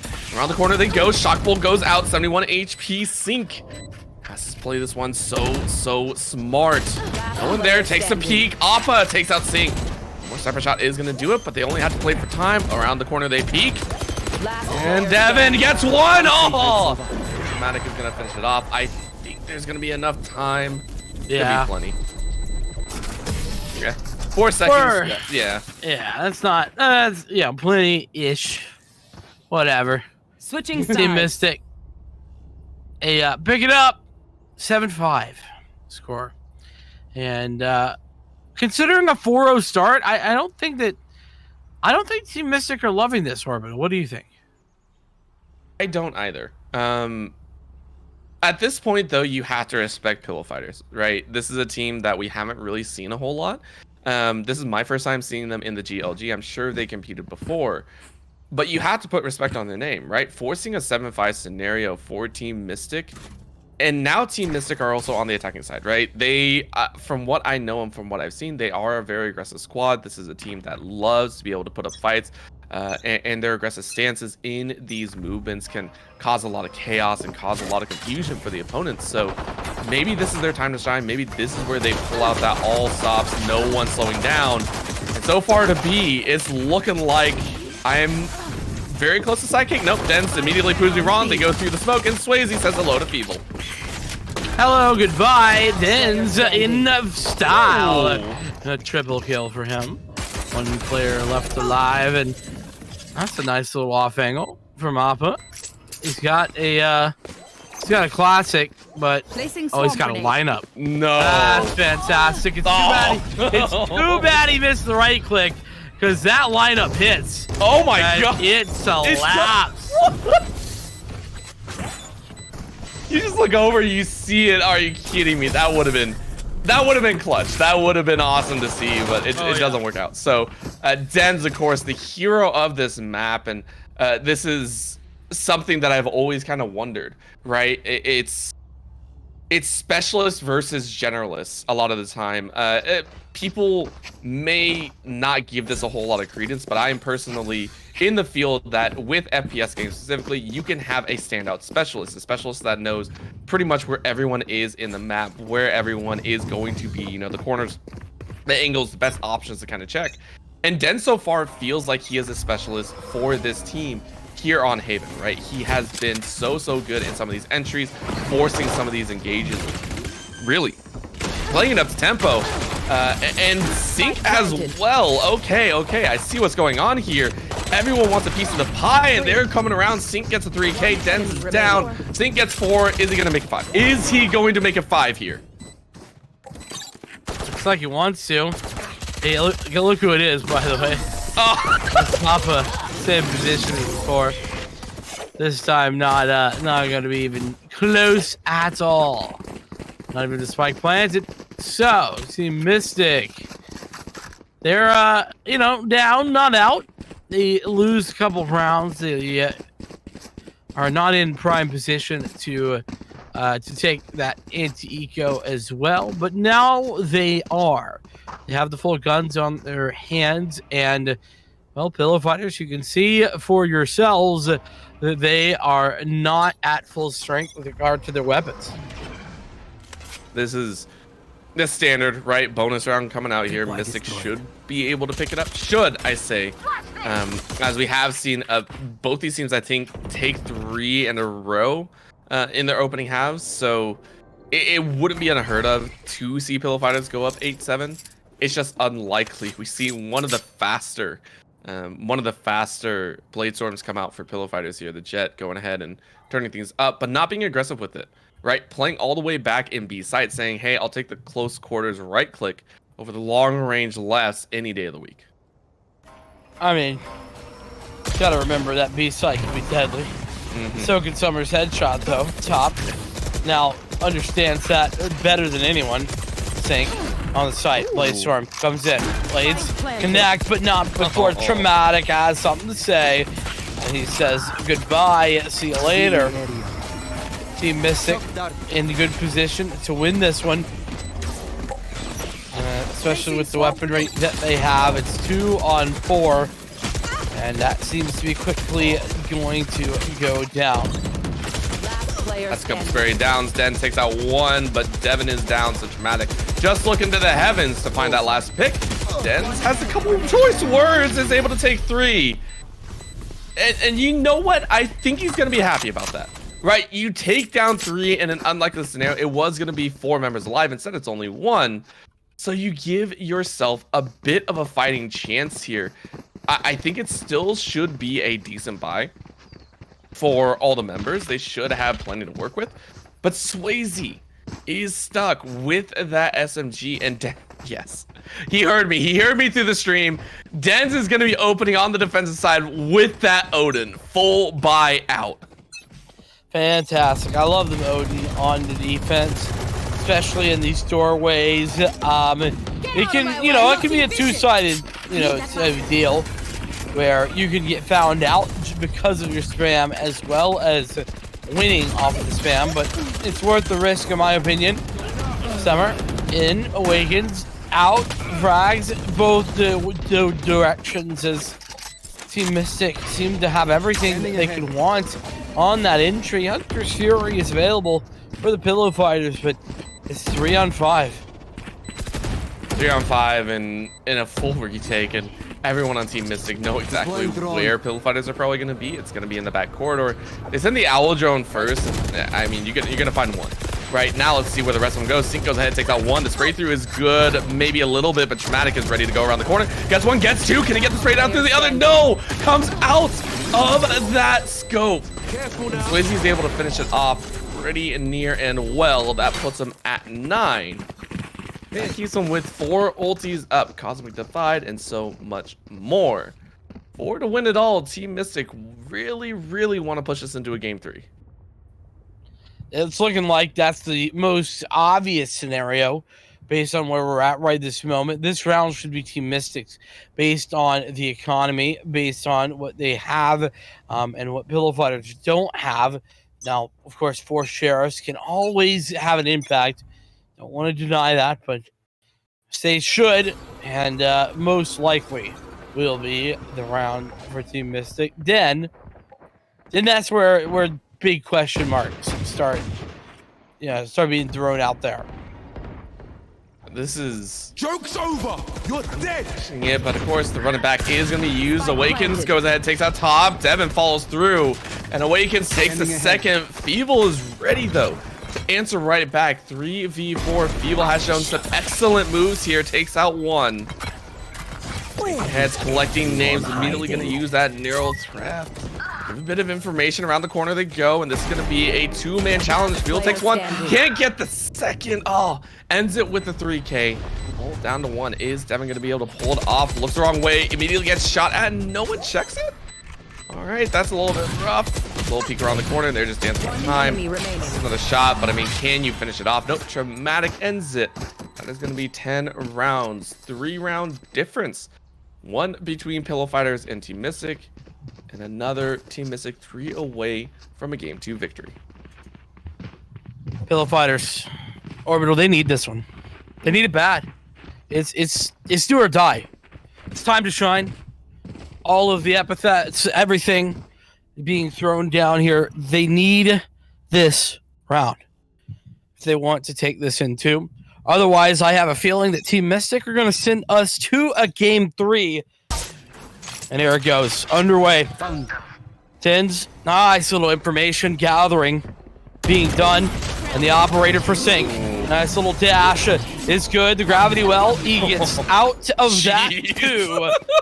It takes every little bit of utility that he has, but he is gone. Done. Dusted out of there. Pillow Fighters. They have a chance. I've never seen a Jet kind of scaredy drop everything, right? That was 2 dashes in a row, plus every single cloak in the book. Dramatic, though, is able to take out Feeble, who has played an exceptional game as well. 3v3 here, Cosmic Divide and Hunter Fury. Yep, there's Hunter Fury going to go clear some options. And shot in the back top. He's able to pick up 1. Hunter Fury isn't able to find any tags either.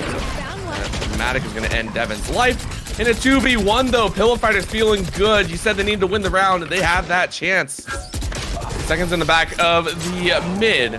Denz finishes off Dramatic. There we go. Pillow Fighters. They're right back into this thing. They have a chance to pull this off. And they're on the defensive side The other thing that they have of note is that Team Mystic, well, they won 3 in a row, Orbital. You'd think that would mean that Team Mystic should have some cash flow, some additional credits built up.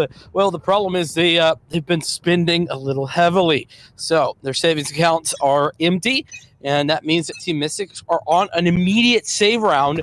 They have a hero rifle, but that's it.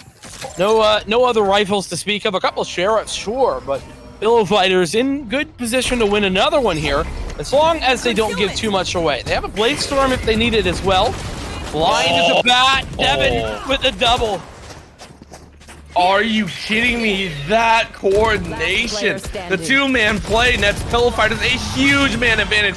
Top goes ahead, picks up a 3K. Might as well have been an ace, right? Top was the playmaker. Top was the reason that they closed that out with 4 alive. I believe that is a crushing blow to Team Mystic. Yes, that was a save round. Yes, they did not have the weapons in hand. It doesn't freaking matter. 1 away. Pillow Fighters climbing back. If they can tie this up, they put themselves in great position to move to 11 and 10.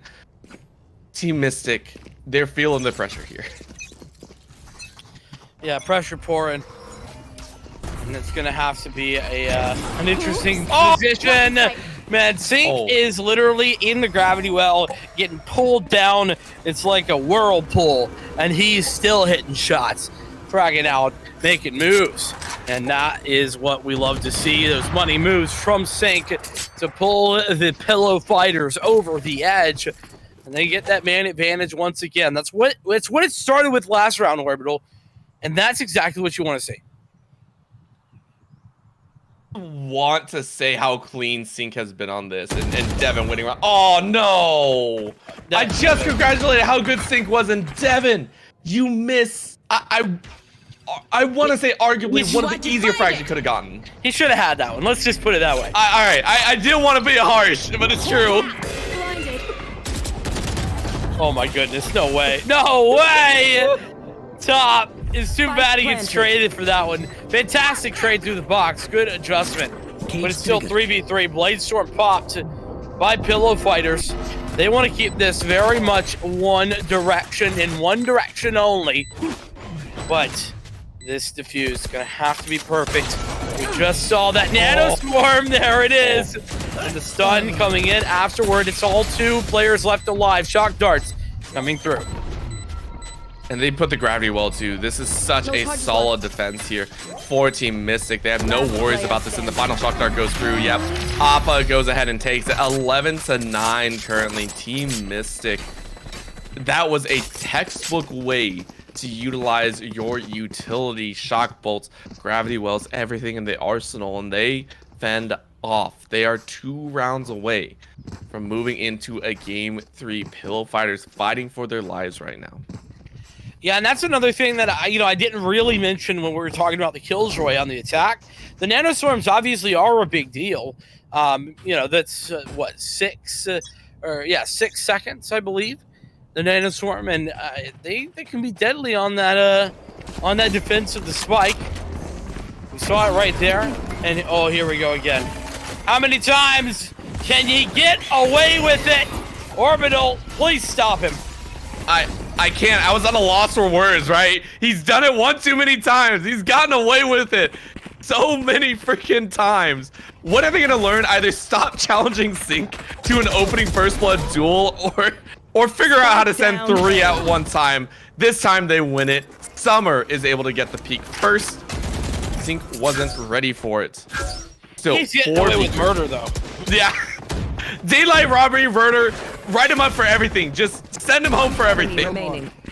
Well, and Pillow Fighters, they don't have an E key. They only have W keys, and they are taped down to their keyboards because the Team Mystic might have gotten that last round, but it's Pillow Fighters to answer the call once again. And it might be a worst case scenario here for Team Mystic because, I mean, look at this money. It's devastated. I wouldn't be surprised to see just a hard buy of the SMG and run without the it depends on if Swayze's gonna buy and if Awakens buys. You have to save here. There's just no way. Yeah.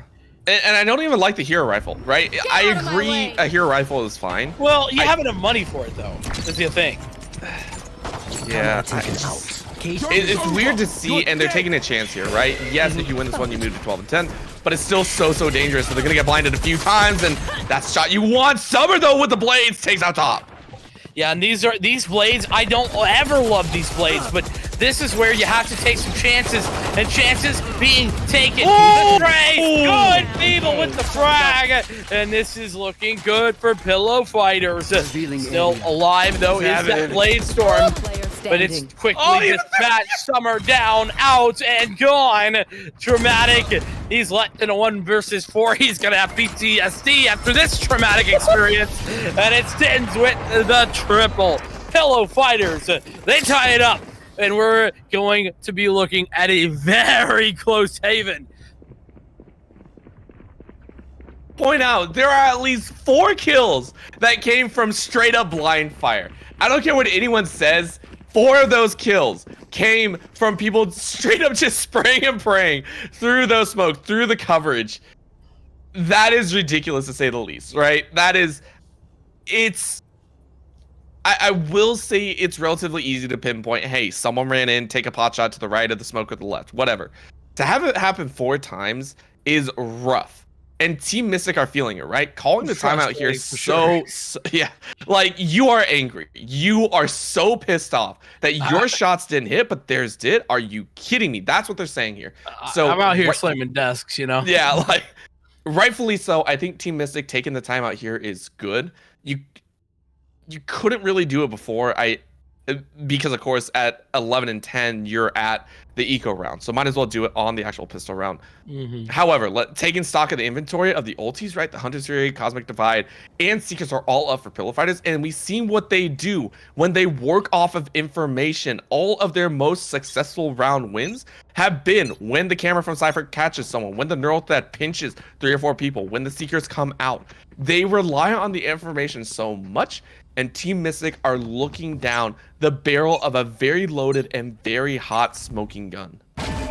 Well, and you know, the other side of that story is that Team Mystic have one ult, and that is the lockdown. It's entirely nullified by that Hunter's Fury. You know, as long as Hunter's Fury or that Sova is alive, then, you know, okay, never mind. This is a very poor decision. I'm not sure what Dins is thinking here, but the reason that's such a poor decision, Orbital, is that now that lockdown has fruitful impact in a round, whereas before it was guaranteed to do jack squat. Yeah. Hard agree there, right? It looked good. Yes, you can take a couple spikes, but yeah, they read it, right? Appa throws it down. They're going to take the chance here. But it's also very early on, right? It's taken to clear out the site instead of try and manage that defense. So this is actually a little bit rough ulti usage on both ends, which cancel each other out. Almost. Seekers are going to go down. Plenty of time to work with, and they're going to get a little bit of a stun. Appa, though, with a shot on sync. That's the one that you want. Swayze takes on top. Den's going to take out Swayze. They're going to go back and forth with this. Feeble is going for the defuse. Oh no! Are they actually going to get it? They had to chase through. They get halfway through. They got to finish it out. No, Feeble is going to watch his teammate die. Devin takes out one in a 2v2 situation. They're going to get a little bit of cloaking up, but Summer and Dramatic go through. They rush it and finish off the fight. 12 and 11, a chaotic way to get to match point. Team Mystic do not want to go to overtime. Boy, I'm flabbergasted. That was a round. I mean, it kind of felt like to me that nobody wanted to win it.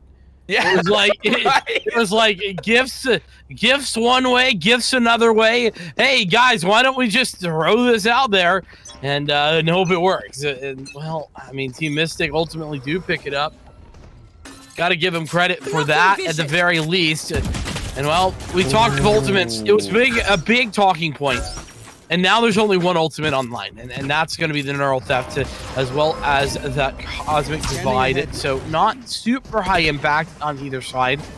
Push towards C, forthcoming. Oh, there's Think with the frag. And on the spray! With 3! Give him 4! He is chomping at the bit. And Pillow Fighters are back. We're probably going to be headed to overtime unless Appa can pull off the 1v4 clutch. That's not happening. He's gone. Pillow Fighters equalize. Switching sides. You know what? For how late it is into this night, I am loving the fact that at game number 2 of the grand finals, we have an overtime. We got to cast the first overtime. I think we went to overtime 4. I think is what we had. 4 overtimes in game number 1 of the round of 64, right? It only signals the best of the best that we're getting it here again. And of all groups, we hear the timeout be called, and I think that's very, very rightful here. Team Mystic are furious, right? I said it before that the best chance for Pillow Fighters to get this game or to get the series is here in game 2, specifically because Team Mystic are on that kind of reluctant side. They're the ones that are trying to bounce back. They're the ones that are trying to win it. And Pillow Fighters are playing it so well. Forcing into overtime means Team Mystic have added pressure on top. It can be a little twitch of the information. It can be a little bit of a missed angle when you're trying to aim for that head. So Pillow Fighters is going to give it a chance here on the attack first, and I think they already have the sight. I don't think I know, and they sure as heck do. I feel putting down that camera to get some coverage. Spike now going down. 5-on-5. But that's Swayze with the frag. Down A. Nice find there in heaven. And now even more information being gained, but Feeble going to deny the Owl drone. As now Talk going to get planted down for sure. Ready with the guiding light. There it is. Summer on the entry. No frags to go back the other way, but Top has him. Just Devin as well. Summer trading back. This is looking good. But as you can see, one player is so far away. He's really on the top. To find everything correctly on this timing as the tap on that spike is gone through. It's all on to Devin, but Devin's down as Appa gets the defuse. It's Summer with the 3K and Team Mystic with the advantage on the round. Switching sides. It's crazy to think about, but I think that was one of Team Mystic's cleaner rounds in the last like 6 or 7 that we've seen. Oh yeah. Right? That felt methodical. That felt almost surgical. Yes, they lost 2, but they were able to get into sight, be able to pick off a few members, and they didn't really lose as much as we expected. So it's crazy to think that maybe they calmed down when we got to overtime, and now that they're in match point, they're feeling good, right? They're feeling confident. They're feeling okay, and with the setup here, they're on the attacking side. It looks like they're going to manage on this C side, but Den's waiting in garage to take at least 1 member out. Here we go again. Ooh. Massive shot there from Awakens. Not only equalizing after Den's got aggressive, but it was also the additional frag there in garage. Still somebody here. Camera taken out. Unfortunate that the camera is dispatched there. Feeble no longer gonna have some forward information. As Top is on the site. Nice little guiding light. That was well placed. It gives the information that there was still a player there, and it actually pulls the rotations for this Team Mystic side. 4 players alive versus 3, and C site is the destination of choice. 40 seconds left. They should be fine moving into this arena. They know they took out the Cypher camera, so no one's really watching this side. And outside of that, did that really work? Yeah, 30 yeah. seconds left. Oh, that's so. It's like an annoying mosquito that always catches you. So they finally get the plan down, but Feeble's ready to go. Oh my lord! I thought he got a 3K. I honestly thought he got a 3K. Summer said no. That is not how it's played. A nice little nanoswarm goes out, and it's not being able to be used as a 1v1. Oh my. Summer needs it. Summer's around the corner. Devin spotted him. No! Summer peeked out. Oh, that is heartbreaking. Oh, here we go again. Let's get ready for another one. Switching Oh sides. boy, Overtime. 13. Oh, we're tied right back up, Orbital. The Pillow Fighters are still alive. Care what you say, Summer is punching air right now. Summer was behind that box, said, hey, look, I am hidden. I know I am. And gets 3 shot in the head. That has to be the most frustrating thing I think I've ever seen. Because Summer played it so well, right? Early picks off was one of the key members in getting it down to a 1v1 to start with. And you get taken out because your head or your arm is showing your location. You hate it. You hate it. Overtime 2 here, going a little bit more aggressive, throws out the wolf. Trailblazer is not able to really find anyone, but they get free entry into A. Heaven is going to be the mark. 2 members on B, going to pinch in and corral around the back. So all 5 members, Pillow Fighters making in pretty good movements. They're going to plant in this corner. This is their favorite spot. With a shock bolt touching down on Devin, drops him to 60. Yeah, but he gets away with his life, and that's what matters the most. Lots of spraying being put down there in towards Heaven. Shock Dart to follow up just in case, but Dramatic has already moved away. Third ball coming in, nicely done. Feeble goes down. That was the hero of the prior round. And Swayze with the frag. Appa indeed has another of his own. Summer involved. 2 players left alive here for Pillow Fighters. It's looking like it might be all over. It's a 1 versus 3 now. It's all looking done. Dens does pick up 1, but it's not enough. And it's going to be Team Mystic with the defuse. There we go. Here we go. Team Mystic, another match point. Switching sides. This time around, taking a look at what they have. I mean, of course, you have all the econ in the world. You can buy whatever you need to. This time around, I want to see Team Mystic play it a bit slower, right? Don't lose as many members. Try and manage. You know, there is no rush here. You're the ones in match point. Last time it was played slow, right? They had 40 seconds left moving into that C site. Check your corners. Try and keep members alive. Prep a little bit cleaner for some of these entry positions. And sweet. Oh, that hurts to bounce off the wall. Flashbang not doing what you want. Oh boy, that's tragic. Swayze. Oh, how do they not know he's here?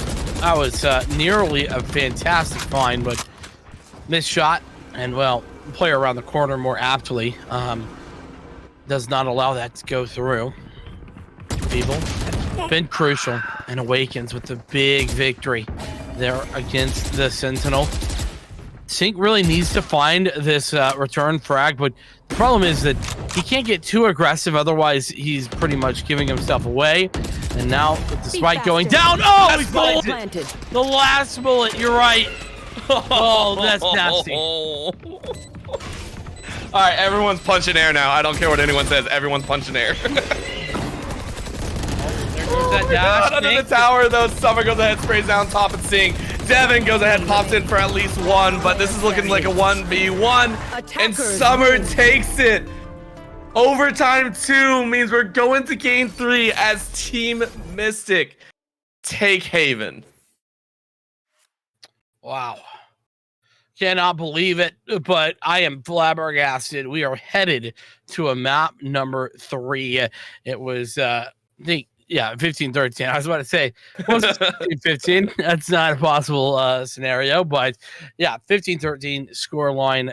Team Mystic taking their map pick, but by the slimmest of margins. They had so many map points that they couldn't pull back. It does leave me with question marks about Bind, but well, I don't know that. I don't know that it's going to matter, is I guess what I'm saying, because, well, Bind, at this point, it feels like it's just Team Mystics to win, doesn't it, Orbital? It kind of feels like it. At the same time, though, we have to think of the fact that it was close. Yeah. And Pillow Fighters are the underdogs here. As much as it didn't look like it, they were the first ones to reach match point. It looked like they were doing just fine. So my previous statement, Team Mystic, they're going to be able to run it up. I think that's out the window. It's not as clear, but I do think Team Mystic still should feel pretty confident moving into Bind here. They are a little bit more on that momentum base. They were able to pick up a win in a very thrilling overtime setup. So I think it's going to be so much fun. Yeah, I think it is going to be so much fun as well. The good news is I don't think we need any break for teams or anything like that. So we're just going to get things prepped and ready and for the next map and get going straight into that thing. What I will say, though, to add on is that Man, what a phenomenal performance coming through from Dens. I mean, the man had 37 kills. 37 kills. And you know, you just can't teach that, you know? It really is incredible as we are headed into blind. Agent select going to be underway here shortly. But if Dens can put on that sort of performance on this map, then yeah, anything's possible. But that also worries me. If Dens doesn't put on that sort of performance, what sort of map would Haven have been? Well, again, it goes back to that passing statement I made, you know, the specialists of the team, right? That's something that I love to kind of point out. I love to talk about. And I think it's a valid point. We've seen Feeble so far step up. We've seen Den step up. Feeble and Devin have also made really phenomenal picks every so often, but there has been a key player in every single game I think they played, right? No matter what, that's all I can really say.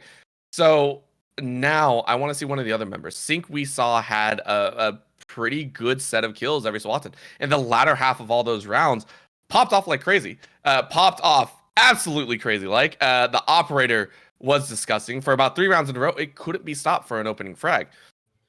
If Sync maybe took it back a notch and didn't try and go for that second one, could have been a completely different outcome. Could have maybe seen a 13-11, 13-10, whatever you want to say. Here's the question. Devin. We've seen Devin step up every so often in this series as well, but each one just a hair shy of being kind of that all-star, superstar, whatever you want to say. I want to see this round be that. I want to see this round. I want to see this game. I want to see Bind be Devin's map, depending on the character that they select.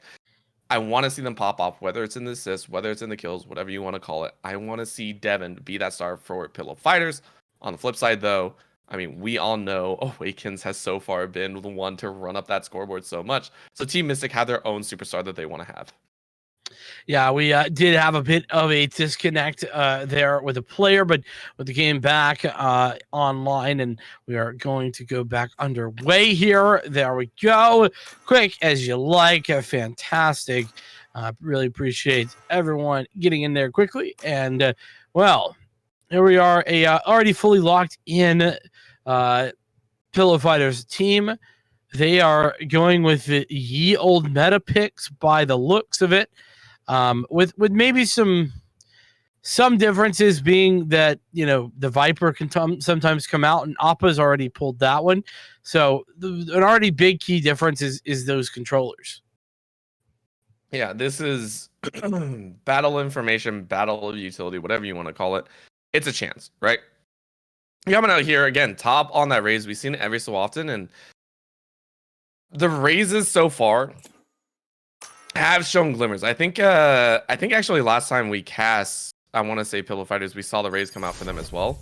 And it was actually top, I think, that played it and got a double kill with the showstopper. So some chance to really click online. Other side though, Viper, Raze, Sky, Astra, I think. All right, one off. It's a Jet and Viper difference here. Rest of it's all mirror matchups. This is full on meta talking here, I think. Yeah, I think both these lineups could be called meta. And it's just one adjustment. You know, we see Pillow Fighters going for the more double duelist scenario with the Jet. They obviously keeping everything else the same, Sky, Sova, and Astra, whereas you remove the Jet or Raze for a Viper, and Team Mystic have done just that. It really does help you out with regard to your defense, but also can add that little bit of extra oomph to the attacking side, especially with the post-plant scenarios that the Viper's Pit allow, in addition to the snake bites. So we'll see how things go. We are here, map 3, the grand finals, the POV.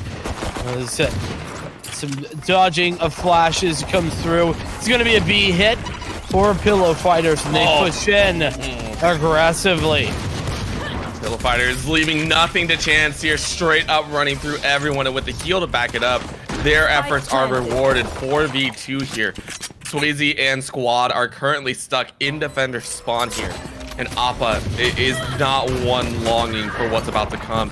They pop into the smoke around the corner to go, reloads through the books. Swayze takes out one, Feeble holds it down, and one more shot makes it 3K for Feeble. He is now looking strong on the sky. Very, very strong on that sky. Team Mystic down by the 1. So I don't know what the pistol round victories have been, but they've been back and forth, it feels. Pillow Fighters picking that one up. And we can see that Team Mystic not really electing to do the old force buy strategy. And that's not something we've seen in this grand finals. I think that's a good thing. That force buy strategy can really get to your head sometimes. It makes things difficult. And, well, that's not the style either of these teams want to play for now. Anti-eco now for Pillow Fighters. They're going to give it their best shot. Couple shots through as the top is made. Feeble and Dense, though, open up with 2. They're just doing the old press W and don't let go. Awaken says, hello, you better stop when we say stop. Devin says, nah, that was just a pit stop. Going straight through, 3-2 here. Nice little shock in front does dissuade them from moving any closer. Team Mystic wondering where everyone is going to be. They're chancing this opening to side around the corner. Everyone else goes, wastes a few more bullets. Only got a few more to work with. Boombot goes out. They're throwing down everything to try and manage this spike with all members comfortably on the other side. Feeble's ready with a little bit of a blind. Flashbang. Section's out, goes ahead, throws it, but the poison! Oh, Appa gets a free frag. Gonna put it into a 2. They're gonna do around the corner to go. Devin picks up 1, around the corner to go, and Devin picks up a 3rd. That's gonna be the round. They will pay with their lives, I think. Nope, just barely out of range. Pillow Fighters move up 2-0 here on Bind. Yep, there we go. Nicely done on the anti-eco. Got a bit dicey, I would say. So Team Mystic, I think they're gonna be liking that outcome. That said, this outcome, this round, means a whole lot more than the prior. It's weaponry available here, Team Mystic. They've got everything they could want. We've got 2 Phantoms, 3 Vandals, and 3 players committed here towards B in the early stages. Trailblazer being used as well, and Pillow Fighters so far, every time they get the pistol round, they have a good time actually getting 3 in a row, which is so crazy to say. Let's see if they can do it again. Couple shots go out. Feeble having to run back. No one falling just yet, and they haven't shown where the spike is going, so this bodes well.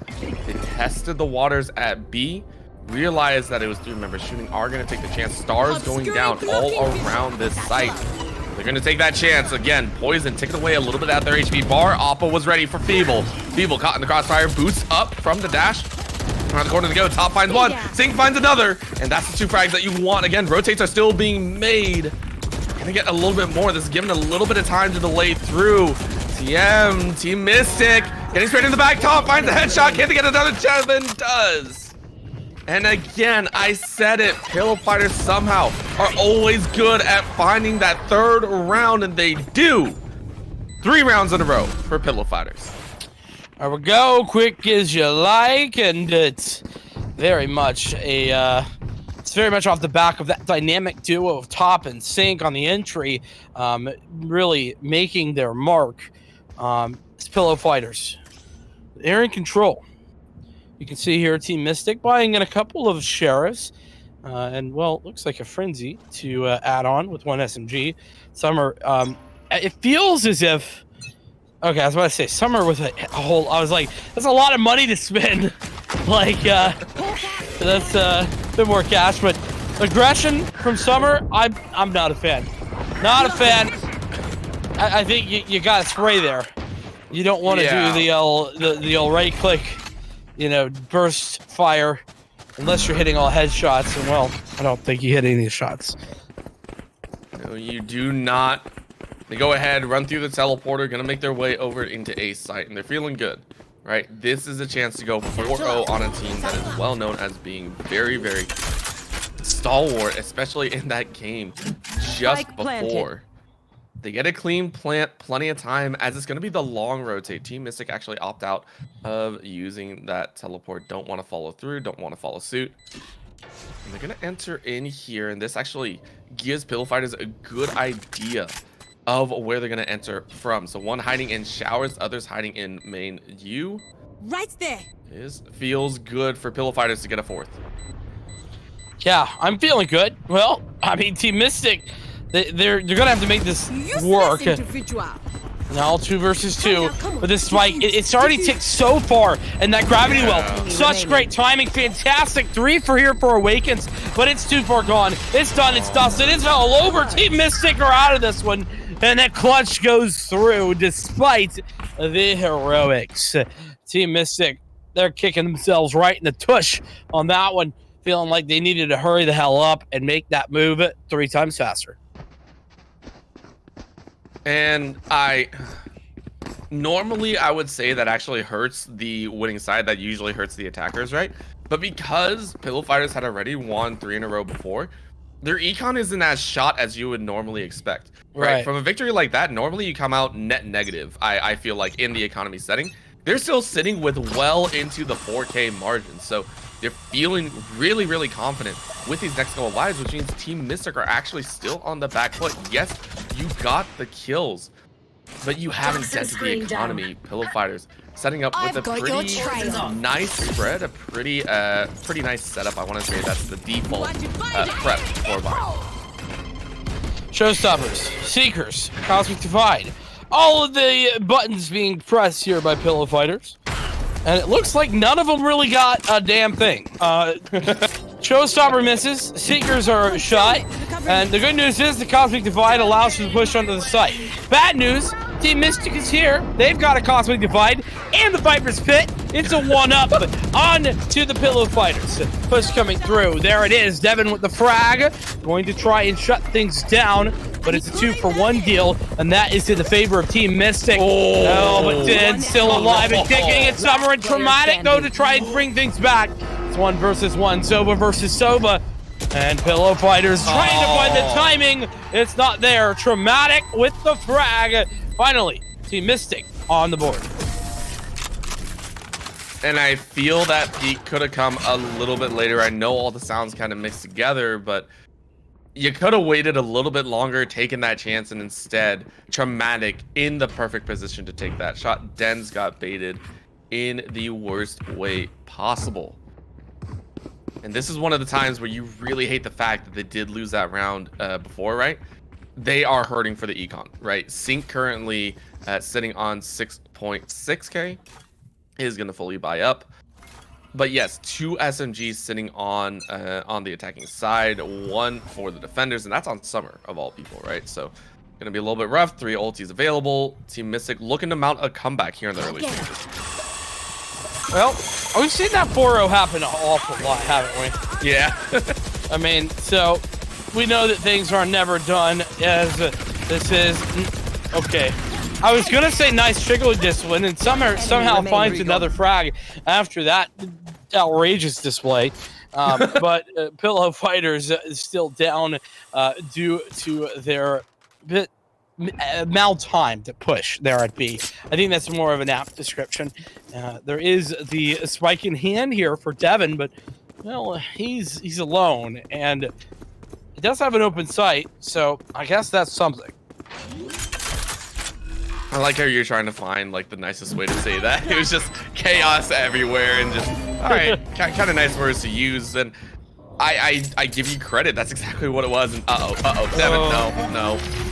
Yeah. I mean, it is okay. Listen. In fairness, Orbital, he had to make a play. It was 1v3, and he just happened to make the play right into Oppa's waiting arms, and he got hugged to death. It was a hug, you know. Yeah. It was a. With choose A, B, or C. They all lead to D, which is death. That's all it was. Oh man, yeah. It was not pleasant, put it that way. There was very few places out of there that were victories for Pillow Fighters. But hey, Team Mystic looking good. 2 rounds in a row there, and 2 defuses. So they're in a not too shabby position, are they? Not at all. And because they're now set, that last round I would consider a little bit of a rough buy, just because you were running 2 SMGs. Now it's a full econ, right? Team Mystic should have a pretty good chance of making this a 3-4. Yes, the Blade Storm is out. Pillow Fighters, though, I'm not sure if they're able to utilize it. Summer was ready and waiting, top of the head, aims a headshot down. Let's me the call of the Hunter's Fury going out. So a couple shots. Dens, okay. Dens takes out Traumatic in a little bit of a revenge act. Spike down B. I'm gonna keep it real. I'm gonna keep it real with you. I hate that this is working out for Pillow Fighters. Yeah. I hate it. I hate it. Team Mystic, they should have this, but they don't. Vulnerable and oh man, what a fantastic bit of utility! Alpha is fragging out. Absolutely having a great time soaring through the skies. And with that, I mean, here's why, by the way. It's not that I'm hating on Pillow Fighters, because I'm not. But I really dislike using ultimates so aggressively on a Nico round. It just so happens that they found a couple of extra kills there after the fact that then you could then justify the investment from. So that's not how things work. You can't work backward to justify the investment. You have to justify it ahead of time and then go for it. So, you know, listen, Pillow Fighters, they take a risk, they take a gamble, and well, it doesn't work out this time. That was just chaos. That's all I'm gonna say. I feel like the late night is getting to everyone here, and it's showing in the gameplay a little bit.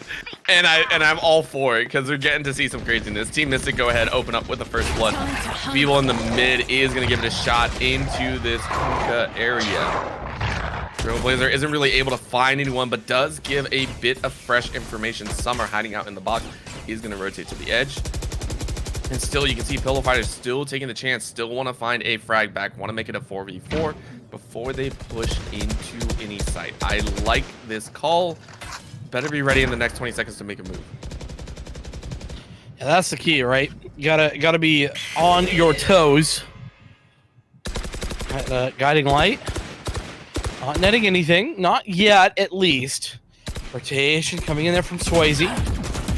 And in fact, they know what's going on. Feeble looking for it. Guiding light once again goes through. Not actually getting the blind. And there's the frag for Swayze rather. Appa swinging and there. Man, it's a shooting gallery there inside B. Team Mystic. They look like that was the most half-assed attempt at a push they've ever seen. About the fact that you know, the gameplay is starting to slowly get into this kind of run and gun style. The coarse language coming out of Vincent, I am loving more and more as we go. Like, your language has gotten a bit rougher as we go, and yet it describes the situation so much better. Right? Like, how else do you explain that? It looked like they put no effort and came out with all 5 kills, only lost 1. Like, it's another day in the office. I mean, they threw out 1 guiding light. There was nothing else. No nebulas, no shock darts, no nades, no dash. Like, I don't know what to say. It's just barely looked like a push. I'm telling you, you chose the fewest amount of words for the most amount of impact, and I'm living for it right now. Right now, we do see the Cosmic Divide going out, so sectioning off a small portion of this wall, but again, everyone is in range. So Pillow Fighters, go ahead, open up on Traumatic first, giving him a very traumatic experience and saying that B side is open. So once again, Team Mystic are on the defensive, actually on the aggressive, as they will have to look for the retake against a fresh 5 squad. A nice little fake. I like that. That looked good. That looked even better. Swayze. That was nasty. Well, he comes through. That was not the cleanest spray. I'm not gonna lie. No, but the movement was. That's what gets credit. People with a nice forward position going to throw out those seekers to try and stall things out a little bit more. Well, these pistols, they're looking good and well synced. Recovering that rifle even better. He's got a double. Now it's all on to 1 player, Appa, who was low HP to begin with, and Team Mystic, well, they're down and out on that. Can't pick it up. And after 4 rounds in a row, it's an answer back. Feels good, right? Feels good. And once again, they're winning these rounds with a significant chunk of their members alive. So whereas, you know, Team Mystic, they won 4 in a row, again, their economy is still shot. They're still stuck in that 2K range, 3K range, where they can only afford 1 round. That doesn't feel good, right? Pillow Fighters, they lost 4 in a row. Multiple members should be down in the dumps. They're sitting with 6K in one of their pockets. Like, the anger I would feel. Oh man, I'm just imagining like a wad of $6,000 in somebody's pocket, like in like $5 bills, like, you know, or something like that. Like it's just a lot of like bills, you know. If you've ever had, like, think about after 12 a.m. Yeah, I know. If you ever had, like, I don't know, you know, like $50 in $1 bills or something like that, you realize how physically much 50 bills is. It's a lot. So, oh man, regardless, Team Mystic, they are in position. Swayze with a nice little jitter peek, gets the information, gonna fall back. Showstopper being thrown out. This is towards B and top. Oh, in the wrong direction. That's tragedy as Awakens with a massive double kill. Really answering the call. Regrowth coming through just to keep players healthy. And, well, that's not enough to keep that Sova healthy. Double push here is good. Swayze with the frag coming in for help is dramatic, but he's dispatched by Feeble. Now it's all on to Feeble.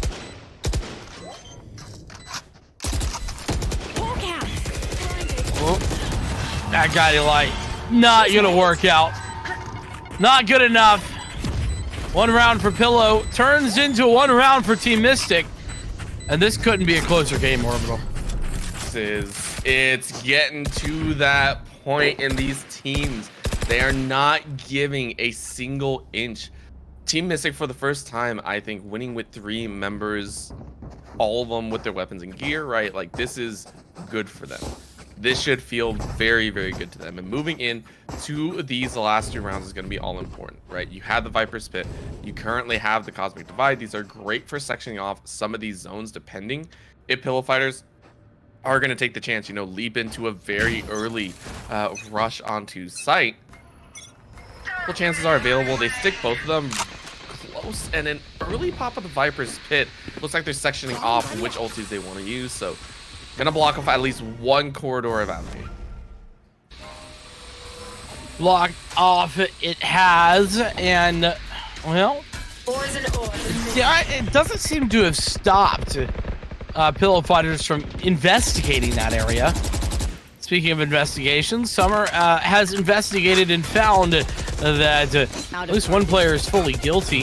That was Sync. And, well, he's not only found him guilty, but he sentenced him to death right then and there. Executed for the crime of being in the shower. And Pillow Fighters down a player is not ideal. Evil was one of these players lurking here towards B, and the rest of Pillow Fighters rotating in as well to say hello. Standing ahead. Spike down B. I have the spike. Last player standing. Knocked him. Oh boy. I got the spike. Oh boy. Orbital is all robots. Wait, are you back, Orbital? Maybe. You're back. Yes, you are. Hey. Wonderful. 10 seconds left. Well, we don't know what you said before, but I can tell you what I saw. And that's Pillow Fighters going down. That plant wasn't gonna happen no matter how you sliced it. Yeah. And did he die after time? Did he only get 1,000 credits? Last round before the switch. That's tragic. That's unfortunate. You hate to see that. Yeah. Especially considering this is last round before the halftime, and yeah, now because of that, you can see Feeble down a little bit of cash, not able to get a full weapon out of that. I mean, Denz is also sitting with only a sheriff. Like, this hurts, right? Opting for the defensive instead of the offensive, I have to say is correct, because most of you would be able to get is an SMG, right? So best option available, you go ahead and pick it up. Fury coming out dramatic, looking for a little bit of a touch. can't really find anyone, so the boom bot is taken out. And Team Mystic in pretty good position to make it a 7-5, but Sync wants to lay down an answer, plays her out, misses the first one, dodges out on the showstopper, dodges to the right, is gonna right click, misses, but Devin and Top go ahead and back him up, say, yeah, those knives definitely hit. We saw it, man. You're good. Take out 2, little straight through, Traumatic hiding in the bushes, Sync takes him out. That leads it on to Seekers are on the prowl, but I mean, what more can you really do with those? All of them are nullified. Cosmic Divide is going to be a bit dangerous. Good, a little blind, and they take a trade 1 for 1. Can Appa do it? Can Appa get... Nope, never mind. That is a 6-6. Man, Sync literally had the most interesting role right there in that round. He didn't do anything as in shoot people, but he was crucial in allowing for his team to win. He was just a distraction. He was just a distraction. Somehow everything he shot missed, but it didn't matter. It did not matter. I mean, even there in that last moment, he got, he did get a kill, to be fair, but, he got blinded up, insta-traded. Didn't matter. I mean, poor guy. You got to feel for him in that scenario.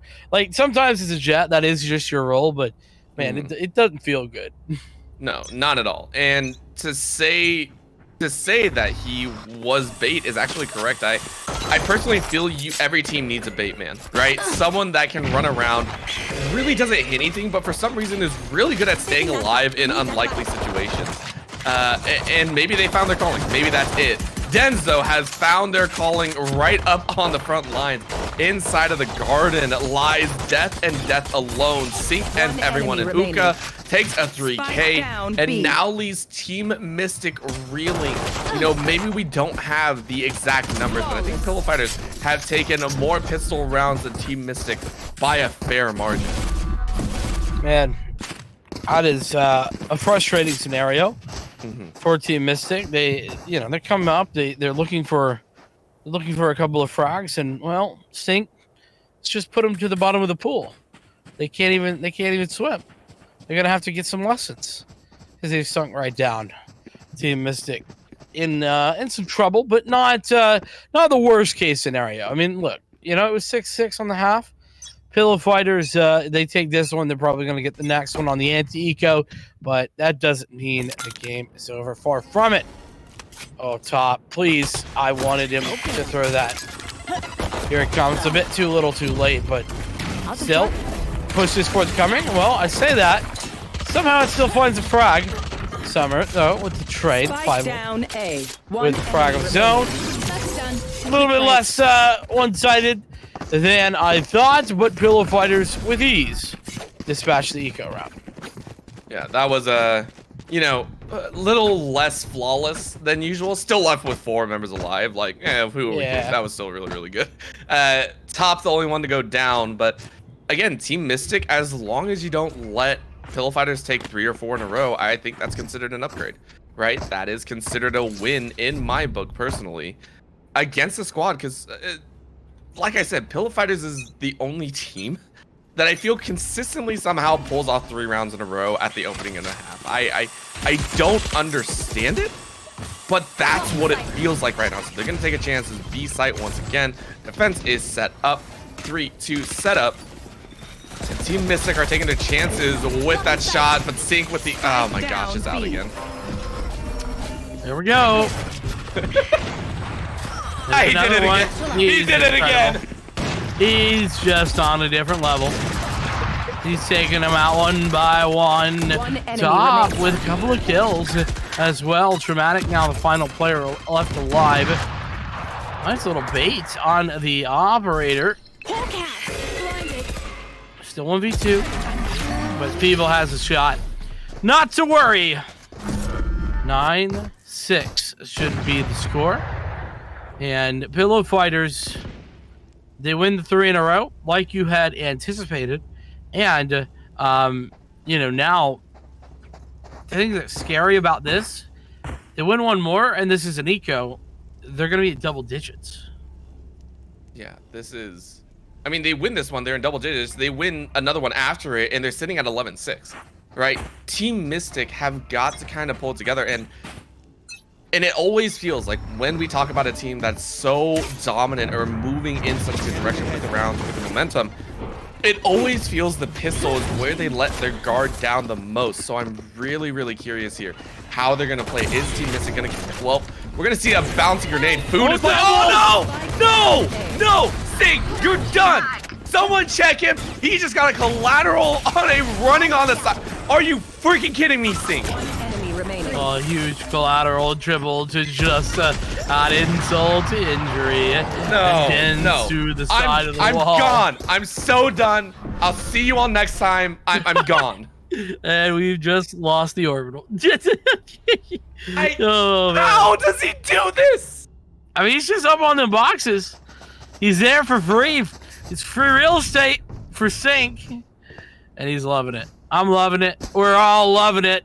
And well, it's 10-6. Pillow Fighters poised to make this upset and poised to send Team Mystic down to the depths, to the Shadow Realms with them.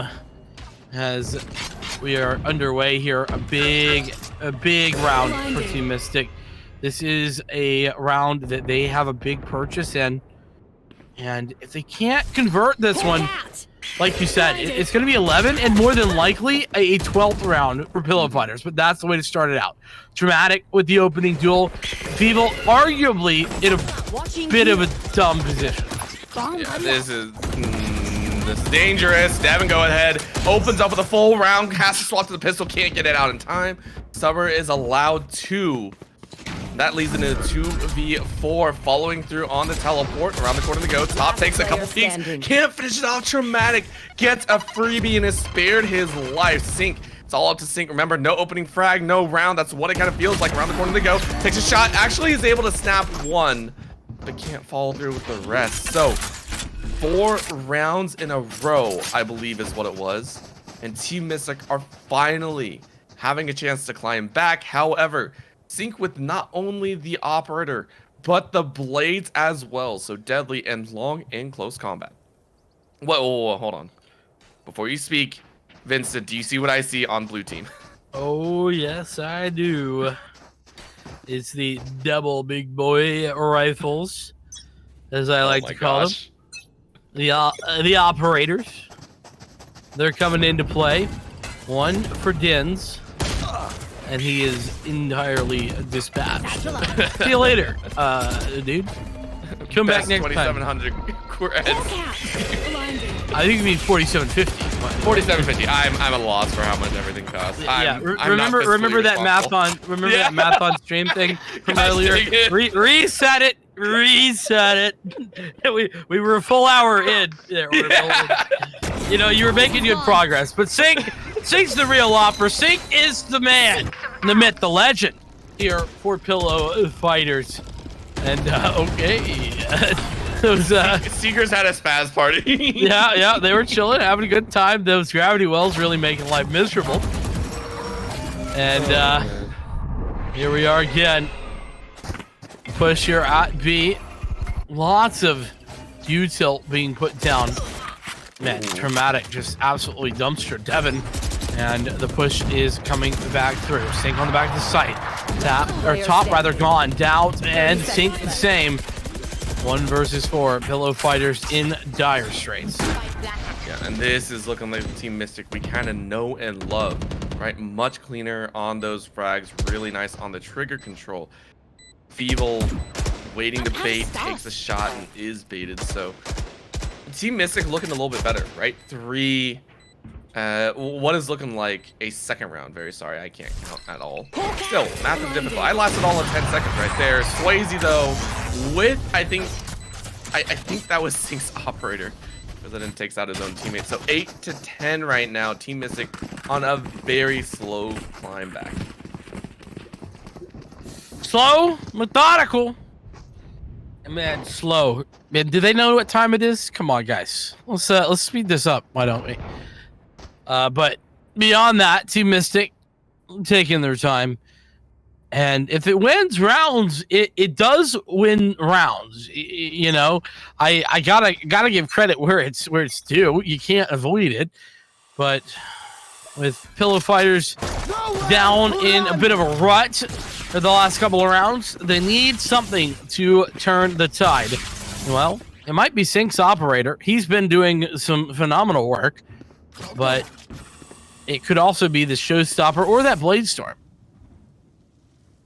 This is looking a little bit hairy, though. Team Mystic finally finding the rhythm, and on the attacking side, they have a bit better chance. But with multiple members actually stuck in that mid corridor, actually kind of dislike their spread, right? They send the Viper and the Astra on the solo missions, which I'd rather prefer, you know, maybe take that Sova, maybe take that Viper to the other side, but they're gonna try to take a chance, right? All the way in they go. Up goes the Viper's pit, and they're gonna look to pinch it. All hands on deck. Pillow Fighter's gonna take their chances on a 5-man retake. Questions abound. Who is gonna get the first shot, though? A little bit more poison going down, and all the walls are moving. Top goes ahead, slides right through, is going to take that chance. And Swayze opens with the first frag. Denz is gonna be down for first blood. Showstopper out, Showstopper gone. Fellow Fighters still with it if they wanted, but it's not working out. Team Mystic, they're winning all the duels. They're taking all the names. It's Devin to fight one back, but that's it. The spike is ticked so far away that it doesn't even matter what happens now. As Pillow Fighters win out, or rather I should say Team Mystic win out, my apologies. Pillow Fighters are down and not just out yet. Still a lead of 1 round, but their economy is entirely dispatched.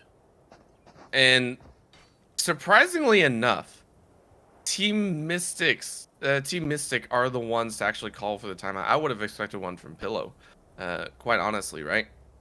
You won 4 rounds in a row. You were able to boost yourselves up to 10, and yet you stalled out there. And not only did Team Mystic feel good, they felt clean on their fights. Pillow Fighters took really oddball choices of battles, right? Kind of pinching themselves into holes at points, you know, taking a really weird hookah fight at one point. I don't want to say it's cocky. I don't want to say that they got a little bit out of control. It just feels like they were almost trying to rush to end the game. And in their attempt to rush towards that finish line that they saw off in the distance, they tripped themselves up on their own shoelaces. I don't know if I would agree with that. I don't know that I saw that. I don't know what it is precisely, but it feels like Team Mystic just kind of found their second win, if I'm being honest. Pillow Fighters, yeah, they're not hitting the same way, but remember that round where Team Mystic kind of just went in towards B and didn't do anything, like do no util at all. Well, that's what was happening, and no longer is that the case. Team Mystic are being very, very precise, very, very forward. They're showing that they have a plan in place every time, and that's what's changed for me.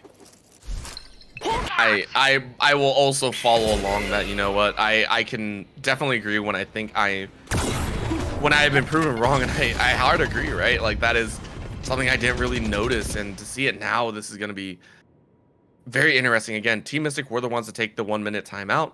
They're the ones that said, hey, we needed time to recollect ourselves. Maybe they were getting ready to go a little bit trigger happy, but it seems they've opted for the slow route. 4 members pushing towards B. The Lurker, Swayze over towards that A mid. Now they're going to fall back, so it looks like a full 5-man spread here for the B site. They're going to give it their all to try and tie it up 10-10. Try. That is going to be the key determining factor here. Gravity Well going out. Guiding Light comes in. Trailblazer to defend. And Swayze to frag. Spike going down. Guiding Light going to push Devin back just a little bit. Spray missing its mark. 4 versus 4. As Top finding success with that showstopper does equalize things. Pillow Fighters in position. They're not going to be able to convert. Maybe, just maybe. Awakens with a fantastic shot there. Tapping away, but it's the Blade Storm for Sync. He might be the difference maker here. Tap onto that spike. Tapping it once more. Hits the shot onto Awakens. It's 1 versus 2. And, oh, Appa. Yeah. that's all over. remaining. That's a long time. A long time to wait. And it's not going to be enough. Team Mystic not only winning the round, but they find double digits and tie the game. That one was a solid one to hang on to. They're feeling good. They're feeling like they have that chance. And you said it, right? The momentum just shifted. They got their second win, maybe a third win. They're crushing it here in these fights. And with the bye that we're seeing come out of Pillow Fighters right now, there's a high likelihood that it's going to go to 11-10. But it's deja vu, right? We know that once it reaches 11-10, 11-11, 12-11, game's not over. It feels like the game's like just hit its midpoint with these two squads. And I don't want to say that, but I want to say it at the same time. Paintshell straight to top speed. Oh boy. And he gets hit with a decay too. That could have been a deadly combination. Fortunately, life is still within his grasp. Despite going down there, Team Mystic in good position, utilizing that Cosmic Divide to great effect and Awakens. Well, dispatching Sync on the flank. This is looking so good for them. Now the Cosmic Divide coming through. And denied. See you later, Summer. I don't think they got it. I'm just holding my breath for no reason. Oh boy, yeah. I feel the same. Nice guiding light. Unfortunately, I don't think it's gonna matter. Awakens. Now the one who matters. 3 kills and big victories. Team Mystic, they take the lead. And we're starting to see kind of that crunch time, right? All the utility being thrown out, everything thrown at those diffuses, at those plants. And it's bending in Team Mystic's favor in this chaos where, you know, aim precision reigns supreme. In the close quarters, Team Mystic take it. So Sync, you know, this operator that we've watched fly through the sky, fly to immeasurable heights at points, needs to find that airtime, needs to find that current to ride it to victory here. It seems that Team Mystic have quite effectively shut down a lot of those angles. So those opening frags that Sync were being given is not occurring anymore. Here we go. This is a moment. This is where victors are made. And Swayze taking that opening tool. Devin going down means that Team Mystic are just one step closer to the winner's circle, to that gold glass of milk. Oh. And, well, a good 1-for-1, all things considered there.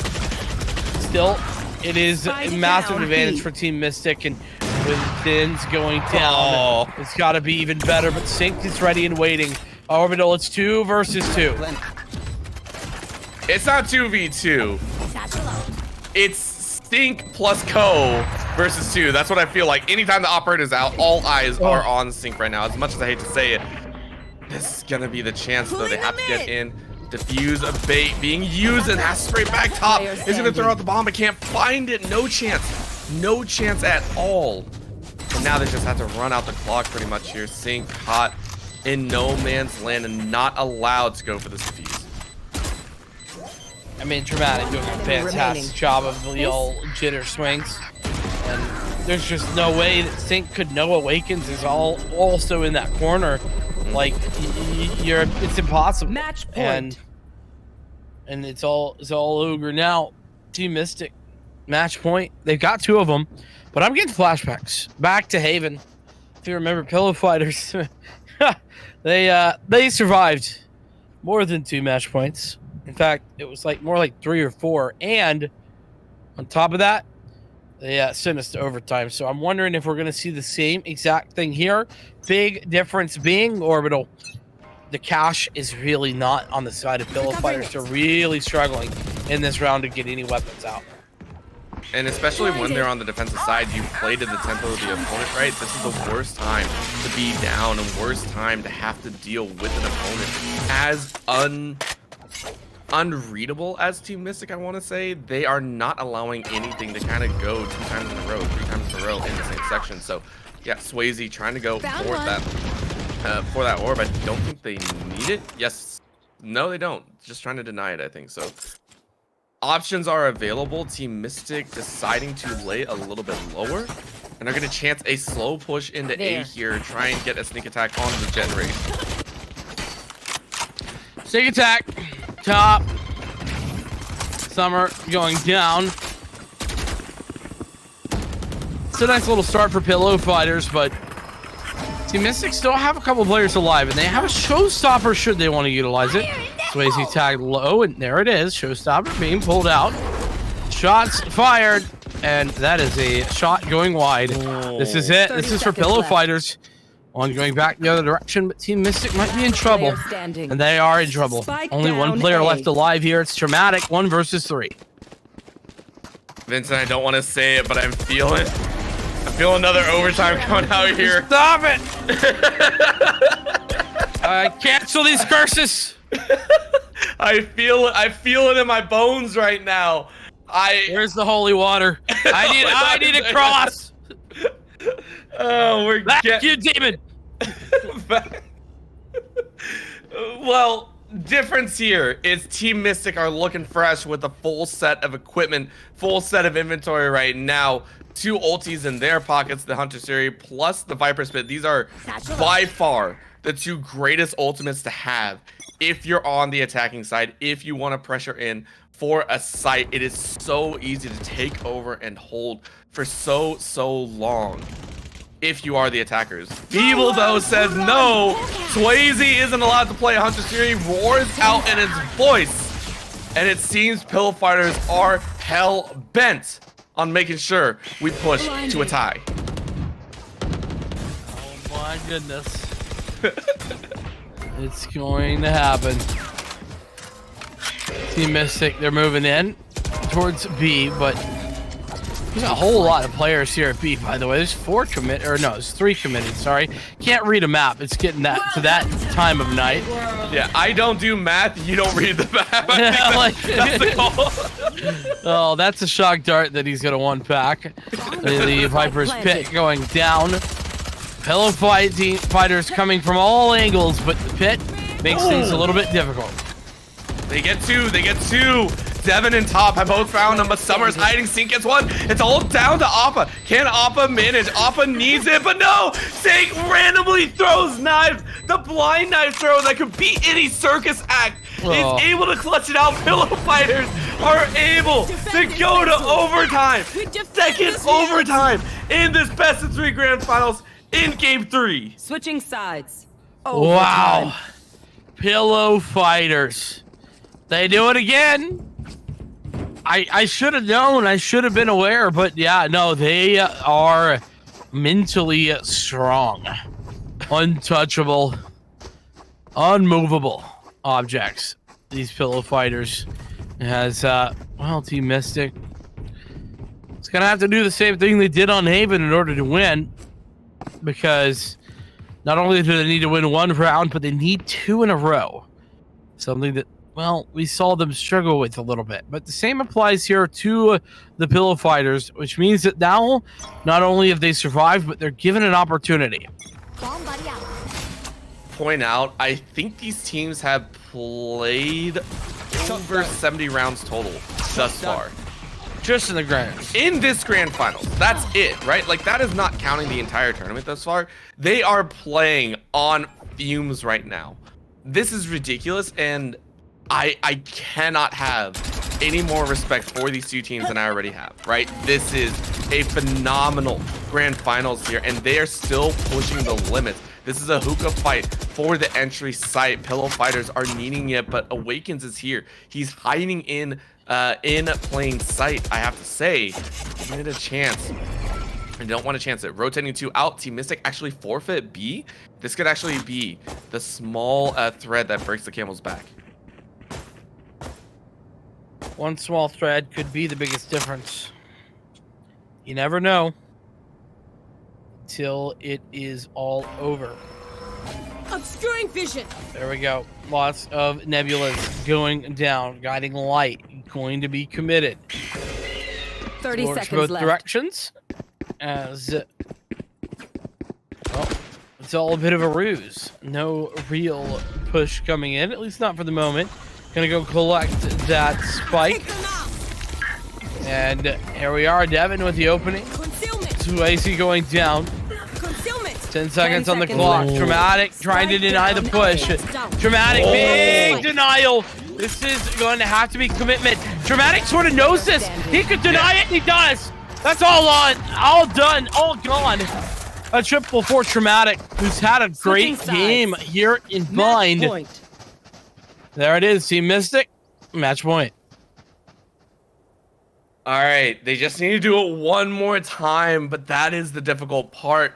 The graphic is lying to you. That is the in-game bug. Viper's Pit is not out before the match or the round even starts. It is fresh. No one has any ultimates right now. They are going into this so carefully. Pillow Fighters, their attack looks great. It's always been the defensive side that has always looked a little bit weak.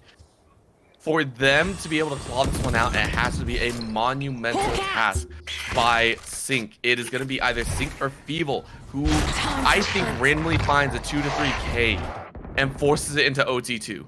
Oh man, if it is, I mean, to be honest, if it's anyone to do that, that would be who it would be. But either way, here it is, do or die. How many times have I said that tonight? I mean, it really, but for that. Yeah, I mean, but it has been. I mean, there's been so many moments that have been do or die. This being one of them. And Devin does connect. Devin does make the play. Keeping Pillow Fighters in this for the time being. Summer moving in, finding some space at A. And he's calling for rotations. Ooh, around the corner they peek. Top has to walk away.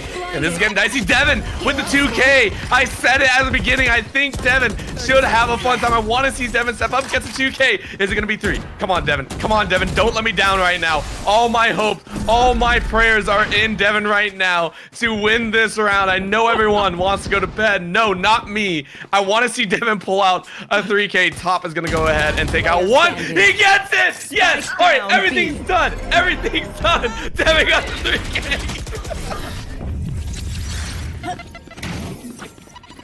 Orbital.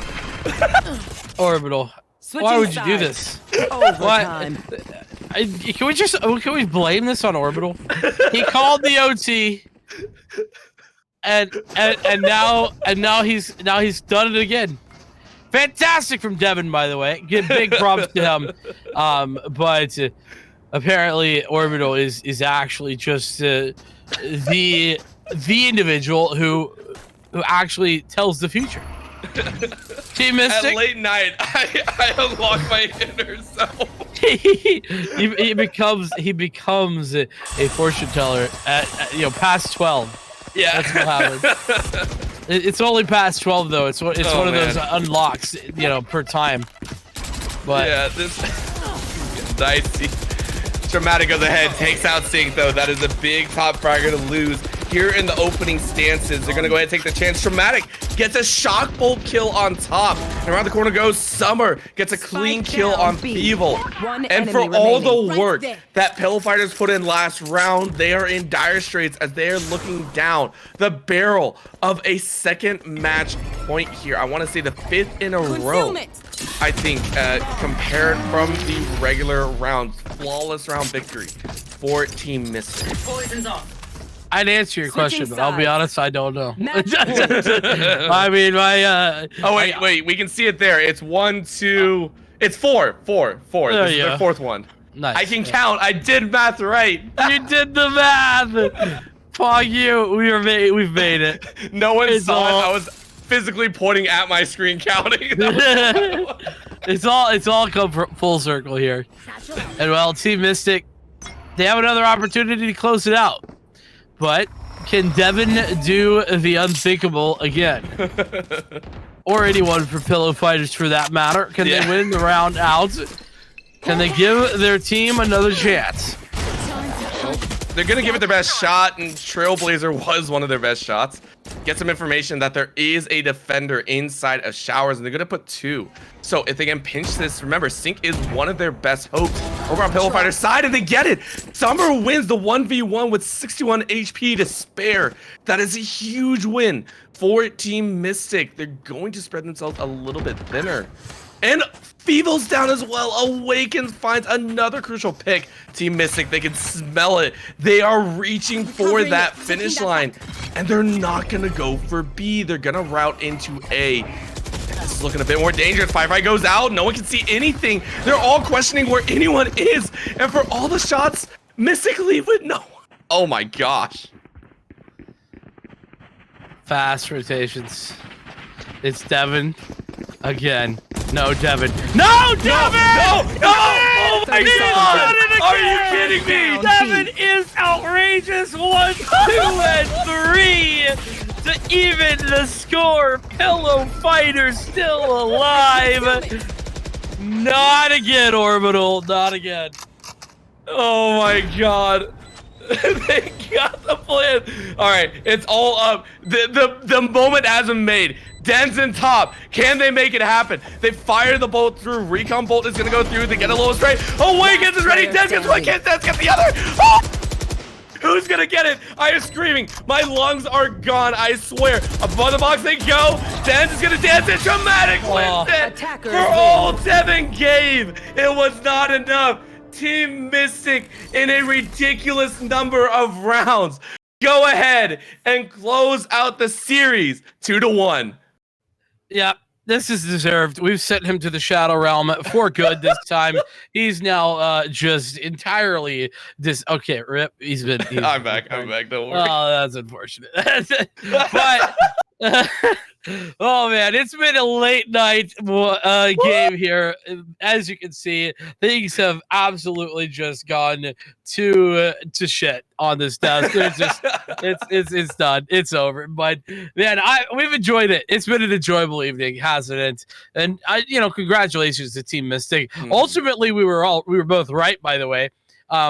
We were in agreement that if it went to a map 3, it would be a Team Mystic victory. We didn't know that it would be this difficult for them, but it was a Team Mystic victory nonetheless. But man, just a fantastic performance from Pillow Fighters.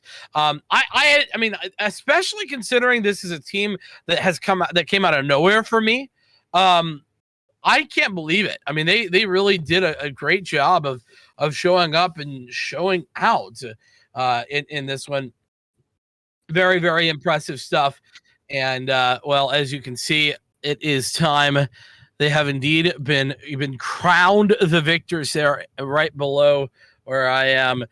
Team Mystic taking the Pit of Valor crown as is expected. Let's talk real fast. I mean, Orbital. Who should take the MVP here? Oh no.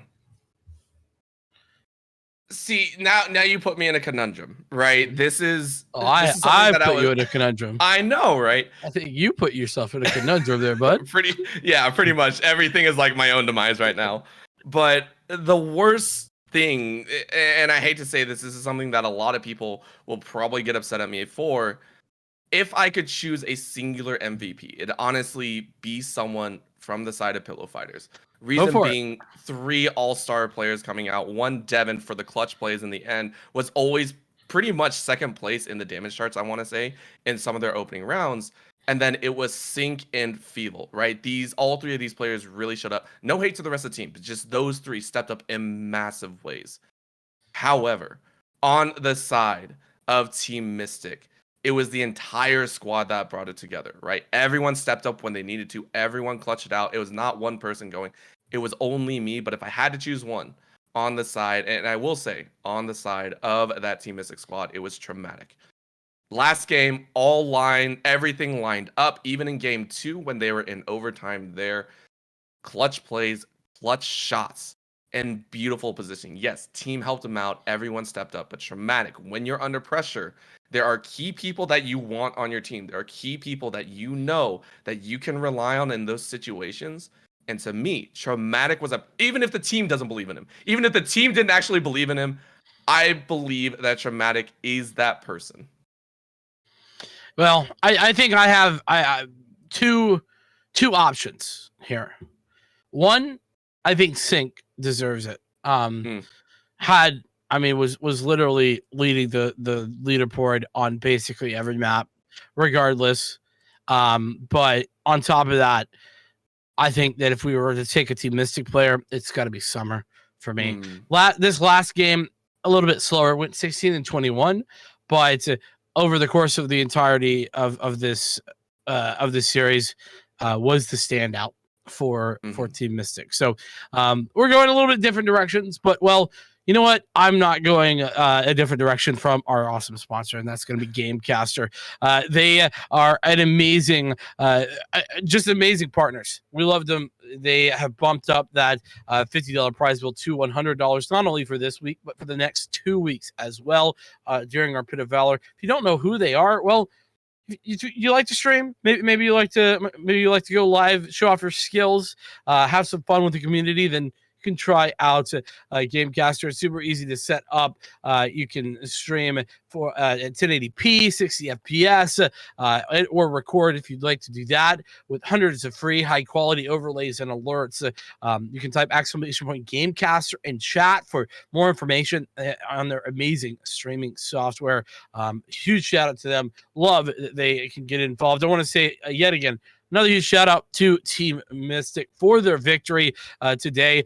Don't forget as well that you can sign up for those next 2 Pit of Valors very, very soon.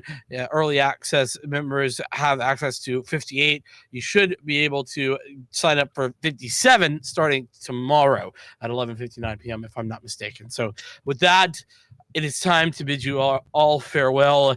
It's been a fantastic evening on behalf of myself and on behalf of Orbital, Vermilion Rose, our producer, and Will, our observer. It's been a journey. We appreciate you coming on it with us, and we'll see you here next time for more action here at GLG.